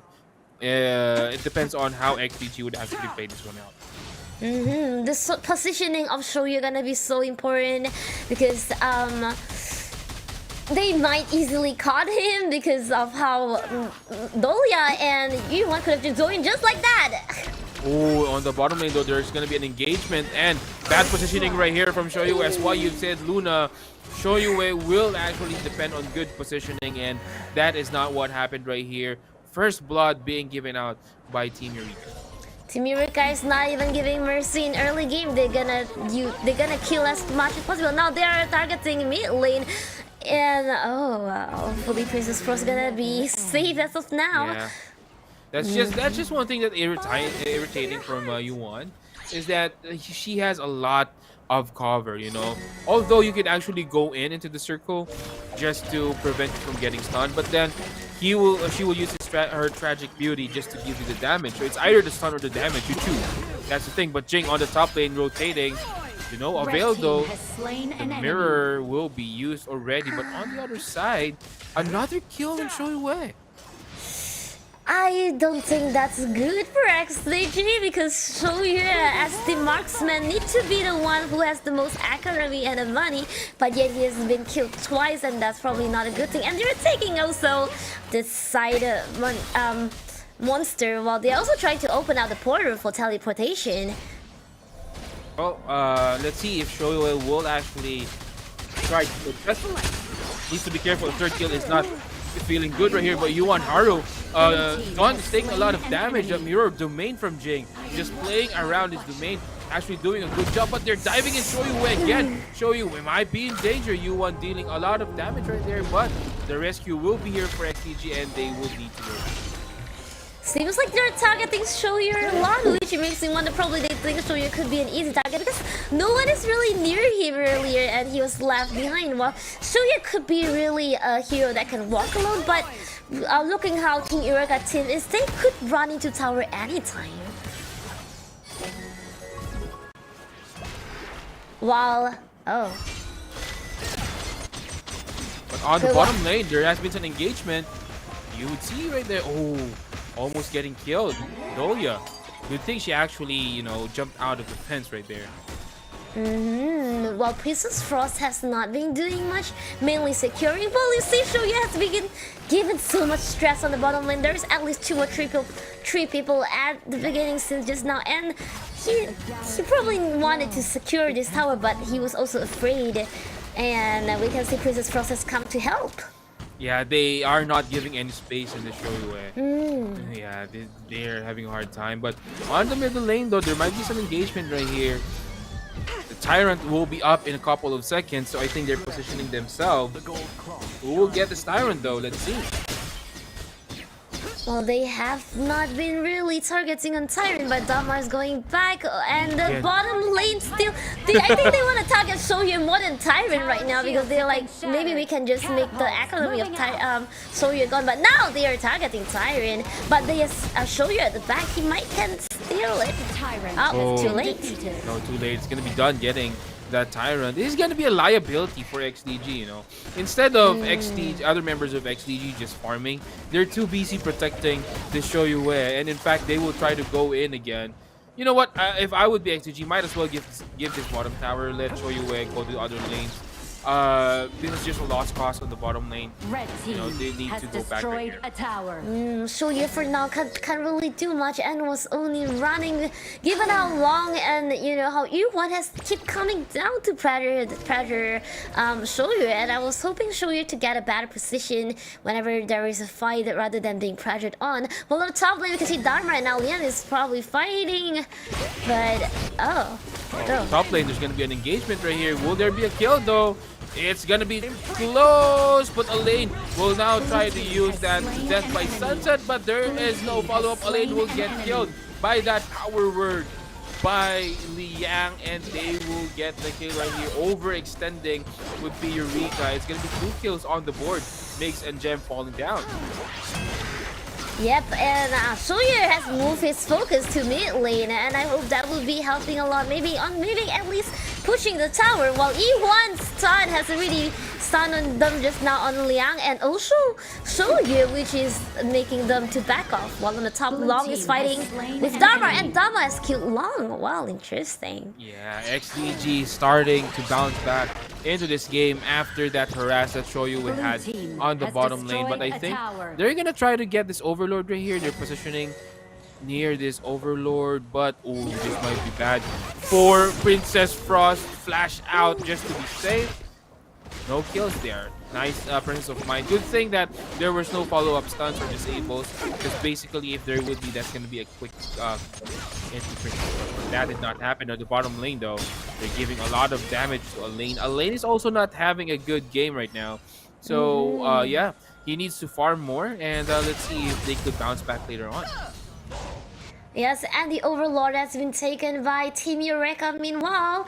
And we can see how actually Long and Yu1 is trying to take on the top lane. Well, middle lane though, I would say Princess Frost was taking care of it pretty well, despite she's mostly alone in the mid lane because her ulti just really clear minions real quick. And at the same time, another tower has been taken down on the Clash lane by Team Eureka.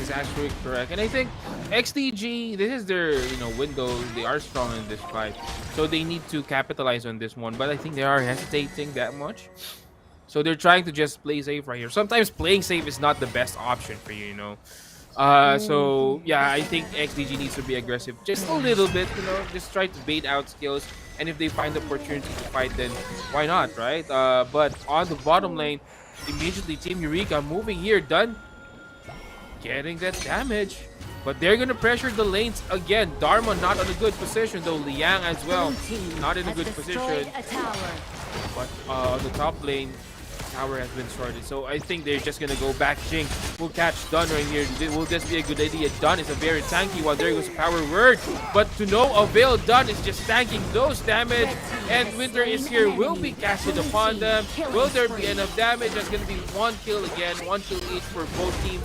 Clash is still ongoing. Dharma will try to find his way out, but Dun will secure that kill. It's gonna be a 2-for-2 kill, an equal trade right here for both teams. But Team Eureka has lost its marksman, while for now that Team Eureka is trying to focus to push on the mid lane, but I think I shouldn't be a problem for Shoyu to actually take care of the mid lane because its attack has already been built up for bait, and now he's on level 10, which is pretty great. That's right. Next option right here would be the Tyrant. Tyrant is actually up. In fact, XDG is trying to check if Eureka is here. They're gonna see done.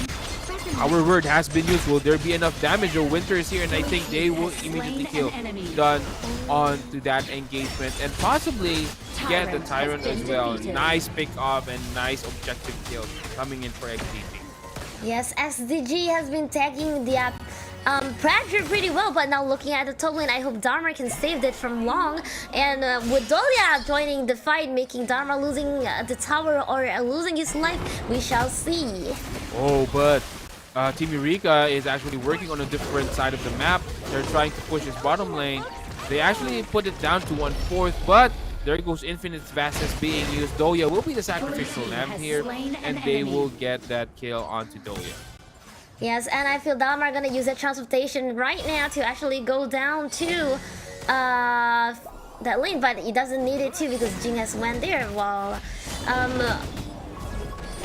Soju has been killing the jungle as of now because they don't want to use it.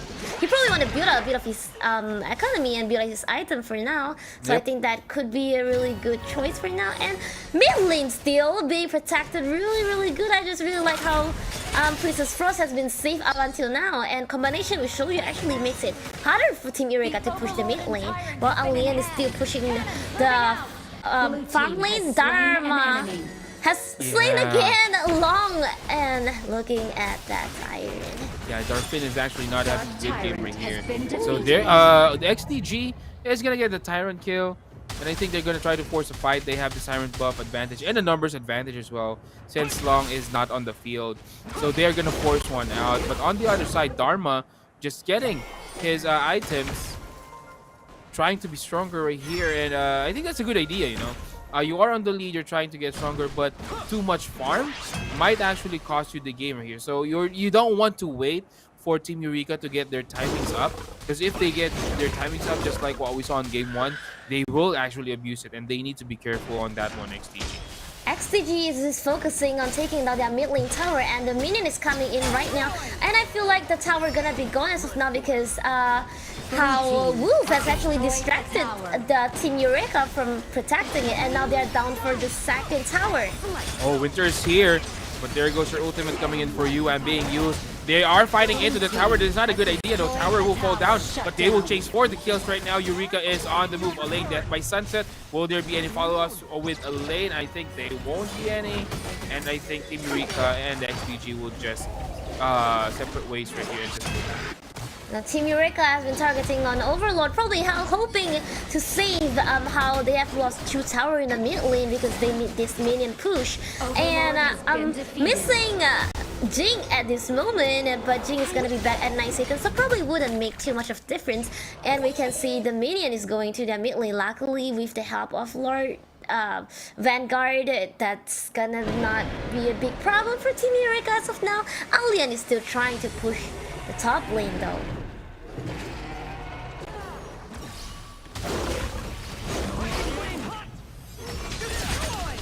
Well, now we can see that Alien is being targeted and is being ganked on, and Alien is now gone. While on the mid lane, Princess Frost is already taken out. Dune with its Winter is coming, and they are losing their mid first tower, but they are after Team Eureka's member.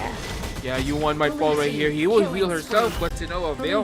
They will still get the kill on that one. 3 kills on the board for XTG. They have the Tyrant or the Overlord buff though, Luna, so they will try to defend this. But I think XDG will try to finish this one out. 7 seconds, 11 seconds, and 23 seconds out for the members of Team Eureka. And they are now focusing on the Crystal. XDG might even this one out.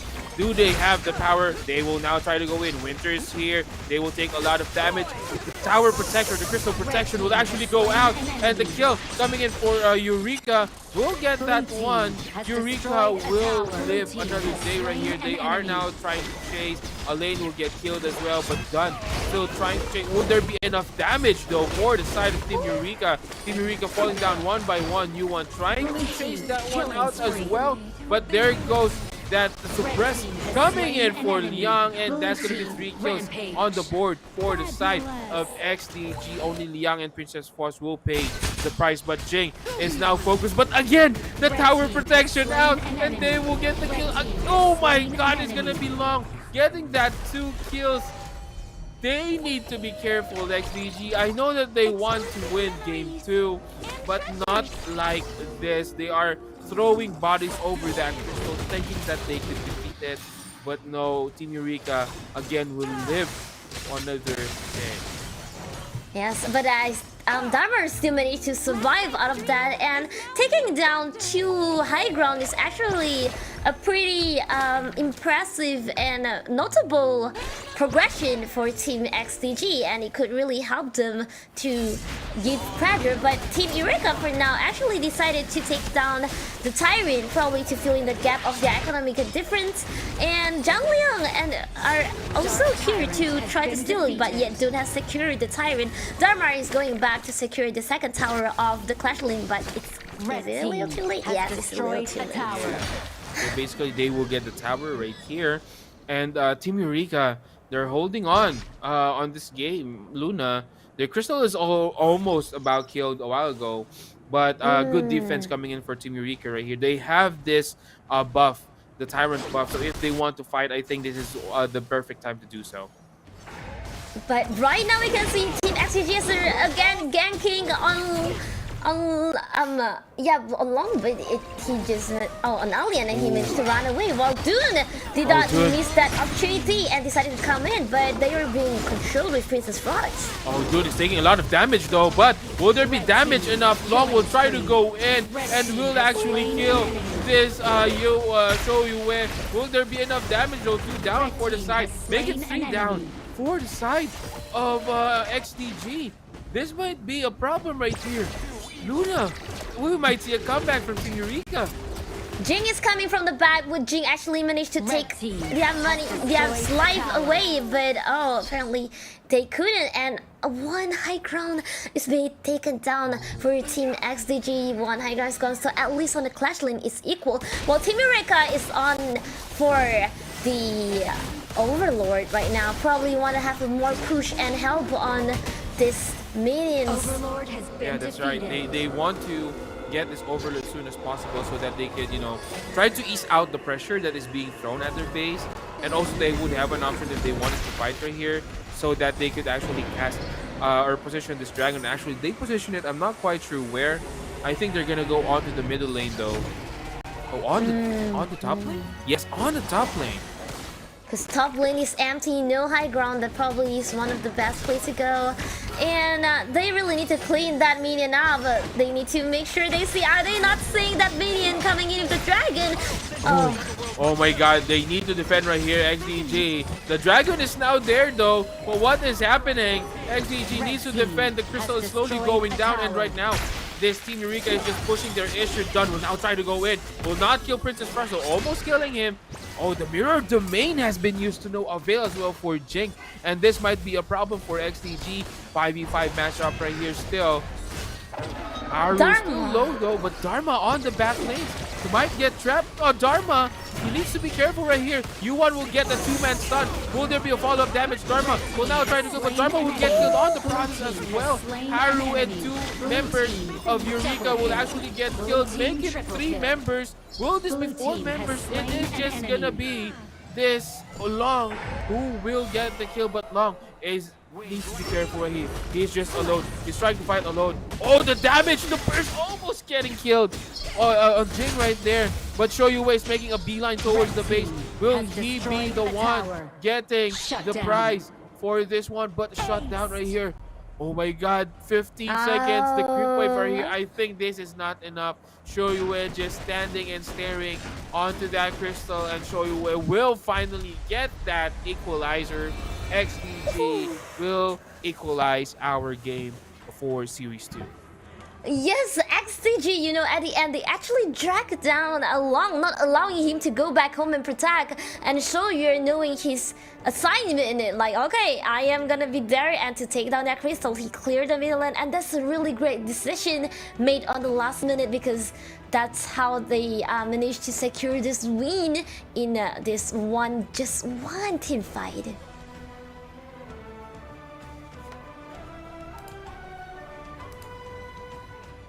Yeah, Eureka actually overcommitted right there. I think they thought that they will actually kill Dharma real quick, but they really had a long time killing Dharma. So yeah, that actually made space for XDG right here to try to punish the teams or the aggressiveness from Team Eureka. And that's what happened. One by one, Team Eureka fell down. Only Long is the survivor, but the thing is, he cannot teleport back to the base because he's being chased down as well. And then that's the time that you recognize, oh well, I'll just go straight into the crystal and I'll get this one done. Yes, and let's see who's the MVP. Shoyu. See, just now you were like questioning, I don't know if Shoyu, and now we see Shoyu actually managed to, to give so much damage afterwards. He actually really positioned well after. At the beginning, even though he's being killed, now he has like 646 and with 150k damage, and also he's the one who actually attacking the crystal at the end, dealing all the damages, and I think that's really interesting of a pick and actually managed to use to its maximum usage. That's really correct. He did not have a good early game. That's what we could see. Luna, he got harassed a lot, like got killed twice, got harassed on lane. But that's what I've said. They just gave space right here for Shoyu, and he actually provided right here. If you would look at the scoreboard, it's pretty much close. There's really not much difference on the scoreboard. All heroes are level 15. The items are fully much stacked. But the thing is, as what we've said earlier, Luna, that last fight was the one that decided the game. And from there on, just XTG just running towards the win into this game too. Like how Damar was trying running away, but instead actually they managed to follow up and give all the support. And Team Eureka actually, I can say Jerry with its Ryuhuan actually managed to, like you commented earlier, managed to actually stun 2 people. But I think the follow-up attack is still not enough compared to XDG attacks. I think Jing did a really good clear up as well actually. It's actually correct, and we will see more stats right here. You would see, I would say Dharma is the one, the deciding factor in that clash, because he was just tanky enough just to sustain the damage. Yeah, he died, but the thing is, he actually bought a lot of time in order for XDG to make their position and to fight better right here. So Dharma actually did a good job of just tanking the damage. In fact, you have 66% right here, and Liang as well, getting that crucial, suppress from the enemy team. That actually got a lot of kills right here. Although Migs on 92% team fight participation, but I think now I understand why team is actually trying to give Doya. Doya is actually a good support hero, but I would say there would be a lot of support heroes available other than Doya. So I think that teams realize that now, so they are trying to give Doya away. And I also like how Zhang Liang and Princess Frost actually kind of work together. Yep. Yeah, if I remember, there's one fight near the dragon. Zhang Liang actually managed to suppress one, and then the other team member of Eureka actually come to support, while Princess Frost would immediately use her ulti and freeze them. Like the winter is coming and making sure everyone got caught right after Zhang Liang's ulti. That is really a pretty good combo that I'm seeing. That's actually correct. Very interesting to see how the game 3 will pan out, Team Eureka got the first game. We have XDG getting the second game. And just as what we've predicted, Luna, this is actually a very, very close series between the two. Both teams have the experience. Both teams have the skill. And right now, we will see our deciding match. And we will now go straight into the draft, Luna. I would wonder if they would actually still ban my Shenmue. I think they would actually still ban my Shenmue. Arlie probably still get banned. Long is now being banned. by Team Eureka. They used long earlier, now they're banning Maisha Nui as well. Well, SDG still felt annoyed with Nua, exactly. Yeah, you will actually be banned as well, and so is Ogran. Yeah, I understand Ogran was not been banned or picked previously, but maybe it doesn't fit Team Eureka or Team XDG's lineup. But Ogran is still a good hero to use with. But Team Eureka is gonna secure an Arlie. Oh, they have been banning Maisha Nui and Arlie. Now that they don't ban, they're picking it. Arlie, again, a very a high agility hero will be able to move around and poking, like how we seen 1v1 earlier, right? It's a really hard hero, to be honest. And on XDG, we have Sakir. Yes, actually, I love seeing Sakir recently. Sakir first skill is actually pretty painful. Well, it can also deal damage and heal teammates a lot. Yeah, that's actually a good point. I mean, I was actually looking at Sakir last night, starting to do a little bit of research. This guy does a lot.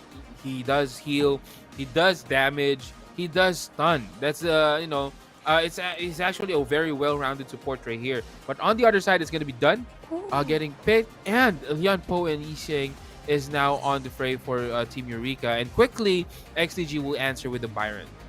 Team Eureka easing Lianpo and Arlie combination for me actually looks super scary. Yeah, like they're tanky, they can control you and frame you in, and they can move around and attack you, and you probably can't catch her because she's just going here and there. Well, XDG Biron, we have been seeing how great Biron can actually bring line. To be honest, I just really like seeing how Biron bring lines and also able to do high damage while recovering. Well, Dune again, of course, Dune, not to mention, we get to see so many times, crowd control, super tanky, and I just really like to see how XDG team turned out as well, because Sakura, Dune, and Biron, it seems like a crazy combination as well. That is actually correct. But bans coming in, you have Musashi, Marco Polo, and another jungler who we think is one of the best. I think the best reach that we have right now.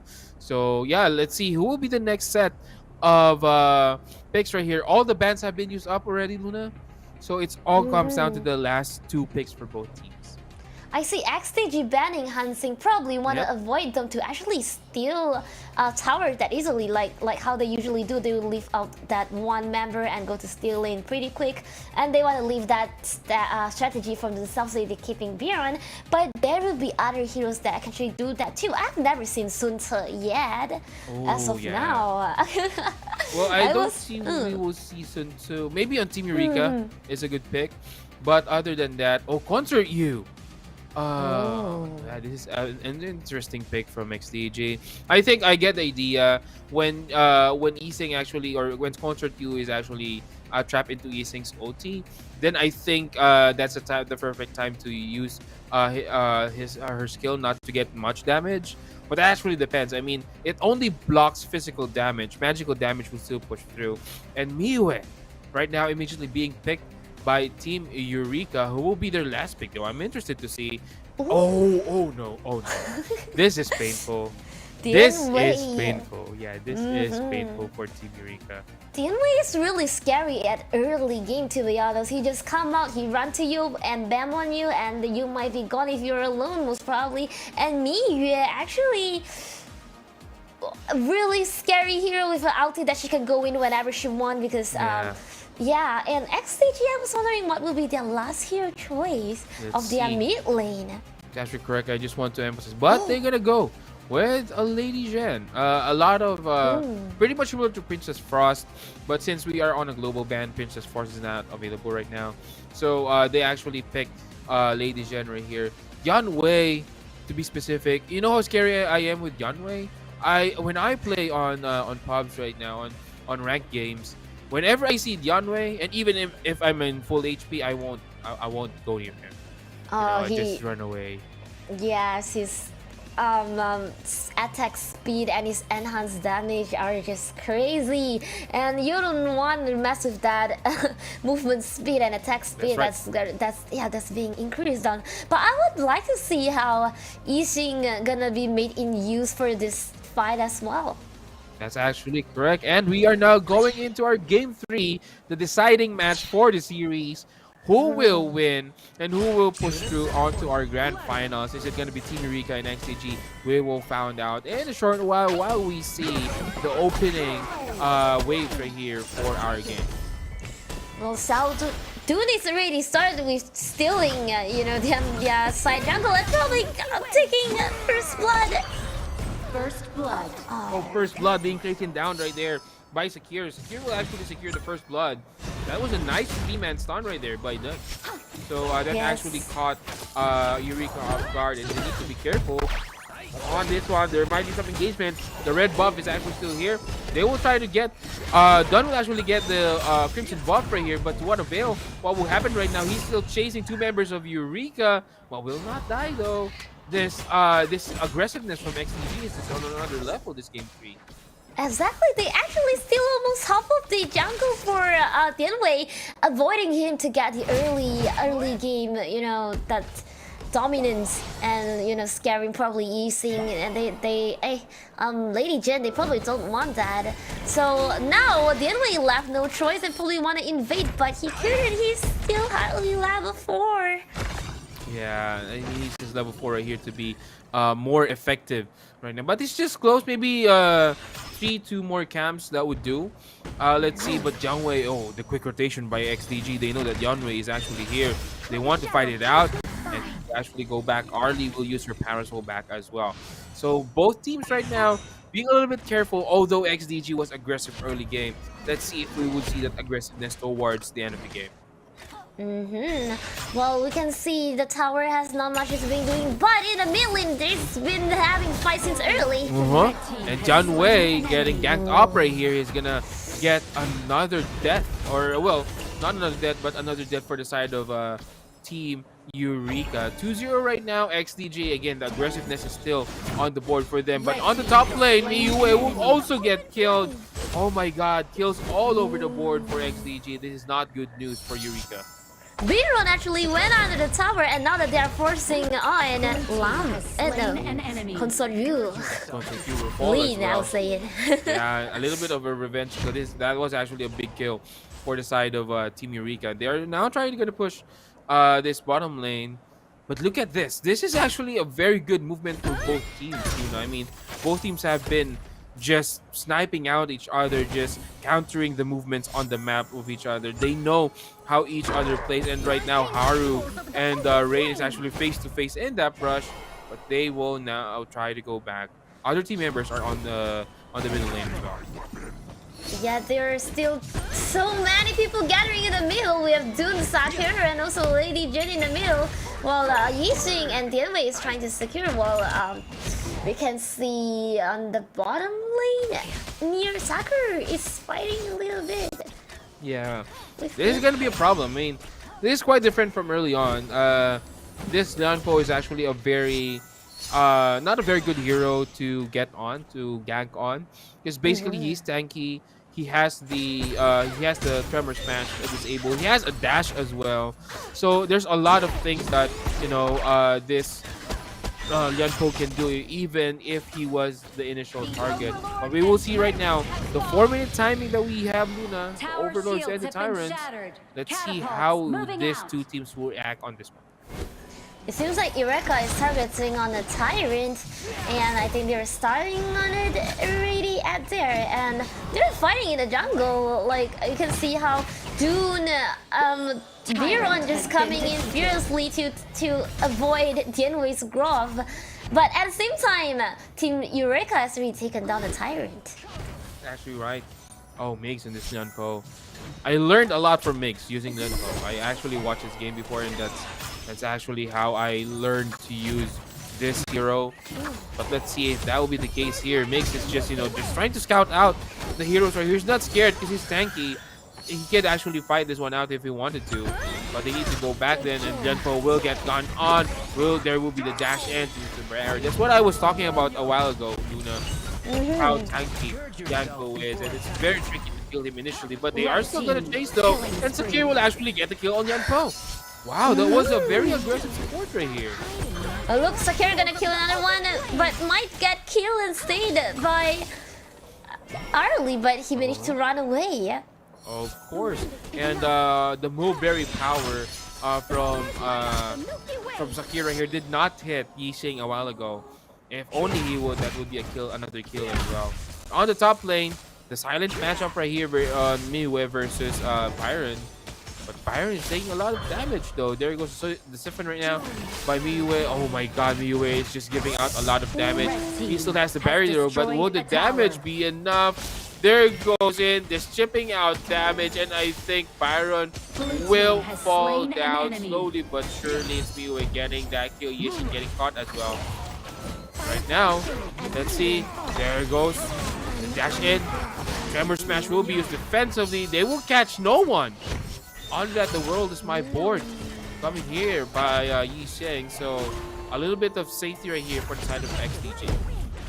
The XTG has been doing this strategy of dominating jungle from both teams, but now Eureka was trying to steal back, but yet it's still too aggressive to go into the jungle because they're protecting it so much. That's actually right. I think they don't want to give a good game to Yanwei, because what we said, as a hero, Yanwei is very scary. That's why they're trying to force, or they're trying to harass him and preventing him from farming too much. But again, XTG is just doing a good job of pressuring Team Eureka so far. The middle lane has been gone now up to the second tower, and there's like 5 members in the middle, so the tower probably gonna be gone. Would they be in time? Oh, Tremor Smash under 3 persons. Will there be any follow-ups right here? There it goes. The world is my board has not been used yet, but yeah, it's gonna be done. Getting that kill. Also, Mix will fall down. Oh, Arlie will fall down as well. And Janwei just chasing people. Will there be a kill? Yes, Janwei will kill Byron. And it's gonna be a 2-4-3 trade right now. Luna and Eureka will get the better end of that trade. Yeah, Dianwei and Ali is going on Team Eureka, and Dianwei is now taking away the Crimson buff instead because he finally can revenge people taking away his buff, right? And he passed by the Overlord but not actually attacking it as of now. While meanwhile, mid tower for Team Eureka has been almost going for the second tower, but not yet. But for Team XDG, their first tower for both top lane and bottom lane are gone, and again Team Eureka has finally taken down the Overlord, and Overlord Vanguard will now be sent out. That's actually correct, and right now Team Eureka slowly but surely they're getting back into this game. They got the Overlord, they got the trade kill earlier, but on the bottom lane Yanwei might be an issue. Yanpo on the side though. If they want to fight, they can. I think Yanpo is just trying to bait out. He knows that there's other members of Team XDG right here. World Spy board catching 3, but will there be any follow-ups? No follow-ups yet. And that is just going to be a sign to go back for XDG. Meanwhile, Luna on the top lane is going to be Miwe working on that tower, on the tier 2 tower. But this is actually, again, another a tactic that has been used by Eureka several times already. XDG just now was trying to steal the second tower, but it has been defense, so they have decided to go for Tyrant, and the Tyrant was taken down really quick. Well, we can see Tianwei is being surrounded. Oh, Yanwei he's not having the best game of his life, you know. It's not that he's playing bad, but the thing is he's being pressured too much. You know, he's being pressured a lot. His jungle is being invaded, they're being ganking him. But right now, look at how Sakur has no fear going in just like that. And mirrors go up until the high ground. And they probably need to pay attention on this. And there comes Dune with Biron. I guess that's it for me, Anyway, let's see if she can survive this one. I don't think she will, and there you go. Finally, they will get the kill on Miwe. He will get punished for overstaying there. But the World is my board will catch here. Will there be follow-up kill? Tremor Smash will be used, but not enough though. Nothing on that Tremor Smash. 2 ultimates being used, Luna, but to no avail. Eureka is in a pinch right here. But they're still barely actually securing the second tower of the mid lane still, which is kind of impressive because I thought it's gonna be down for so long already. But look at how XDG go into the jungle once again. This is just a dominating game for XDG. XDG just knows how to, wrap Team Eureka around their fingers. Yep, and they're taking down this tyrant real quick, and Team Eureka is trying to take down Overlord as a return, but they're going there real quick, trying to steal, but would that be in time? Will they steal it? No, Miue will get the kill though, but I think Team Eureka needs to go back. A 2-man stun right there, coming in for XDG. They will continue to fight. Miue will try to chase anyone, but the damage will be there though. Will there be enough damage? No. Team Eureka will just go back. Lianfu actually managed to run away, and now that Dianwei was trying to go back, now he's being surrounded by all 5 members. Would he actually get a kill back at least? Oh no, he won't. Yeah, we were talking about Dianwei being the hunter. Right now, he is the one being hunted, you know. That's not a good sign for your... if you're a Dianwei user, that's not how you want to play Dianwei. You want to be the one hunting, not the one being hunted. XDG has been securing also their mid lane as well as the bottom lane. Well, look at just how Dune has been taking everything, not leaving anything. And you know, Ali can only see, couldn't barely do anything, but now they are surrounding him. But Sakur and oh, now he flashed away and oh, Tremor Smash. Tremor Smash will actually hit on Dun. Will there be enough damage? Not enough follow-up though. Dun is taking a lot of damage, but will take that like a guy, like a man. And we'll just go out. There's no damage from Team Eureka. I'm quite concerned right now for them. And also the minion has been carried all the way near the high ground, so they have to split up for a moment. I wonder what would Team XDG do in meanwhile? See, even Biron is invading the jungle though, so I really feel like it's too much of splitting of attention for Team Eureka for now. That's actually correct. And right now, Team Eureka is just, you know, having a hard time dealing with this lineup of XGG. And right now, Yunpo in the middle of 4 heroes. Will they see him? Yunpo is actually not in a good position, but we'll try to dive in. Tremor Smash will be used, and I think finally Ishi will get the kill. But I think Ishi will get killed as well. The passive will hit, but not enough. They will get the kill right there. But right now, Janwei onto that craze. He will get double kill right now on Arlie. Will this be the start of the comeback for the side of Team Eureka? 4 members against Dun. You're no tank against 4 members, Dun, and that's gonna be another kill on the board. 4 kills for Team Eureka.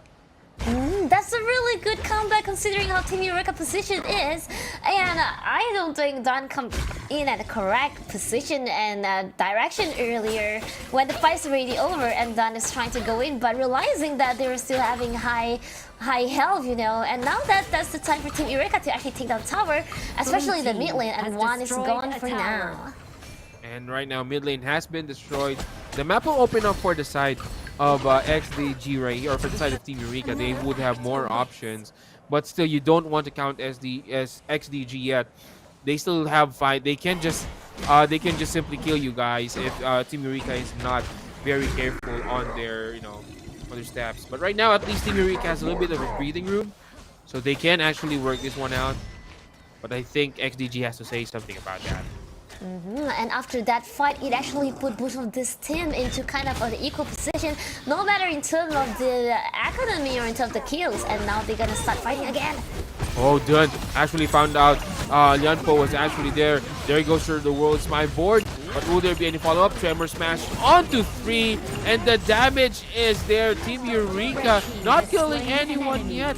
Janwei will fall down. Byron will fall down as well. There won't be any follow-ups for both teams. This is good. This is actually a very quite equal match, I would say, for here. What we have right now, Luna. Exactly, and I feel like XDG actually needs to start be careful on the minion, because I can see Team Eureka actually managed to push it a little bit further earlier, and now that Team XDG decided to take down the Tyrant, probably they want a team fight above, but Team Eureka also taking down the Overlord. They want to have this minion advantage. Yep, it is actually right now. Let's see. They have the Tempest Dragon. Oh, not the Tempest Dragon, sorry, the Tyrant buff. So let's see how XDG will utilize this one. And I think they're still being cautious, you know. XDG still knows that Team Eureka can still fight. So they are being cautious right now, but slowly and surely, this is turning out to be Team Eureka's game. Because if you would look at the lineup of Team Eureka, you have John Wei, you have Arlie. This heroes will shred later at a later game when we have their items. So once they have their items, this is gonna be scary for XDG. They need to find something else right here and maybe force some issue. But on the bottom lane, there might be some engagement right there. The tower will definitely fall down, and that's gonna be a tower cleared again for the side of Team Eureka. And suddenly Team Eureka is now on the edge or on the advantage right here of pushing the lanes onto the base of XDG.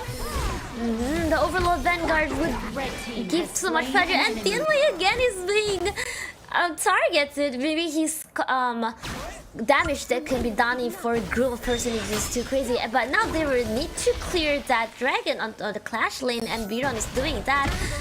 Hopefully fast enough for him to save the high ground from being destroyed. It seems like the attack is a little bit slow, but it looks manageable as of now. But we can see XDG is trying to pressure the mid lane, still trying to clearing the line, and probably one more attack on the tower and take it down. Exactly, that's what's gonna happen. Yep, the push is now going to happen right now. I mean, and suddenly I was just talking a while ago, Luna, about how Team Eureka is pushing back their lanes towards the side of XDG. But right now, it's the other way around. It was just like a couple of minutes ago. XDG is the one right now pushing. They're actually going to find Yanpo right here versus Dun. But both are tanky. You cannot kill. But Yixing might be the one in danger. We'll try to, or Miyue will be the one in danger. We'll try to force one out. But that will be a safe play coming in for the side of XDG, and XDG is still finding, trying to find more right here. They will try to go in. Arlie will use her Power Soul to go back, and right now tension is building up right here, Luna. Yes, they're taking down the second tower on the Aquaman, and the tower is gone. And now that they probably want to secure that high ground for Team Eureka, and we shall see how it turns out. Battle now ensues, and there goes your Tremor Smash on the back onto. Will there be enough damage? Janwei not killing anyone though. This is not a good thing for Janwei. But again, those both teams right now. Oh, Miyue is not on a good position. He got caught. Will there be enough damage to kill her? Yes, there will be. Lady Shen will secure the kill. And this is go time right now for XGG. They know that they have the numbers advantage. They know that they can actually push. If they get this, oh my god, Arlie. I was actually scared for a while right there for Arlie, but Tremor Smash onto 2. Will there be again? The damage is nowhere to be found for the side of XTG. Finally, Arlie joining the fray, but they will now dive in. Oh, Haru will get killed again. 5 men still standing for XDG, and they will get the top tower on the lane. And they're now probably gonna target a million, but it's going to be hard because look, Lianpo is alive, and also. Oh, 5-man, 4-man Tremor Smash. That was a good Tremor Smash, but again the follow-up is not there for the side of Team Eureka. And right now Team Eureka is scrambling to defend their base and defend their towers as well. 3 down for the side of Eureka, 2 for the side of, or maybe 1 for the side of XDG. They can still force this one out if they wanted to, but they're gonna opt for that time. While Mir is trying to push that lane, and Ali is just trying to clear the minion, hopefully to reduce the pressure later on. But now I think they just want to go full power on the mid lane. I just now, I don't know if you know this, Dun actually used his ulti and go under the tower directly, and he almost died, but he managed to get out, and Sakura actually managed to give all the needed heal, and I think that was a really good coordination right there. That is actually correct. Another 20-minute game that we have right here, Luna. The Tyrant, the Tempest Dragon will be up in 43 seconds. Let's see how this would pan out. No one would actually get the Overlord. They're actually trying to check if someone would get it, but... Oh, is that Sakir? Yes, Sakir. Actually not found out right there. But I think they will give up this Overlord and instead focus on the Tempest Dragon.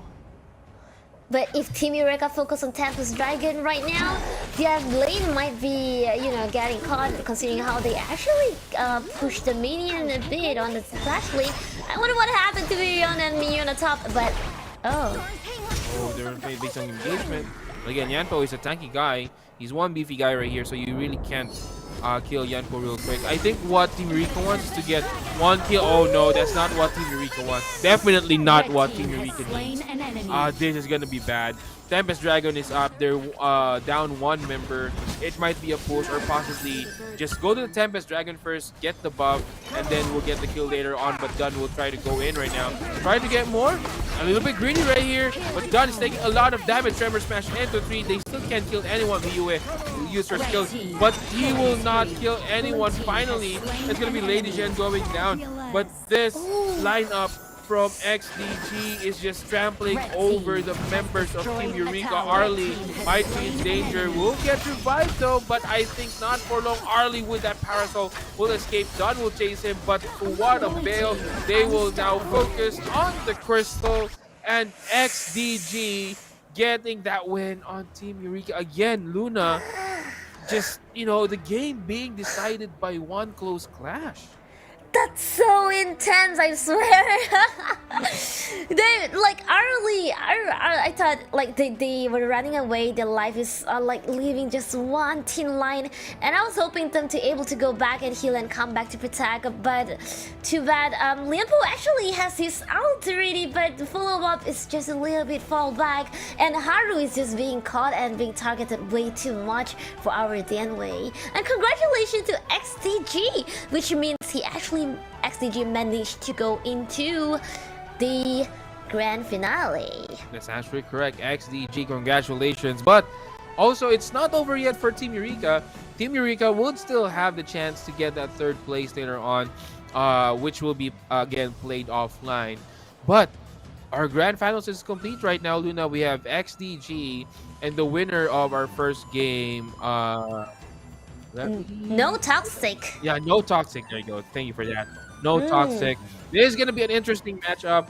No toxic has a different play style than what XDG is showing right now. So amazingly, it might be a clash of styles in playing HOK. And it was really intense for XDG and Team Eureka, to be honest. Like you say, it's a 50-50. It has been switching back and forth a lot. And now that we will see who will be grabbing this MVP crown. And I would definitely. Yeah, I'm actually a very good fan of how Rain actually played this secure, getting a lot of stuns. If you could remember that 3-man stun on the mid lane earlier that get first blood, Rain is just too good on this here, and I think No Toxic needs to consider banning this Sakir later on our grand finals. But good job for Rain for clinching the playoff spot right here, or the grand final spot. As we see more stats right here, you would see the damage. You know what? I think there's one unsung hero right here for XDG, and I think that will be Dunn. Wolves on that Dunn. Dunn is just trying to bait out a lot of skills from Team Eureka. He's just going into the front, regardless if he dies or not. But the thing is, there is a lot of resources being given onto XDG or onto Wolves, that when the rest of XDG fights and the team fight goes in, there's not much that Eureka can throw out already. And that's the role basically of Wolves right here, or Dunn to be specific, is to bait out those kills, and I think he did that pretty well. He also did a really good job at dominating the jungle, not giving Haru a chance, to be honest. Whenever he got a chance, he's taking his own jungle, he's taking Haru's jungle. Yeah, look at Haru, how he's actually kind of being bullied at this point. And yeah, he barely even did much damages. It's 12% for him. Like, I feel like there's just too much targeting on him. Yet, yeah, and we can also see how Jerry actually did really high damage all this while. Like, he has used a lot of the board skill and actually trapped a few people. Actually trapped pretty good. And also I like how the Lianpo has initiated a few team fight. Actually, in fact, a lot. That's actually correct. We were talking about how Dianwei is actually scary, but XDG also knows that. So basically, they actually shot Dianwei's game, Haru's game right here. They didn't really give out or contribute much on the side of Team Eureka, and just XDG knowing the strength of Team Eureka's lineup, they targeted on that one, and then just focus on that, and made sure that the winning condition for Team Eureka won't be fulfilled, and that is Yanwei. Yanwei, even on the later part, is actually not giving out a lot of damage, and yeah, congratulations to XTG as we check our brackets, Luna. Yes, and after all this intense fight that we're seeing, yes, we're gonna have next fight later on for No Toxics versus XTG, and of course the 3-degree Esport and Team Eureka will be fighting for the third place, but not on stream, and you will get to know who we later on too. That's actually right. So yeah, you would see right now again a very interesting matchup right here for our grand finals. XDG still getting, or trying to get that two-peat, by the way, back-to-back championships for our Clash OnAir Cup. Let's see if No Toxic can actually match up the intensity that XDG is doing, and we will see that one later on. What are your thoughts about this game that we just had, Luna? I mean, Eureka and XDG. Eureka and XDG team are the fight are just really epic for me. Yeah. You can hardly guess who's gonna win, It could be like something, okay, a while ago, like you say, this is like XDG is winning, XDG gonna dominating the whole game, and suddenly Team Eureka managed to take all the stress and please start fighting back. It's like, oh, the dominant is now on Team Eureka, wow! And out of sudden, a dragon down, a tower down, one person being caught, and it changed again. It's just really, really a good show to see, and I really enjoyed it. Yeah, there's just too much back and forth. Right? So yeah, we will take a short break. When we come back, we will start with our grand finals. Let me just remind you guys, grand finals will be best of 5. It will still be me and Luna casting the games for you. So just stick around, don't go away. We'll come back, and when we come back, we will go ahead into our grand finals for our season. And while you're here as well, please make sure to go around the arena as well. There's lots of fun and interesting stuff to do as well.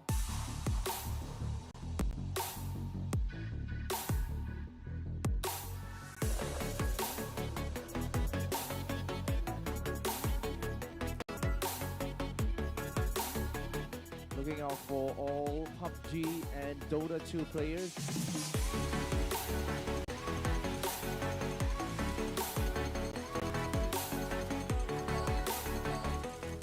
We are going to have Mobile Legends Bang Bang competition right here. We are going to have SFI versus Archangel for the second match for Aaron Wolf SG versus SFI. We have Singapore Polytechnic versus Temasek Polytechnic. We're going to have best of 3 games.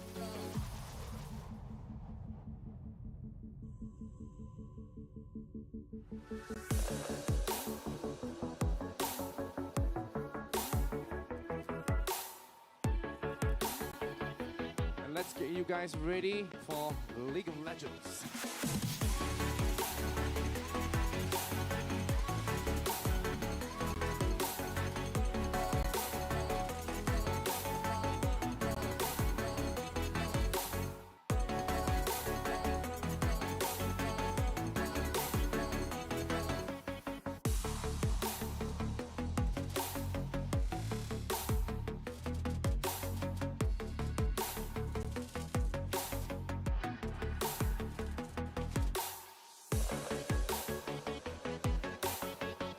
Proceed into giving the prizes away. Let's give them a big round of applause as well. Come on, guys. Come on, come on.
darkest night, you've heard the crowd, felt the blinding light.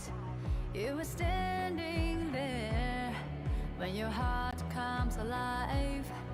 It's a dream I've had, and it never dies. Right here, right now, give it all to get it out. Never surrender, I fight and never fail. I am a contender, a challenge I can feel. The smallest lies become the brightest enemies, relentlessly. And even if you fall, you gave it everything to be a king.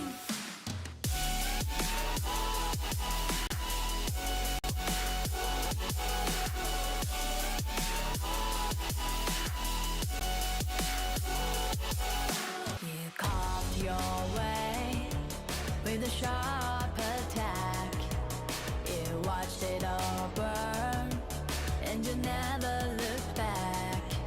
There will come a day when your fears will arise.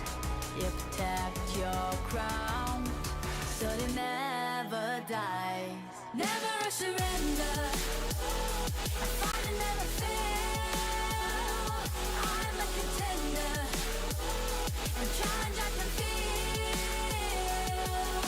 The smallest lies become the brightest enemies, relentlessly. And even if you fall, you gave it everything to be a king.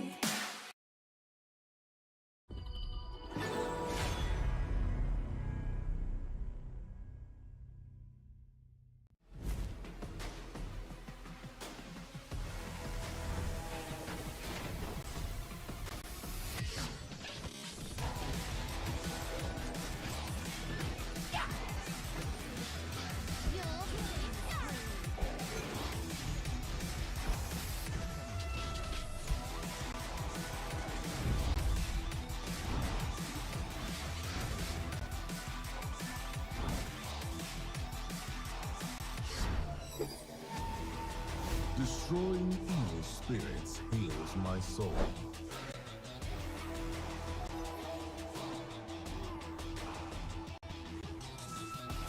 Finally awake. It's time to hunt.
Okay, so once again, a very good morning, ladies and gentlemen. Welcome to Campus Game Fest. Good luck to you, gentlemen, and may the better one win.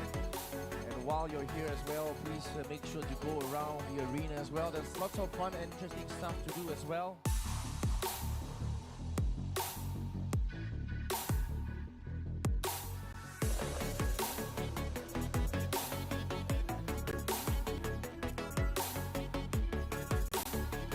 Looking out for all PUBG and Dota 2 players.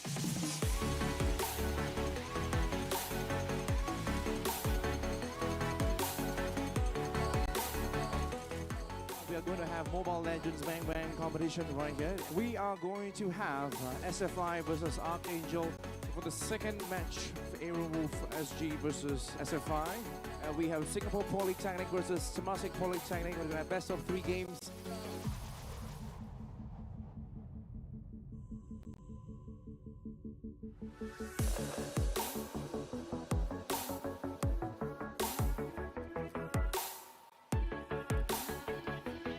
let's get you guys ready for League of Legends.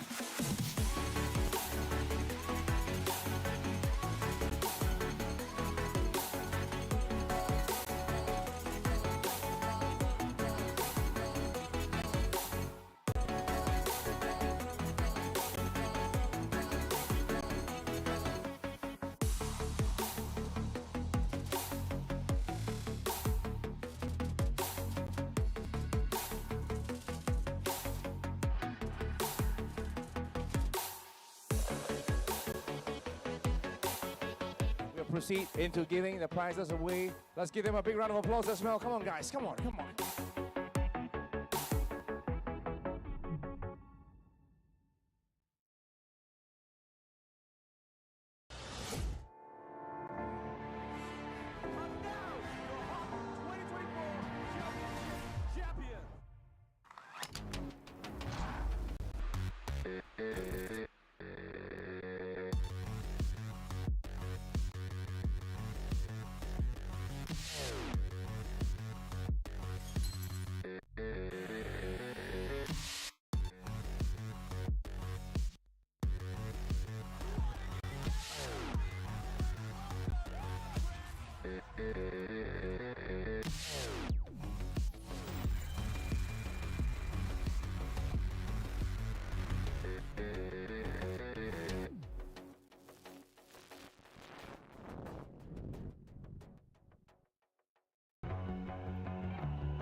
You've walked through the darkest night.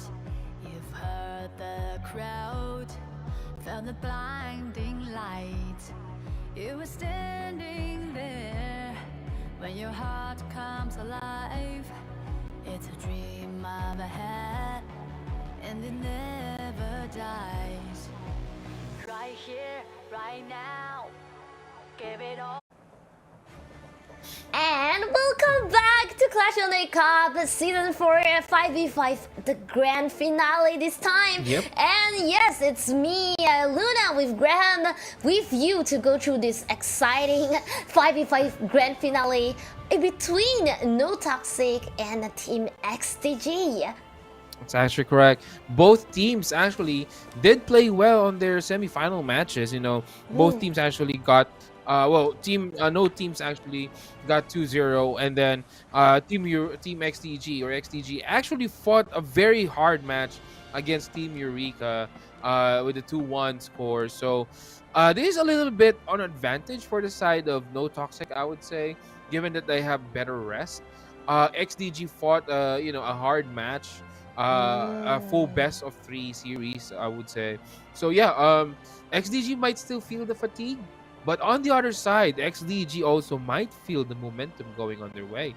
So No Toxic needs to be aware of that one as well.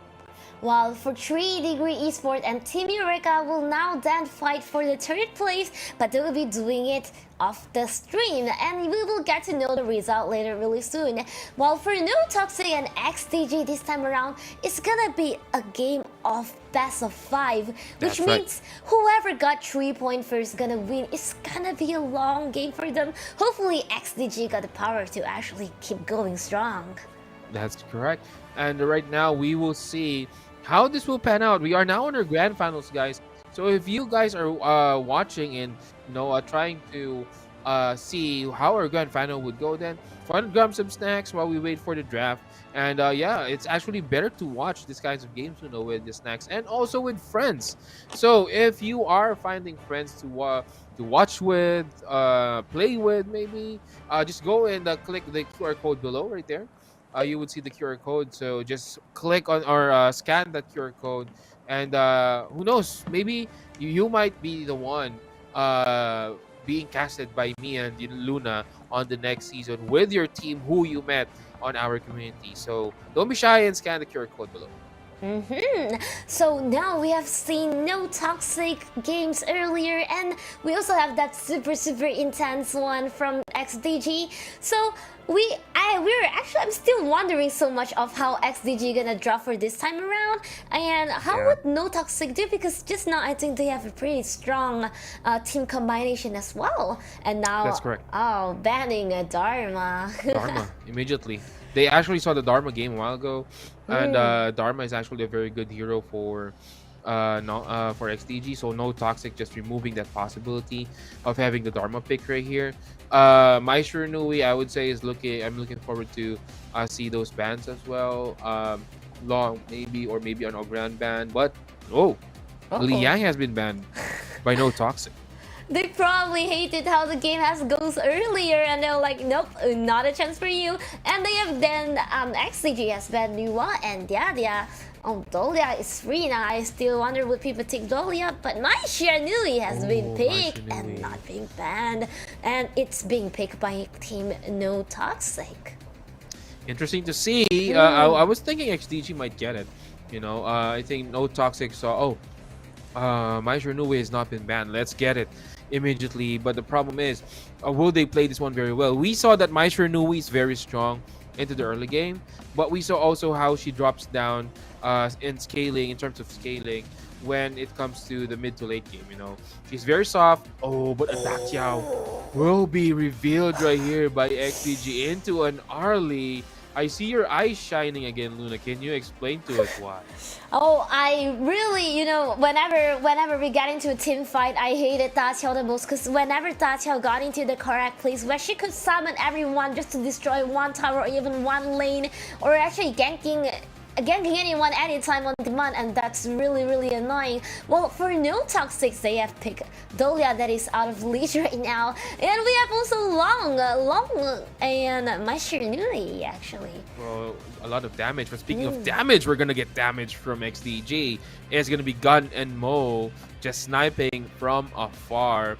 This is interesting to see, and I see a trend. XDG wants heroes who actually has a lot of mobility all over the map. We pick Liu Bang, we pick Da Qiao, also Gun and Mo. Nuwa is also one hero that could do that one as well. So they are playing these kinds of heroes, and I think no toxics need to take note of that. Mostly that this is a best of 5 game that we have right here, because these heroes might actually show up. But the thing about this one is that since this is a best of 5 game, Luna, and we are on a global ban, which means that we will see more heroes right here on our match if it goes on a 5 game. So yeah, I think that's why we see Da Qiao. Da Qiao is not really getting picked, but I think XDG is reserving some heroes for later on and just trying out heroes for the first game. But it's going to be a U1 ban coming in for XDG, and no toxic. Just still thinking Ogran has been banned as well.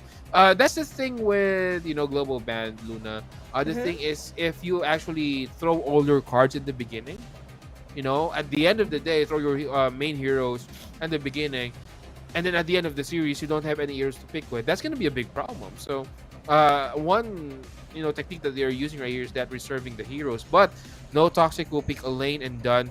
XDG will get that monkey and one pick left for XDG. I don't see much of a reserving hero right here. They're picking so many heroes that has been repeatedly used recently, and wow, I was wondering what would happen afterwards, And actually, I feel like no toxic this time. They are gonna be super tanky. They are still relying a lot on Long and my Shiranui. Hopefully Long get to grow up. And Sunta is now being picked. That's and Sunta, they're gonna get delivered everywhere, man. Yeah. They are actually gonna, just boat around, teleport around. We'll just get surprised to see that you have someone in the front, someone in the back. This is a very mobile lineup for the side of XDG, and I'm interested to see how no toxic will actually counter this mobile lineup from the side of XDG. We will see, and we will see who will get the first game of our best of 5 series, XDG versus no toxic. Who do you think has a better lineup right here, Luna? Who is the what? Better lineup? Who do you think has the better lineup? I like SDG better, to be honest. Because I feel like the Sunta with Da Qiao combination could be really annoying for no toxic to actually take care of every lane, to be honest. It might be attack here and then an attack there. Well, that's actually correct. As for me, I also will agree on your point, XDG. Even though no Toxic has My Shiranui, but as what we've said earlier, My Shiranui is not that, tanky. She can easily be killed. And given that there's a Sunche right here and also Dakyao, just with the wrong positioning, My Shiranui can be heavily punished. But on the top lane, there is an engagement right here. So it's gonna be just a little bit of assist. Arlie will actually go immediately down onto that bottom lane. But let's see, a little bit of invasion right here for My Shiranui, but they will still get the buff, the blue buff right there for Monkey. I see that SDG actually originally wanted to invade the jungle, but it's being protected while Sunce is taking its opportunity to actually probably taking that one right there. And Dolia and Long is actually on the attack early, and Arlie go right in. Oh, this might be wrong for Long. Long will actually fall down, and yes, he will. Arlie is still very low though, but will there be enough damage to do Arlie? My Shiranui is actually here, but the Parasol has been used on the other side. Finally, Arlie will fall down as well, but Dakyao will secure the kill and will teleport back immediately to restore some HP. That's so annoying for Dakyao. My Shiranui almost wanted to get Dakyao, but Dakyao just taking out the door and went away. While Long has been taken down in the early game, and also Dolia. So has slain an enemy. Oh, on the top lane, Sunche also securing a kill onto a lane. Oh, this is kills all over the board right here for the side of XDG. Early game, this is looking good for XDG. And let's see how this will pan out. Arlie being a little bit more aggressive. Parasol back, and there goes the burst damage. But Gun and Mo is here. Will there be enough damage? The nails will not hit though. But they will try to push this one out. Will there be enough defense coming in? Sunche right now getting that grab ride over to My Shiranui, but My Shiranui will counter that one out and will die as well. That's gonna be a little bit overcommitment coming in for the side of XDG. Dune just actually come just right in time earlier, but still the Crimson buff is being taken away by XDG Monkey, and that's probably not a very good situation for No Toxic, because any fight initiated by Dune might now has lesser damage and all. Actually right, but on the bottom lane, this is the power of Dakyao, I would say. You know, Dakyao, even though she's a support, but she can also deal decent damage on the lane, you know. So this is gonna be hard for them. In fact, if you could look at Long has been going back and forth in the base, and this might be a little bit of, you know, problem for No Toxic, given that you are giving a lot of free farm potential for Arlie, and if Arlie gets her early timing or early items, that's gonna be a problem for No Toxic. So I feel like it's a little bit of wastage for Dolia to be staying with Long at this moment, because Dolia's already level 4, but not much of good use of refresh of ulti is being used right now. While mid lane. Oh, on the mid lane, there's going to be an engagement just near down one, and that's going to be a dive in for Monkey. Oh, off position right here for the side of My Shiranui. My Shiranui might be the next victim. They will try to fight this one out, and that's going to be no on the first one, and Gun will be getting killed as well. My Shiranui getting back after recovering from that HP, but they will kill Arlie for the meantime. Nice flash out coming in for Long, and there's not going to be any engagement, or there will be, and now Monkey will actually go in, and Long will fall down again. Gun and Mo trying to rotate. They're trying to corner this My Shiranui. My Shiranui don't know where to go. And right now on the top lane as well, Elaine will be trying to get a kill, but already getting a kill on the top lane as well. Finally rescue on the bottom lane. They are still not killing this Monkey. Monkey is just so tanky at this point, and they will actually run away safely. And actually, My Shiranui has been doing a pretty long attacking earlier. Oh, almost a hard attack on Dune. And look how Dacha has summoned Pepper on the Clash lane. They are probably gonna clash that Clash lane. Would it be in time? Because Alien is already back. Executed. Gun and Mo, a little bit overcommitment on that tower. I think he actually thinks that he could actually get that tower really quick. But Dakyao using her ultimate, and Arlie might be in danger. Oh, he was pushed out of that teleport by Dakyao, and Dakyao right now will use that teleport herself to be onto the safety. But Arlie won't fall as well. That's going to be good kills coming in for the side of XDG. Also, the tower getting destroyed. Add to that will be the Tyrant. XDG is just on a roll right now. With Tyrant, it means there's more money experience being gained. And now in the mid lane, Maestro is being attacked. And a lot of engagement right here. Luna onto the middle lane. Let's see how this will go. Gun in mode just sniping a lot of heroes, and Monkey still alive, not getting that kill with a sliver of health, and he will successfully go out without any harm. Arlie on the other side will not be safe though, but Monkey, this is a big problem for No Toxic. Monkey just needs, they don't have enough damage to deal with this tank. Monkey almost died though. It's just that little is needed. But now that the middle lane is being pressure on, but with Dune and Dolia and Mashinui, it's probably safe for now. But we can see the lane is coming up on the Clash lane, and Alien actually need to work on that. And Monkey is going in and out because there's too much danger. Yeah, at this point, Monkey is just saying No Toxic, like, come on, kill me if you can. But the thing is, they can't. They don't have the damage yet. Maybe later on. But the thing is, will that later on come? That's gonna be the question, because looking at how XTG is playing, they're playing very aggressively and choking. The No Toxic all over the map. They will try to find Sunche, trying to do a little bit of a road trip right here. Just checking on where he will actually go. The boat will not hit on anyone though. But yeah, a little bit of unfortunate event. But Monkey on the side again is the big problem. Monkey will now go in. 2-man kill. Gun and Mo will fall down. Will there be any follow-ups for the side of XDG? Gun and Mo will be the only casualty still. They are now trying to run away, but the teleport is now complete. And right now, Alain will also go in. Arlie, 2 down for the side of XDG. Arlie will just zigzag her way to safety. Will there be enough kill? No, and Sunset will fall down, but Monkey finally going that one shot down onto Long. And again, they are on a chase right here. Will Monkey get the skill onto Doya? The bubbles are there. Will there be enough damage? Sunche will finally get that kill. And it's going to be a trade-off right here.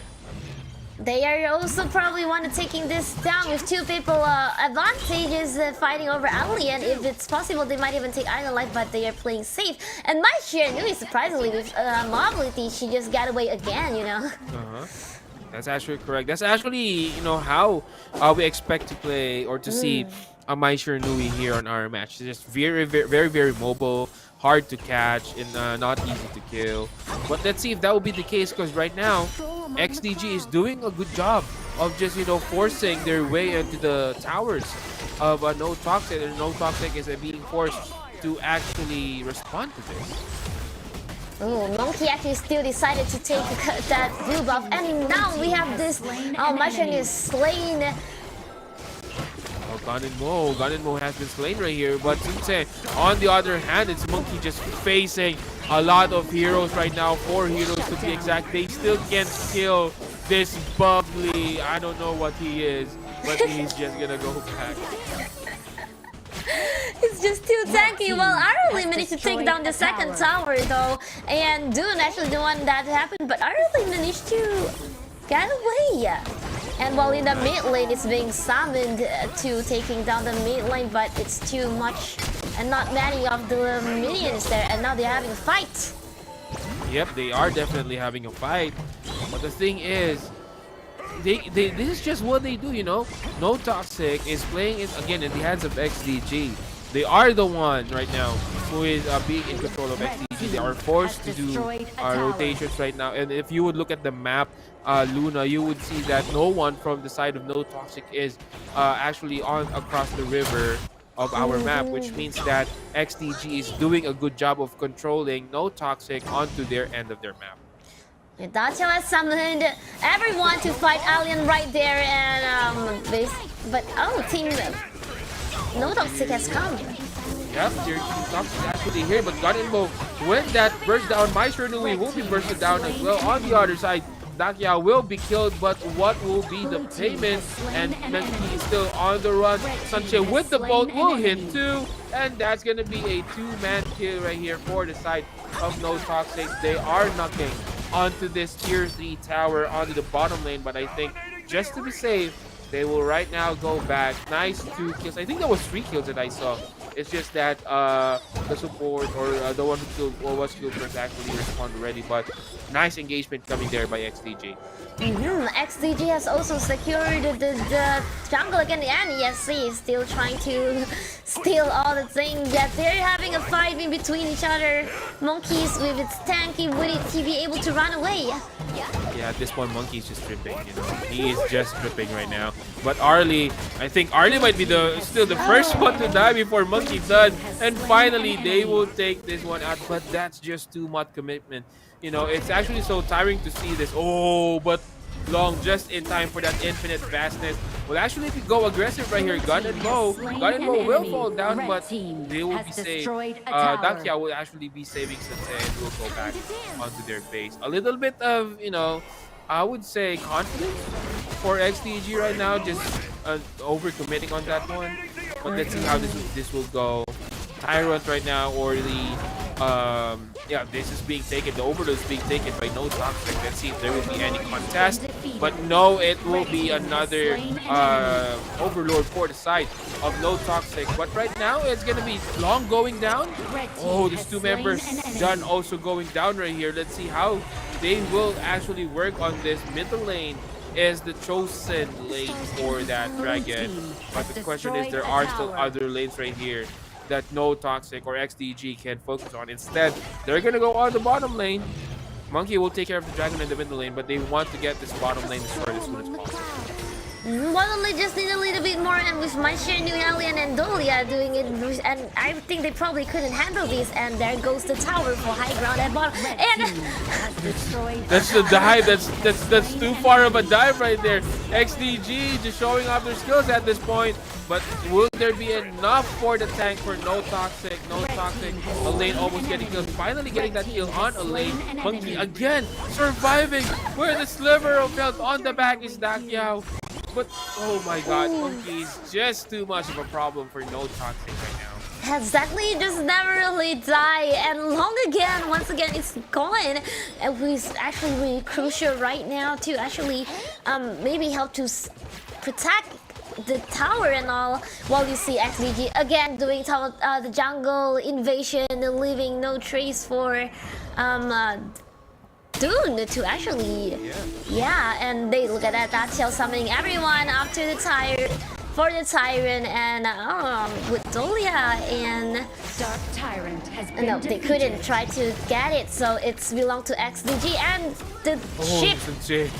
Yeah, Sunche will now hit, but Arlie on the other side, Maestro Nui will burst down this Arlie, getting caught off guard with Minky on the back, and the rest of the team of XDG is now here to the rescue. They're gonna focus on God and Mo though, but God and Mo will just shy away. On the other hand, there might be some engagement on the bottom lane though. Monkey will actually get 2 heroes right now. Monkey still tanking their way. XDG is just trying to divert their attention. Elaine might be in danger. Elaine will be the final member, or not the final member, but Long as well will be there. Elaine will just run this one out, and they will actually put Sunche a little bit over-committing right here, a little bit overextension, but they will get the tower right now. Will there be enough for the side of XDG? And finally, they will go back, but they are preparing, but finally Monkey will get that Elaine tower protection now up, and they will just get this middle tower. Red team has destroyed the tower. Team has slain an enemy. Now. Oh, Maestro Nui also falling down. This is actually bad. 3 heroes down for the side of XDG, and XDG is knocking on that first game win onto our match, and they will successfully do so. XDG getting the first match or our best of 5 series. That's very aggressive of XDG, just like how we've seen earlier, all the jungle domination and keep pushing. And in fact, yes, with Da Qiao and also, you know, Sunta, they are supposed to be aggressive, even though I feel like it's a little bit over aggressive, especially Sunta. But then, I think Da Qiao Salmon actually did have a lot for them to come back and forth for a sustainable fight. And also, Monkey is incredibly tank and keeping the fight going on, rolling around, and all the support coming from SDG, our team member, are just really great for the timing and position. That's absolutely correct. And XDG will take the first game of our series. But remember, guys, this is a long series it's a best of 5 series. And if you would look at it, you know, Luna, XDG still has the momentum from the previous game. But this is actually a very good sign for them. And this is, for me personally, the next game would be crucial. If no Toxic will actually lose the next game, it's gonna be very hard for them to come back. Yes, it also require a good mentality to stay proper. Like, okay, we have to win this next game, and if you didn't win that next game, you should also keep up your positivity actually to actually try to fight for that another game and try to pull the point back, which is actually pretty hard. But we can see No Toxic is kind of being controlled a lot by XDG, so I would want to see who from XDG actually perform really great. And that's right, but our MVP right now, speaking of the I don't know what tanky guy, this it's gonna be Monkey Wolves on that Monkey. 5-1-11. Imagine, he just had one death. We saw Monkey several times with the sliver health, and he just had one death. Exactly. Damage 166k, and then gold is at 11k right here. MVP, he really is the MVP, I would say. He tanked a hell of a lot, as I would say. He actually tanked throughout and wait until all the support to reach, and also dealing the damages that is needed. Also, not to mention also about how Gun and Mo actually supported a lot of time at the back as well for the attack whenever Monkey got into a team fight. Actually, right. And imagine, Gun and Mo actually didn't have a good game, you know, because he's being targeted by Elaine. He's getting chased always by the side of No Toxic, forgetting that they have an Arlie, you know, XDG has this Monkey, you have Sunte as well. So there's a lot of viewers that could contribute to the damage, and I think they just, you know, focus too much on Gun and Mo. Well, basically, it's a pick your poison thing. I mean, you would choose Gun and Mo, then we will fight with Menki Arlie. You choose Arlie, we will fight with Gun and Mo Menki. You choose Menki, we will fight with the long range Gun and Mo Arlie. So yeah, there's really not much choice, and I like how XDG actually draft around this lineup. And just to maybe giving a little bit of background of Monkey, you see how much he has tank. 36% is like the entire tank of the team. He actually has so many like he would increase his defense on magical and physical both. Also at the same time he would also gain shield, so that's why he can actually keep going, rolling in. That's that's the furry tank that we're talking about. And 60 points, that's crazy. Yeah, that's just too much right here. Also, not a bad game for No Toxic as well, but the thing is, XDG was just too aggressive, and they just need to respond to XDG right here. I think No Toxic needs to reinvent their draft later on for them not to be, you know, I mean, Long is a good hero, okay? Long is a good hero, don't get me wrong. But I think Long, in terms of scaling and the pace of the game, is just too slow. So if you want to pick Long, I think pick Long with a hero that could actually play fast as well, just to make sure that Long will have enough time to farm. Because we can see what Long can do. He can easily burst down one support hero given the items, but that is just too, you know, far from the game, like towards the end of the game. Not in the early game, you know. And I think that's the problem. I think Long is a good hero, as I would say, but he scales so slow. He also has you know, escape, yes, but the damage is not there on the early game. So they need to get a fast-paced hero right here, just like what XDG is doing. And also seeing how the support has been taken earlier is Dolia and Da Qiao. I was expecting next game the draft would probably be a more tanky one, because It's either more tanky one, or it could be crowd control hero, or like a control hero like Kui. I've never seen Kui up until now. Yeah.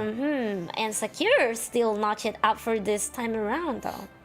Yep, that's actually correct. So we will see later on what or how the draft will unfold right here. Be reminded, guys, that we are on a global ban. So the heroes that you saw that was picked earlier will not be picked anymore. Will not be allowed to pick. So let's see how this would go, though. Interesting to see. I am very interested. And again, for me, this is a must-win situation for No Toxic.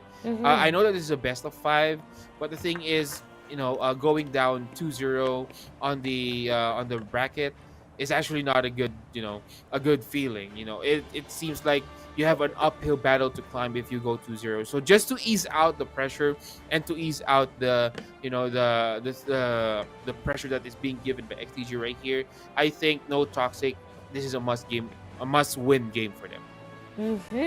And with that, it means that they would need to adjust with their strategies, how they want to make, like what kind of team that they're going for. Is it like an early game aggressive one, a tower focus one? It will be all important. And if you want to know strategies of those, the link of QR code has just gone, but that you can still join our Clash OnAir Cup community, so that you have someone to actually to discuss about all those. And now that we will go into the draft again. And yep, here goes the draft. So non-toxic XDG leading 1-0 right here.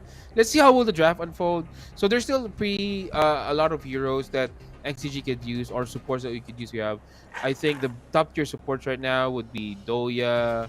Oh, Doya has been used. So Diadya, Lian Po, and Zhang Fei. I am expecting to see either of the heroes right here, but for the side of No Toxic, they're gonna ban Liang and Mai Nui. On the other side, though, Luna is gonna be Nua, and it's gonna be an Arlie ban for XTG.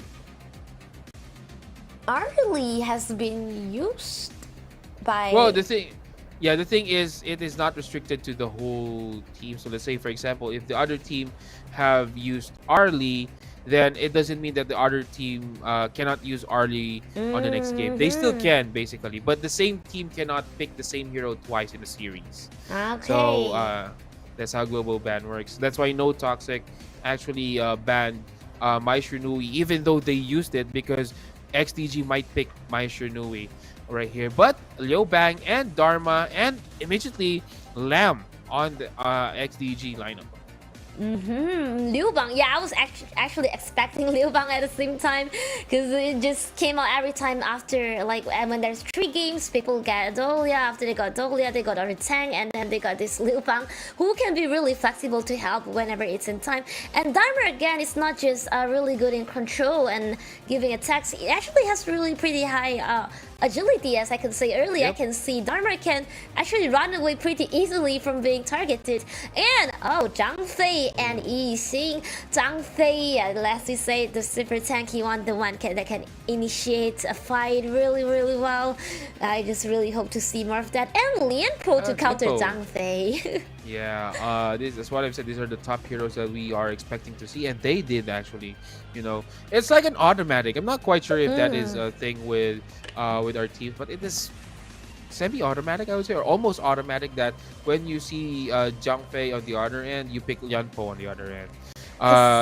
We actually saw that one earlier as well. So yeah, maybe just a good counter for Zhang Fei as well, just to make sure that they have the same level of tankiness for the other team. But let's see right now, XDG is actually lacking a farm lane hero in the mid lane. And I think it's the same thing for No Toxic already. Farm lane and Jungle. a jungler. Yeah, jungler. But Ogran has been banned by XDG, and Long also for No Toxic. And also, to answer your question, like the tank level of tankiness is actually really important. If one team has a really tanky team and the other team is just not really tanky, more on attack, sometimes it could be really hard for them to like start a team fight, because the other team that's tank could have tanked so many things already, and the other giving attack one at the back can do so much damage. So that's why we need to balance out on some time. And XDG has banned Mankey. Yeah, they're hitting that tank. Yeah. You don't want that. You don't want to give that. I mean, they actually saw how, and No Toxic saw how Monkey is being played over by the side of XDG. So you don't want to give that problem over to XDG. But No Toxic banning Lady Zhen as well. Oh! Oh. Holy! Yeah, Yi is actually one of my favorite safe laners, farm lanes to use here in HOK. When he actually racks up items, the attack speed is just too much, you know. It's just like a machine gun trying to kill you while you are running. So, yep. But also the long range stun, his skill, his ultimate is actually very helpful as well in terms of Clash. So that's actually a good addition as well, giving a much control, added control to be specific, because they already have Yunpo on the team. So good pick for XDG. I would agree. And also the long distance stuns actually stun really long, to be honest. Yeah. Once you are being stunned and there's anyone near you, you just might get attacked immediately, and you can't even move an inch, to be honest. That's correct. And the stun is very long, basically. But Alessio has been picked as well. So is Musashi. And then we'll find ourselves our Princess Frost right here. I like this pick for No Toxic. Musashi and Alessio is a very aggressive heroes. You know, they want to fight. And I think that's what we have told earlier, Luna, our audience, that, you know, if No Toxic wants to win this, they need to be aggressive. And I think they really, you know, back up on that aggressiveness with Yixing and also Dharma right here, giving them a lot of options to fight in terms of team fight tactics. But at the same time, XDG, this is more of a defensive lineup, I would say. I mean, you have Liu Bang, Lianpo, and Princess Frost.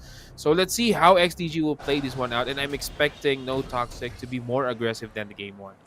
And again, mid lane Lianpo with Princess Frost at the mid lane, probably trying to secure the level 4, but Zhang Fei has came right in, so it's gonna be a fight between two mage and support.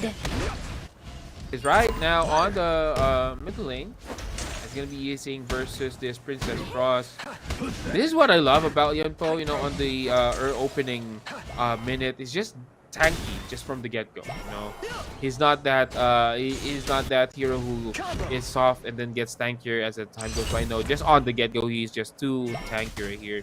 And this is actually a good thing if you want to be aggressive on the lane. But speaking of aggressive, No Toxic, they are the ones who has the license to go aggressive on this.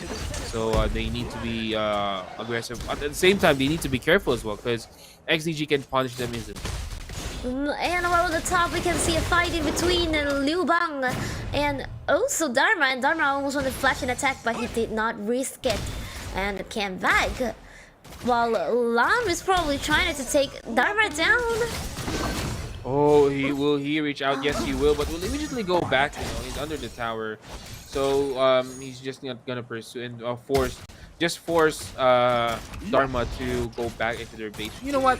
Sometimes a kill and forcing someone to go back to their base is actually quite equal, Luna, because basically, if you get a kill, yeah, minus the gold, of course, you'll get additional gold if you get a kill, but minus that one, it's almost the same. You know, the enemy hero can farm, the enemy hero can get experience, can get gold. So basically, you're just preventing them from getting additional resources that they need, and stopping them from getting an early level 4 right here. And I think it's actually pretty much equal when in terms of killing and sending a player back to their base. Well, we see Zhang Fei probably is trying to steal or just giving this vision for Alesso, and Lam has came to the mid lane, probably wanted to kill Yixing, but Yixing has ran so far away. And securing its monster in its jungle, which is great, at least it doesn't fall down. And but on the middle lane, this Zhang Fei got frozen.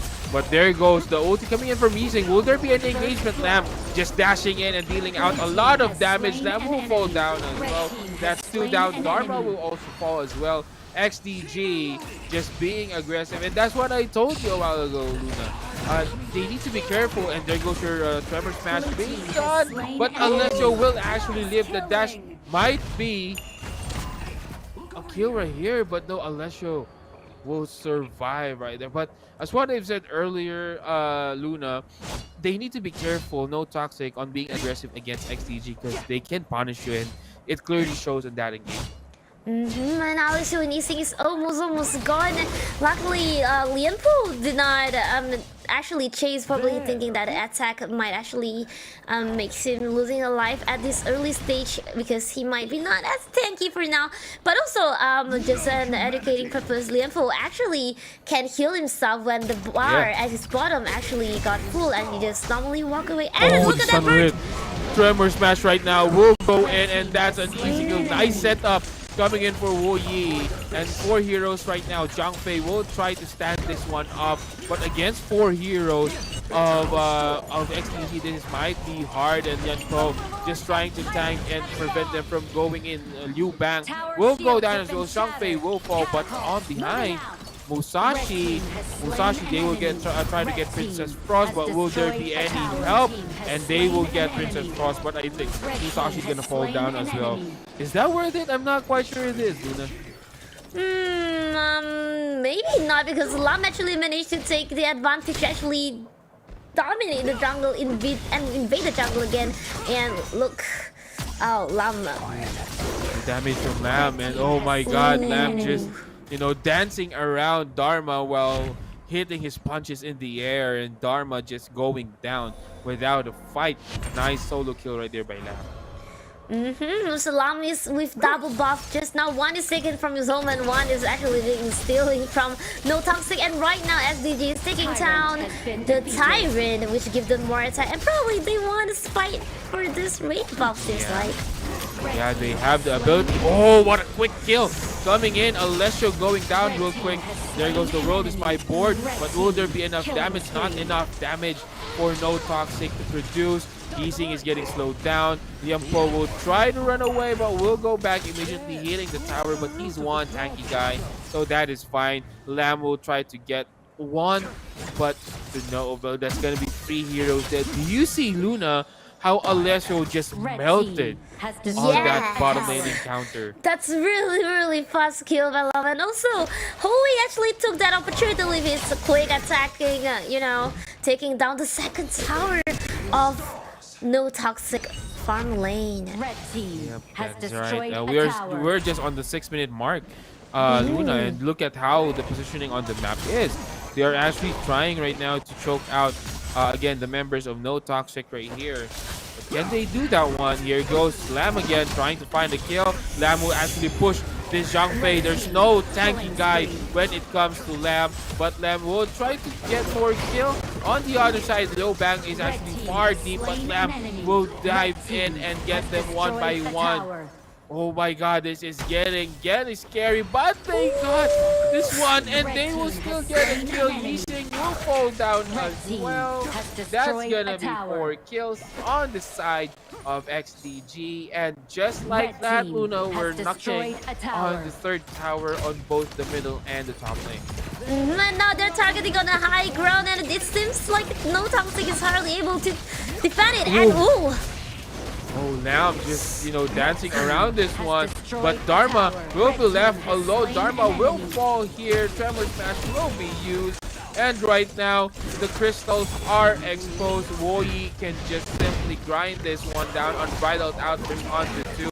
But what will happen here? Lamb on the side. No kills yet for the side of XDG, and No Toxic will not get a kill right here, and the team swipe. They will now secure this game 2. 7 minutes into the game, XDG dominating this game 2. It's dominating so much, 7 minutes, not even much into the mid-game.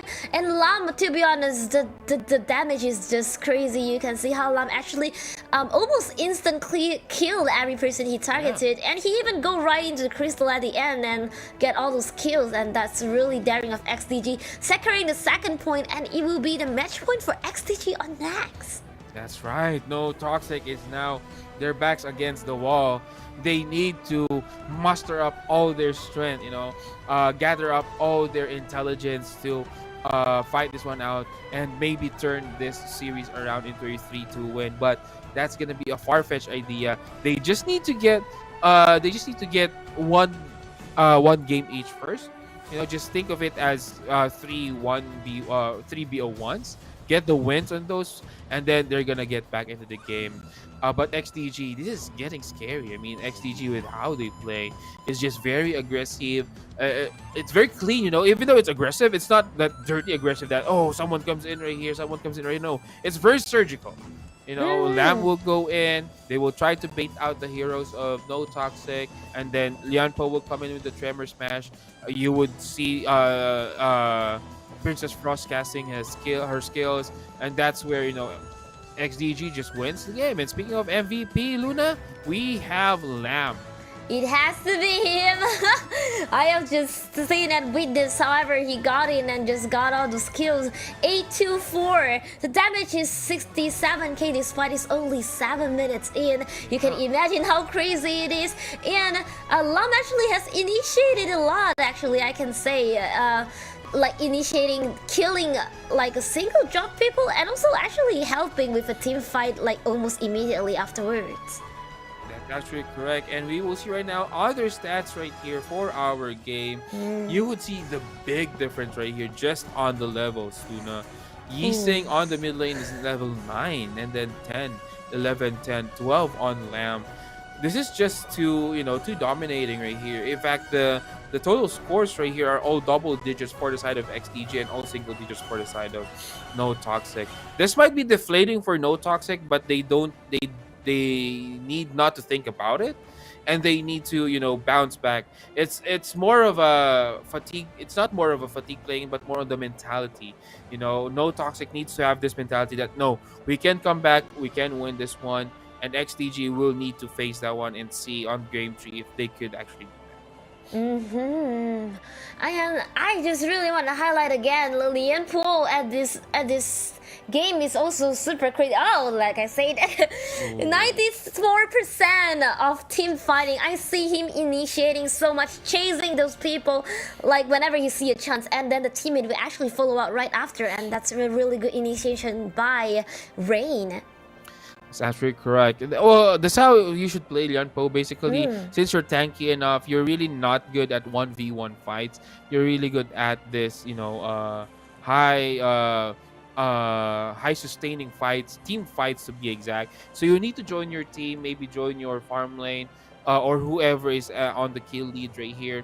Maybe Lamb, if he joined Lamb, maybe. And that's what they did. 94% team fight participation for Lianpo and 70% for Lamb. They are just moving all around the map really, really quick right here, and XDG will back that game too. And yeah, we're now on to game 3. The match point for XDG, and also a very important one for No Toxic, because if they lose this game, it means they are giving out the champion to XDG. Also, I would like to say how how the Ho Yi probably didn't really has that much of existed, because we barely see him in a team fight, but he has actually been pushing a lot of towers that we're not seeing actually, especially on the farm lane. So I would actually want to see how would XDG farm lane marksman gonna do well too this round. Would he still be focusing on tower, or he will be the aggressive one this time around? But his bird has been doing really great, so I would anticipate him to using probably another control marksman or something, right? That is actually correct. And right now, the number of heroes are limited for both teams. We might see some heroes right here. So still, No Toxic don't want to deal with that Liang. They think that Liang is actually a good match for XDG, so they don't want to deal with that. Nua as well has been banned. Maishur Nui, the common ban right here.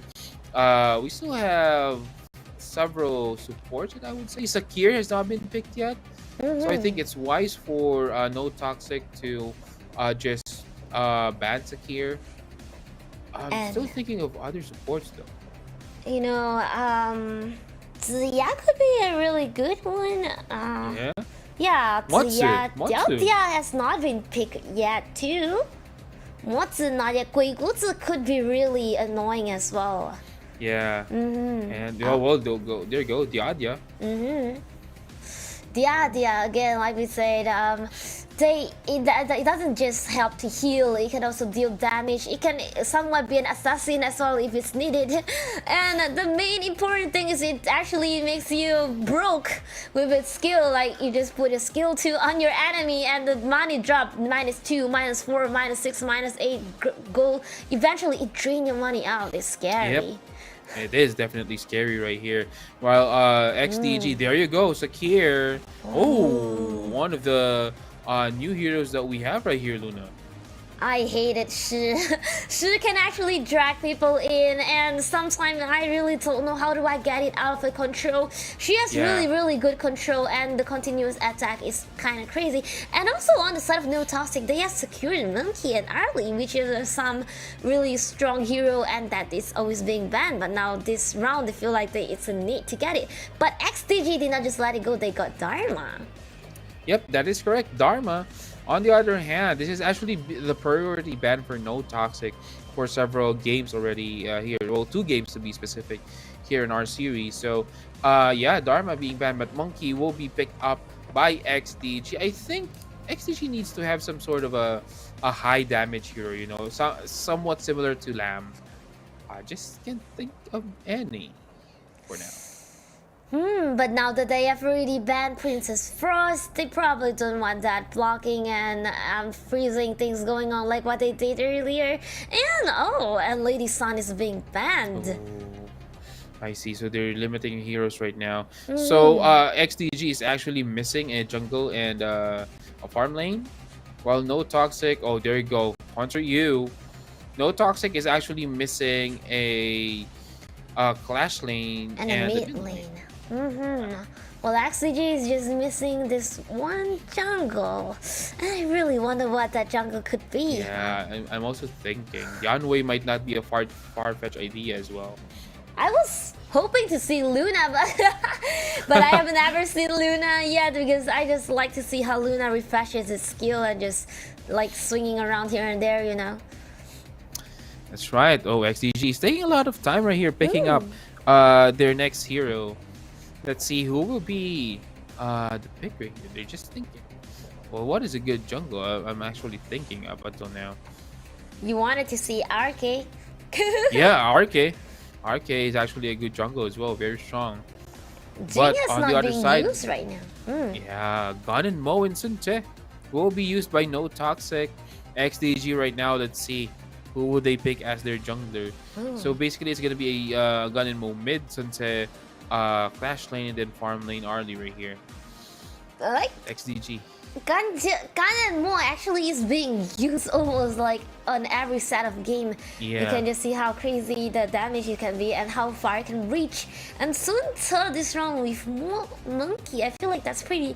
Oh, and we have Wukong. Oh.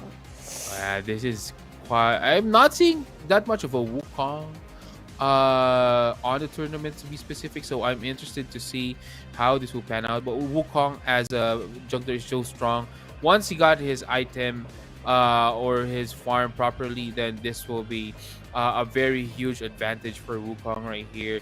Mostly the golden cudgel that could actually, you know, give damage and put marks, and also it also launches you, you know, it also puts you on the air right there. So a lot of mobility, a lot of you know, damage that can be dealt out by XDG. But No Toxic has a pretty much well-rounded lineup right here, Luna. So I think if there would be a chance for No Toxic to deal with, you know, XDG, this would be the best time. And we see Sakura, and I feel like Sakura combining with Shi could be a really stressful one for Garemo. Look at that, we've just died, half of the blood is gone. Oh, but an immediate first blood. Where? On the top lane. I think they didn't expect the audio to be there, so yeah, first blood being taken by No Toxic. Yeah, Ganem was trying to take that river monster, but it didn't get to. Now that the team with No Toxic had decided to attack on Shi. Oh, almost getting killed right there. Still being chased down though. This is the aggressiveness that I actually am looking for for No Toxic. You know, the early aggressiveness, but Contra you, he will get the kill onto Arlie, but Arlie will get the revenge kill as well. Back-to-back kill. But right now, speaking of aggressiveness, Luna, you would see how rotations now coming in for the side of both teams. And now they're invading Dragon, and we have they Sun has already go after Shi and got it. And well, meanwhile, Wukong has taken down Monkey and. Oh, Monkey. Oh, Sakir also falling down, but Wukong getting that revenge kill as well. 2 for 2 trades for that one. They're still chasing Wukong, but I think it is going to be hard for them to, you know, get the kill. Dharma will get caught, but will not get gun on. Not enough damage that No Toxic can dish out without the main heroes that they have. So yeah, No Toxic still leading this kill score 4-3. But as of now, probably wouldn't make that much of a difference. But we can definitely see Diadia is actually roaming all over the map instead of staying with Formalin. But now she's going down and probably putting that money reduce skill on that. Yep, there you go. And Sakir right now taking a lot of damage, will actually fly through on that brush. Remember, Sakir can actually jump from brush to brush right here, but Sensei right now trying to do a little bit of a road trip right here. Don't know where to go. They will actually find Shi. Still no follow-up though. They will just go. You can see Wukong was trying to initiate earlier and was scared by how many people there is, but still trying to clear the lane. And now, but on the bottom lane right now, Diadia might be in danger. Diadia will fall down. The next victim might be Arlie, and yes, they will be Arlie. 2 kills for the side of XDG. Gun and Mo right now trying to be forced to rotate on the bottom lane. Gun and Mo actually come just right in time to try to secure the farm lane. But I guess it's enough of us now. And look at that in the river. Oh, this might be a kill. Monkey overstayed his welcome right here, and I think that's gonna be a kill. Or not Monkey, that's gonna be Sunset. Sunset going down on the bottom lane. There's an engagement right here, and Sakir again over that tower. On the other end, Monkey getting a kill as well. This is an action-packed game too, Luna. I mean, we're seeing kills from all over the map. It's not even 4 minutes. We have a total of 12 life gone in this game, and that's crazy. Both teams are going very aggressive, as we can see. That is right. So right now, I think both teams need to chill. But speaking of chill, I think there's no chill on this one. Diadia might fall. The tower will actually reach her out.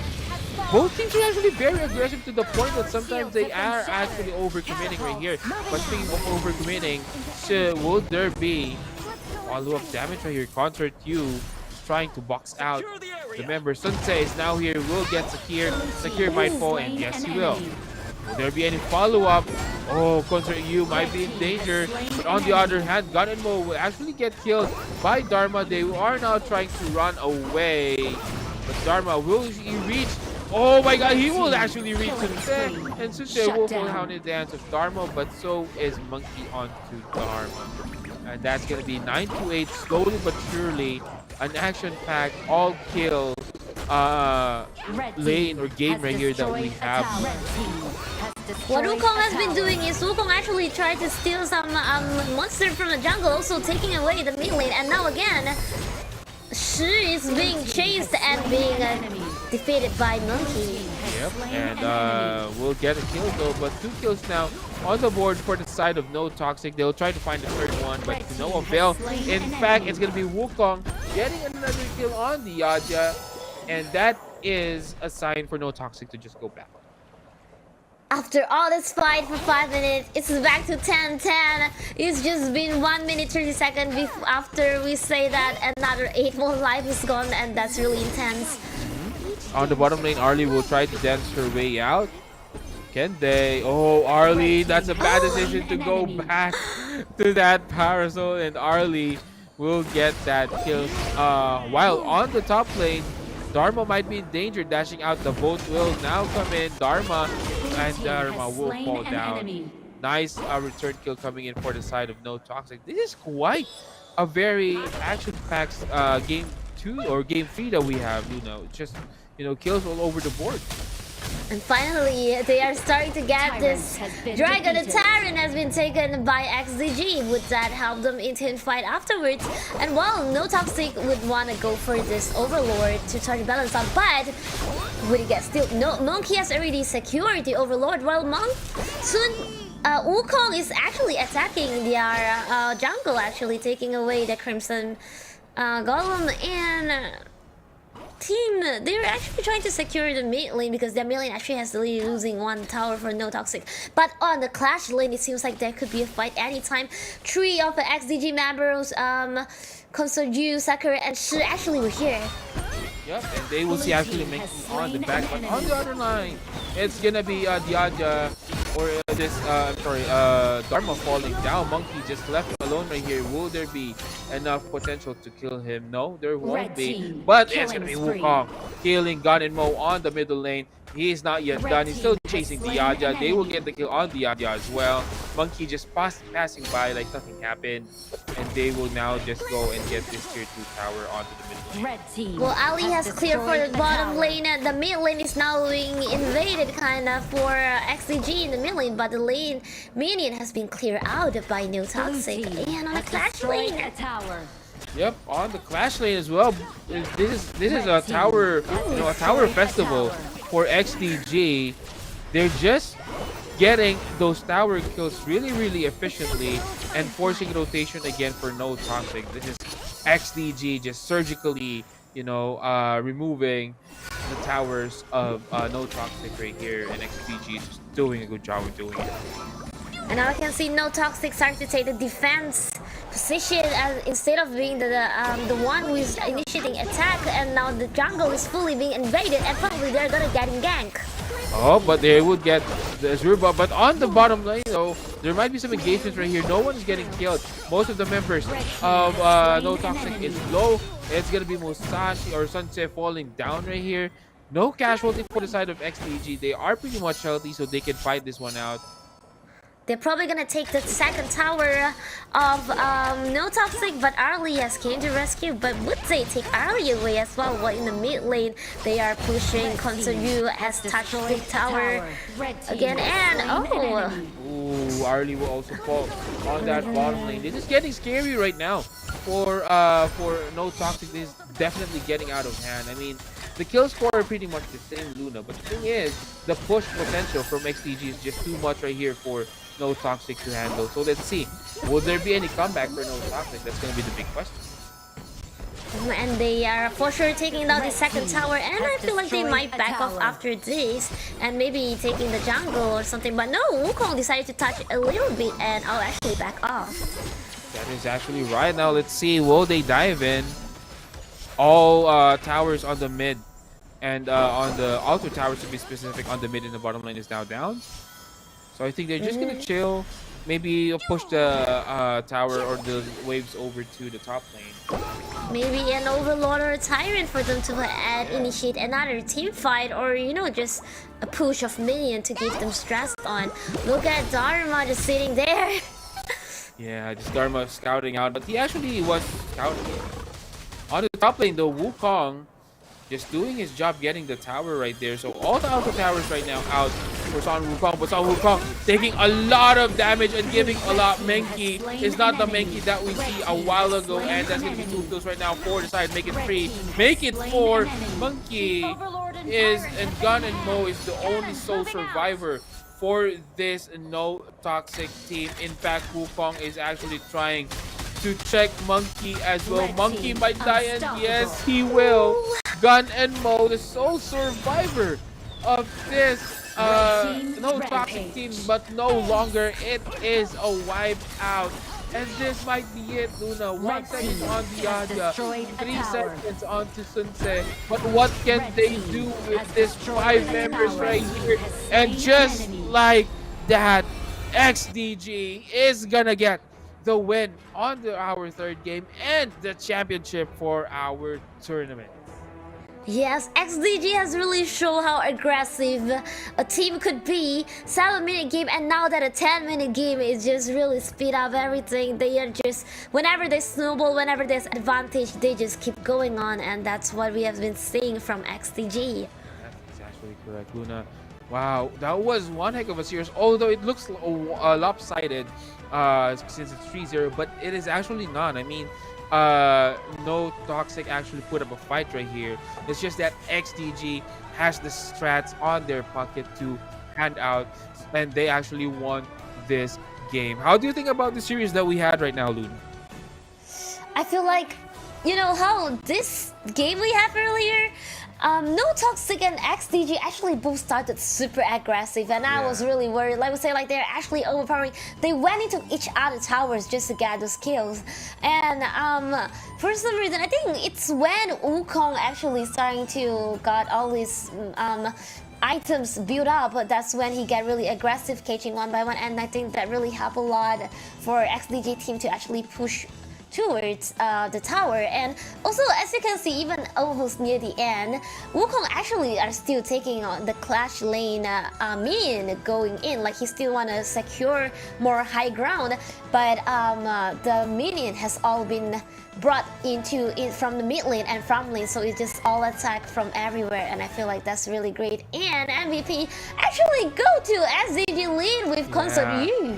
This is a silent MVP, I would say. Concert U was not the initial player that we actually see, just diving in. We usually see Wukong, we usually see Dharma, but the thing is, on the back lane, she's actually the one dealing the most damage right here. 61k damage, 8,000, almost 9,000 gold, 626 kill, death, assist, kill score line, and this is actually just a very good match. I think Lin was MVP just because that they have a very good front line, and as a a concert queue, that's what you want. You want Dharma going on the front, Wukong also going on the front. Shi in a way also is actually fighting on the front as well, and so is Sakir. So you have all this protection on the front, and just concert queues just shooting at the back, pew pew pew, just shooting one by one the members of No Toxic right here, and yeah, that actually contributed to the. And looking at that, we can also see Consider actually give the most damage and also the most damage to towers. So yeah, she has been pushing towers. Just like just now, like we said, Lean has been focusing on pushing tower, and I think that's really great. But this time, not just focusing on pushing tower, also contributing on so much damage. While what Wolf did on the other hand, using Wukong is actually to clear out those and actually catching people one by one. That's good coordination. And I also would like to mention how Shi and Sakura actually work really well on giving pressure and controlling them a lot on No Toxic. That's actually correct. And while we see more stats right here, XDG just play this game very very clean.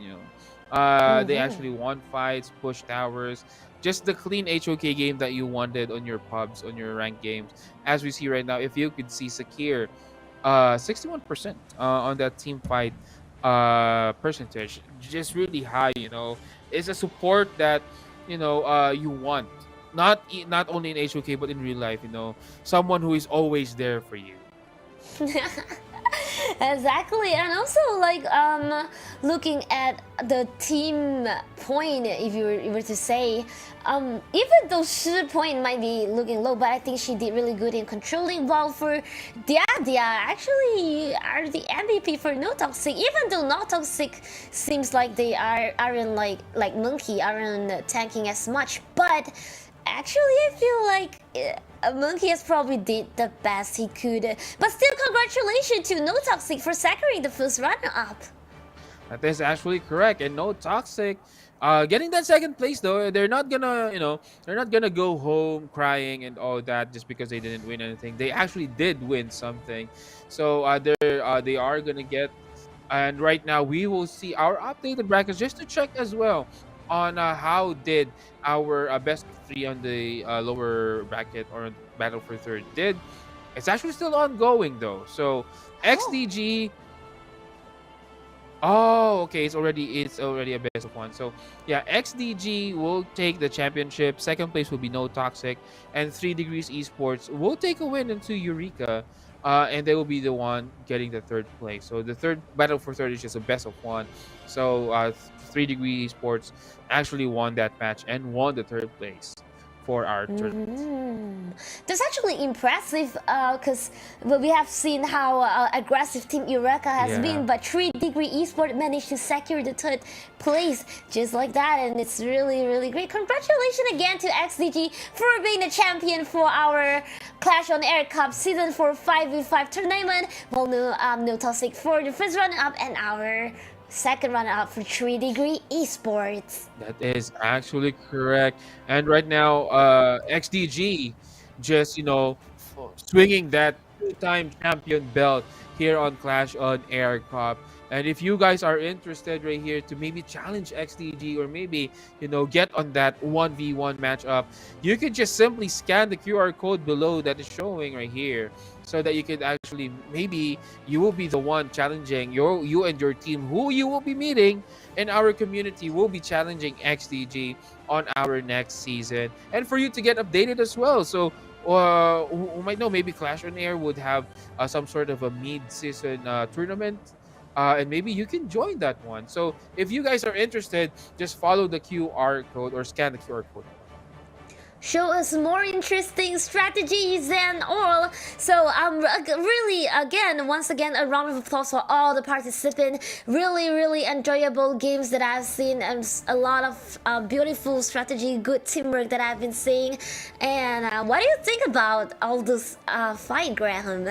Well, the future of HOK is really, really bright, These teams that we have right here is actually not the teams that we usually see on the pro scene. Eventually, these players, because I've been casting a different MOBA on the sideline, but I see that these kinds of players will be the one eventually replacing some of the players on the top tier teams that we have right now. So it's exciting to see. I'm excited how this will team fare, not only right now but in the future, of course. And yeah, it's been also a pleasure casting with you, Luna. It's quite an experience to be casting with you as well. And thank you very much for having us. Any final thoughts as well, Luna? Thank you for your commentating together with me, covering so much whenever they have a team fight, like for real. And yes, just make sure you join our next tournament and impress Graham and me. Probably. Yep. Yes, hope you guys really enjoyed all the games just as much as I do.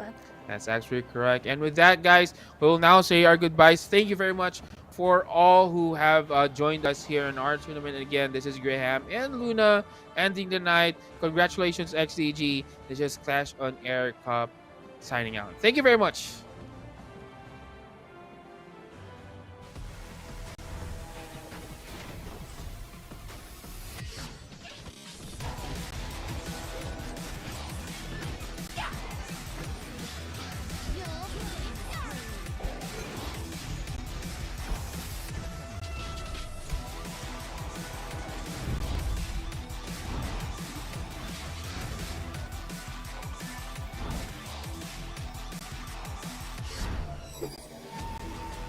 Destroying evil spirits heals my soul.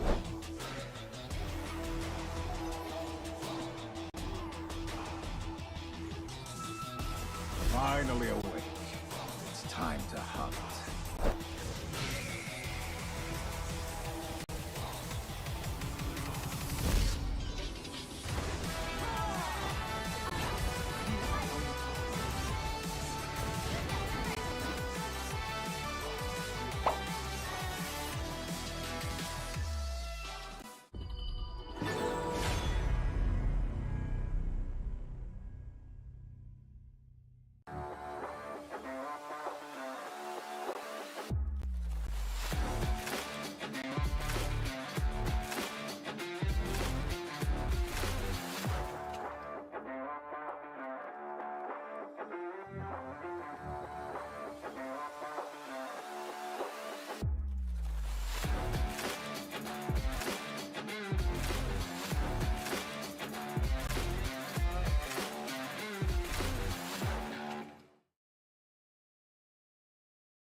Okay, so once again, a very good morning, ladies and gentlemen. Welcome to Campus Game Fest. Good luck to you, gentlemen, and may the better one win.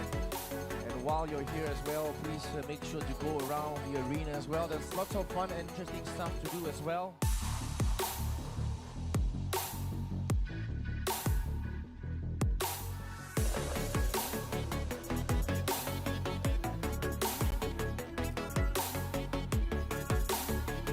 Looking out for all PUBG and Dota 2 players.